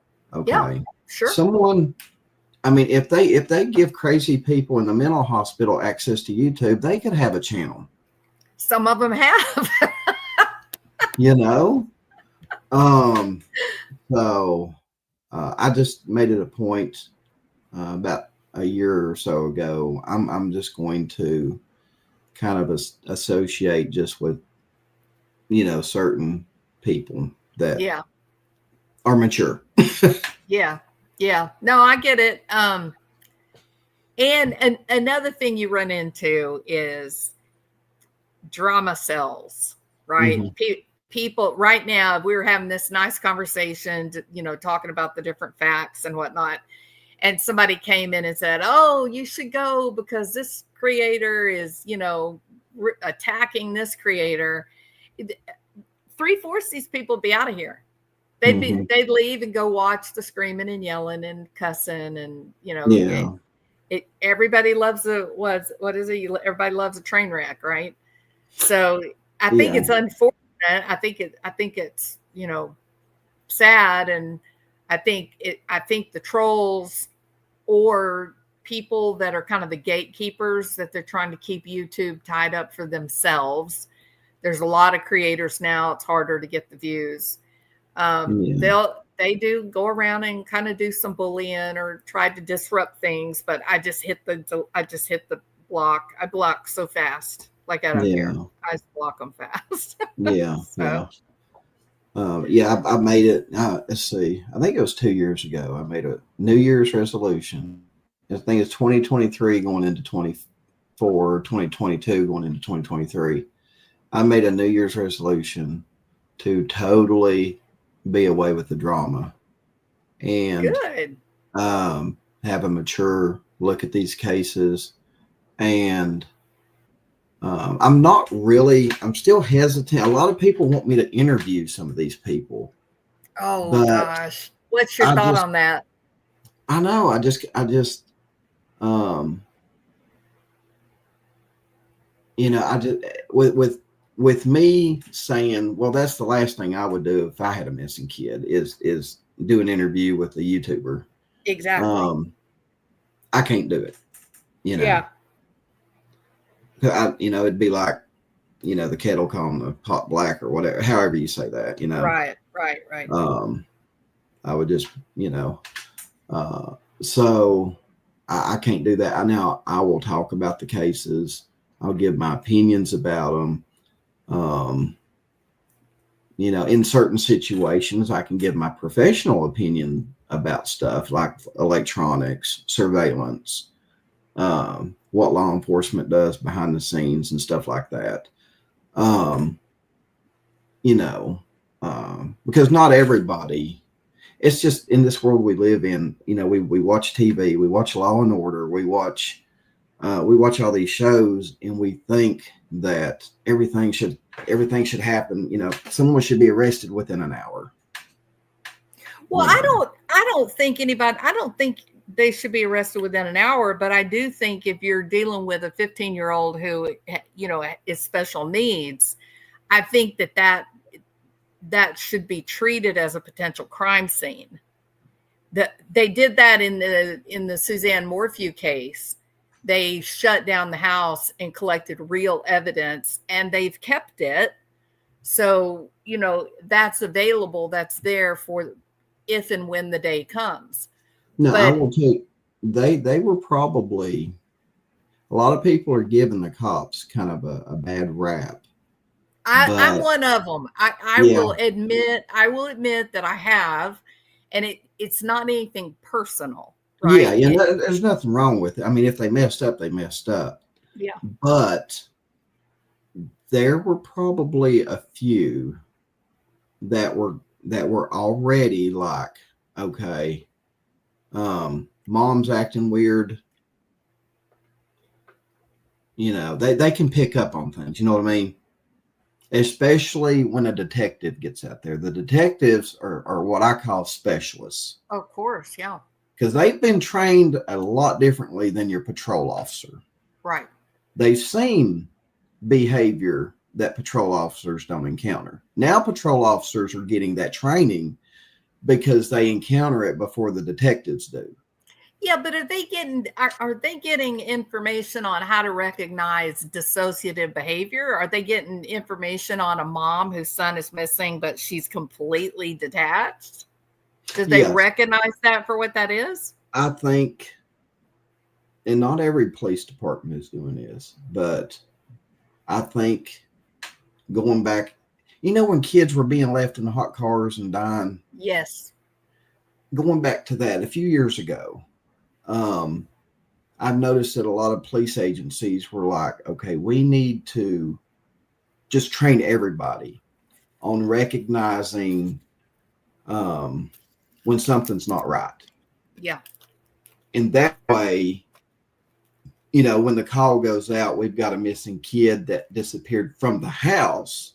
I mean, there's a difference between a kid going missing at Walmart and a kid going missing in their own in the safety of their own house. Completely different. Agreed. Okay. So now when you've got a patrol officer showing up and going, okay, you know, Miss Proudfoot, you know, what was he? I need to know what he's wearing, and you know, getting all this information. The other patrol officer, Katie doesn't know it, but the other patrol officer is studying her behavior. Yeah.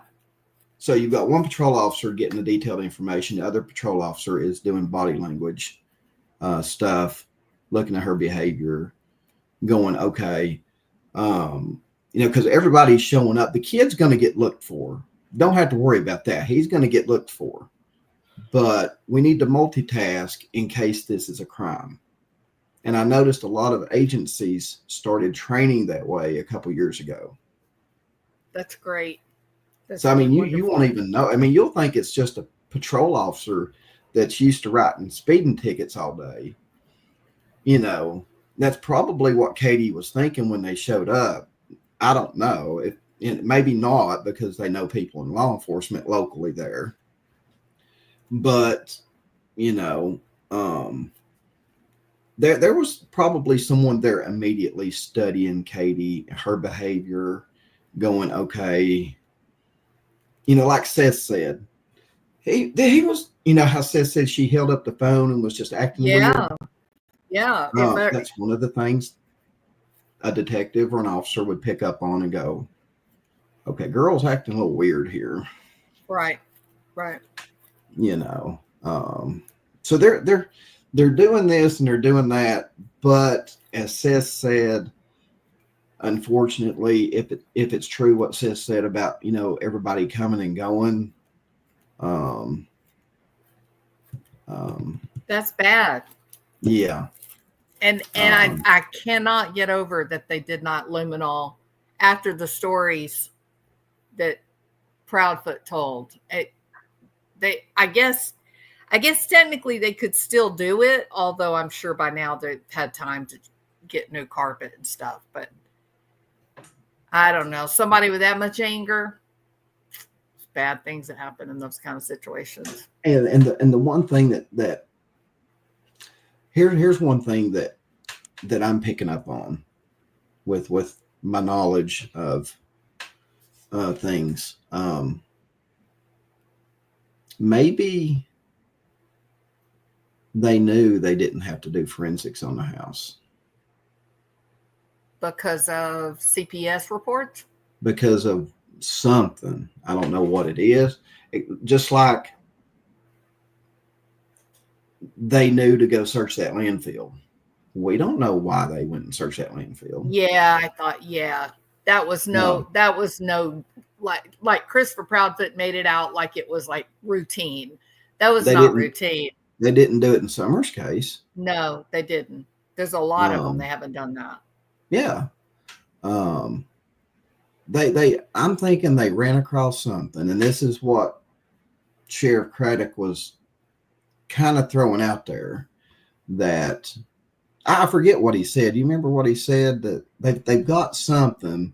I thought they said that one of the guys doing the trash truck said that they noticed that the trash can was much heavier than was normal for that house.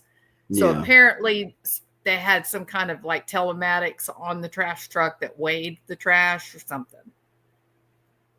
But listen, they said it was 100 pounds heavier. That's a Well, lot of stuff. That's something big. Yeah. But there's something else. There's got to be something else there that they picked up on, seen, collected, or something that said, okay, Maybe we it was need to something focus- in the truck. it could be something in one of the vehicles, could have been something in the yard. Because remember, Yeah. they were in the backyard with Yeah, the mapper. that's right. That's exactly right. Um, I don't know. And in a way, that's forensics. I mean, was there something very small that got left in the backyard because you know, you're in the middle of doing whatever you're doing at night, and if you leave behind some evidence that's maybe the size of a dime, you're not going to know it, right? Yeah, I agree. And I also think I think it's an absolute certainty that they had that same security footage. They knew those were flashlights. They never thought that was the trash truck.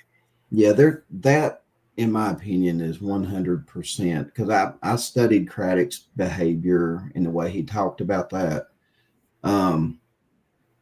In my opinion, it's gonna play an important role in the investigation. Yeah, I agree. I think Yeah. so too. And they're now coming out and being really clear that there's a lot of information that is being protected. Yeah, that's what I was getting at. Craddock even said it Yeah.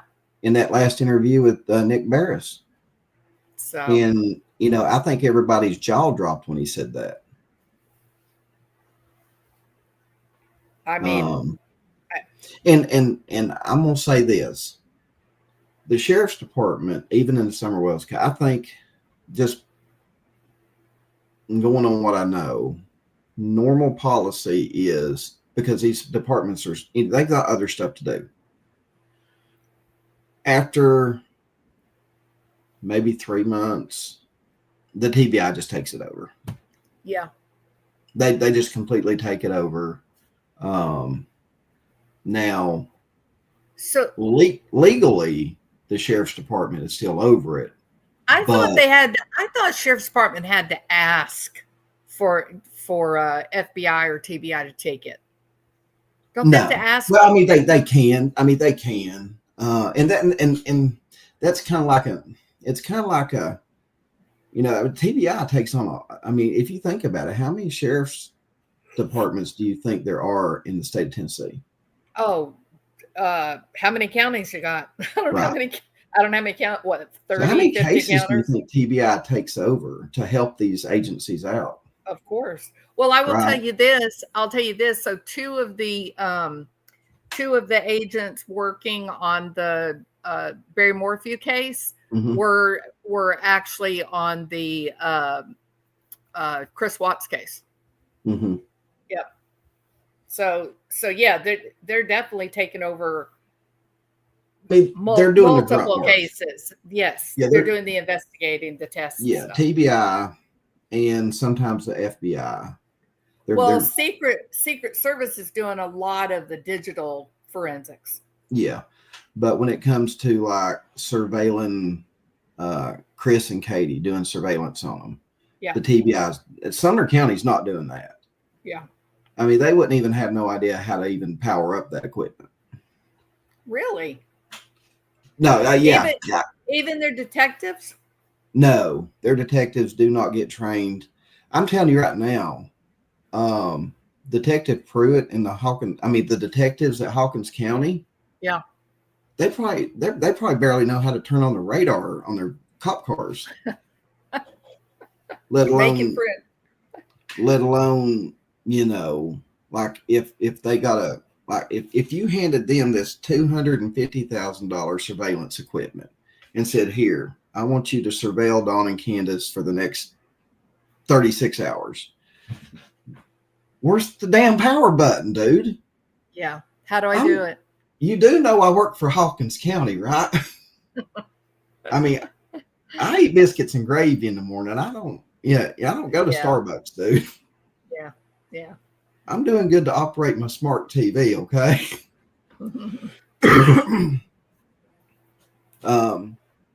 So yeah, the detectives for Sumner County, I mean, it takes the training of these special agents to surveil Chris, Katie, the Bowersox,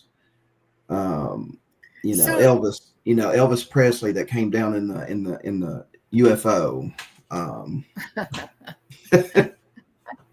Well, so do you think it is do you think it's interesting that Christopher Proudfoot got angry with Elevated Truth when he started talking about his truck? I mean, Christopher Proudfoot has been like all communications off, right, for months. Yeah, I mean, obviously, months. if you've told these people stuff that you don't want the other side knowing, Yeah, but the cops know it. But we're talking about Chris Proudfoot. He's worried about his the way he looks in image. His image. Yeah. That's what we're talking about here. Yeah. Well, I thought that it was I thought it was stupid. I thought it was really stupid that he let his emotions get a hold of him, and that he came up on panel because he admitted that his truck was caught up in the geofencing. And I don't know. I know different than you know, so I'm probably wrong. But my understanding with the geofencing is that it does require a warrant. Yeah, I mean, if it involves a child. Yeah, and I don't know about that. I don't know about that part. If it involves a child, the higher powers that regulate that, will do this. I didn't see it. So you're doing it you're doing it not interested in prosecution. You're doing it specifically, where's the kid? Yeah, basically judges are like, would you get a warrant? Would you get a warrant for that? Yeah, if the geofencing requires a warrant and there's a kid involved, do it. I'll sign it later. If I was a judge, I'd be that way. Yeah. Do it. If there's a kid involved, do it. And don't worry about me signing off. I'll do it tomorrow morning when I get to work. Well, let me ask you this. What do you think about SF Investigates? Tonight, he actually said on a YouTube channel, that he thought that the flashlights that weren't flashlights. Remember, originally he said they weren't coming from the Proudfoot house, that they were over across the street, yada, yada, yada. Now, I guess he's decided that they must be flashlights, because now he's claiming it's some kids that are out there playing flashlight tag. He said that on channel.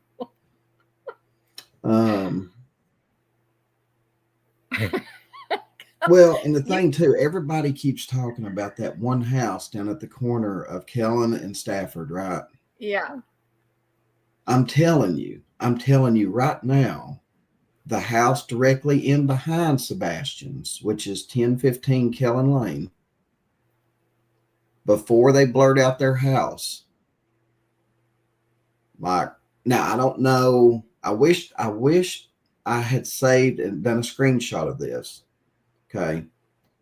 But back when I was going up and down the street with Google Maps before they blurred their house out, they had cameras all around that damn house. And if they had cameras in the back of that house, guess where them cameras would pick up? They would pick up Sebastian's backyard. Correct. Where they were doing the forensics. Yeah. And they know that they went out the back. They know that. Now, since that house, they blurred their house, that tells me, okay, maybe these people need some privacy because their security system picked up something that police have, and police, we don't, maybe, maybe there's a couple houses with security footage that is very important to the investigation and that police have that they're not telling us about, that never got leaked, like the flashlight video got leaked. And they tried to say that the flashlight video was nothing, don't pay any attention to it. And then we got Mob Crew who showed what it was. Yeah. I mean, let's say if police went to that house in behind Sebastian's and they said, we need to see your video from last night, and then, police watch it and they're like, oh crap. Hey, Yeah. we all of a sudden that homeowner is like, what did I just get myself into by letting you watch this? Right. And then the police are like, don't say a word. Yeah. And well, of course, now that it's out, their safety could be. Well, I mean, considering what happened to poor old, was the sheriff's name Westbrook? No, what's his name? Westbrook. You could have nut jobs beating on their door. Yeah. Do you have any security footage that the cops have? Yep. You know what I mean? I mean, look at what happened to Texas Roadhouse. Some crazy person came in there screaming and yelling wanting security. Well, we're not talking 4 houses down on the corner. We're talking like their property touches Sebastian's. Exactly. With a great security system. Yeah. So. And I'm telling you, when I looked at that house before they blurred their house out, it was loaded with cameras. Yeah. It's very interesting. And after what Linda Stanley did with the Barry Morphew case, I'm perfectly happy for them to sit in complete and total silence until an arrest is made. Yeah. I'm not going to rush it. I mean, Right. like I said, Charlie Adelson was 8 years before they made that arrest. So Right. it definitely can be done. I mean, Elsie is asking me a question. She's saying, where did she hear that the trash can was 100 pounds heavier? That was chatter when Sebastian first went missing. There was discussion about whether they were looking at the residential trash or if they were looking at construction trash, and it turned out it was residential. So those are the only things I remember from it. So yeah. But I have been doing this nearly 5 hours live, Don. Oh, have you? So I'm going to have to go because I do have to work tomorrow. Okay. And I have thoroughly enjoyed the conversation. No, anytime. We can do it again sometime. I just happen to be up and everybody's, like I said, everybody's in bed, and I just happened to run across you being live, and I'm like, I'm gonna say hi. Yeah, well, I am so glad you did, and I know Emmy Joe is also glad, and so it's good getting to know you. So I watch all your videos. I don't always catch very many lives because I'm at work, but if I ever catch you live, I'll speak up. Okay. Okay. And okay. you're always welcome if you see me live. Pop in and say hello. Oh, you guys have a good night. You too, Don. It's good talking to you. It's good to get to know you and talk with you. Okay, you too. Bye-bye. Okay, everybody, I got to go. I didn't realize how late it was until I looked down at the clock, and I got to work tomorrow. So I hope you guys enjoyed the conversation. Don B is a very cool guy, and that was a lot of fun. So hopefully he'll come back and we can continue our very long conversation. I would guess that Brittany is probably still live right now. So I hope you guys enjoy her live. I've got some super chats here I've got to do. Dame DeFair, Gray Hughes found Kylie Rodney. SF investigates, stood with Kylie's family and supported Kylie, drove herself to death. I don't believe she did. Justice for Crystal McCrory Jones. Please look at the Crystal McCrory Jones case and Pinky. Thank you guys so much for helping support the channel. I appreciate it. Thank y'all for hanging in for such a long time. If you haven't subscribed, I hope you will. Please hit the thumbs up on your way out, and I will be back again. Talk to you later.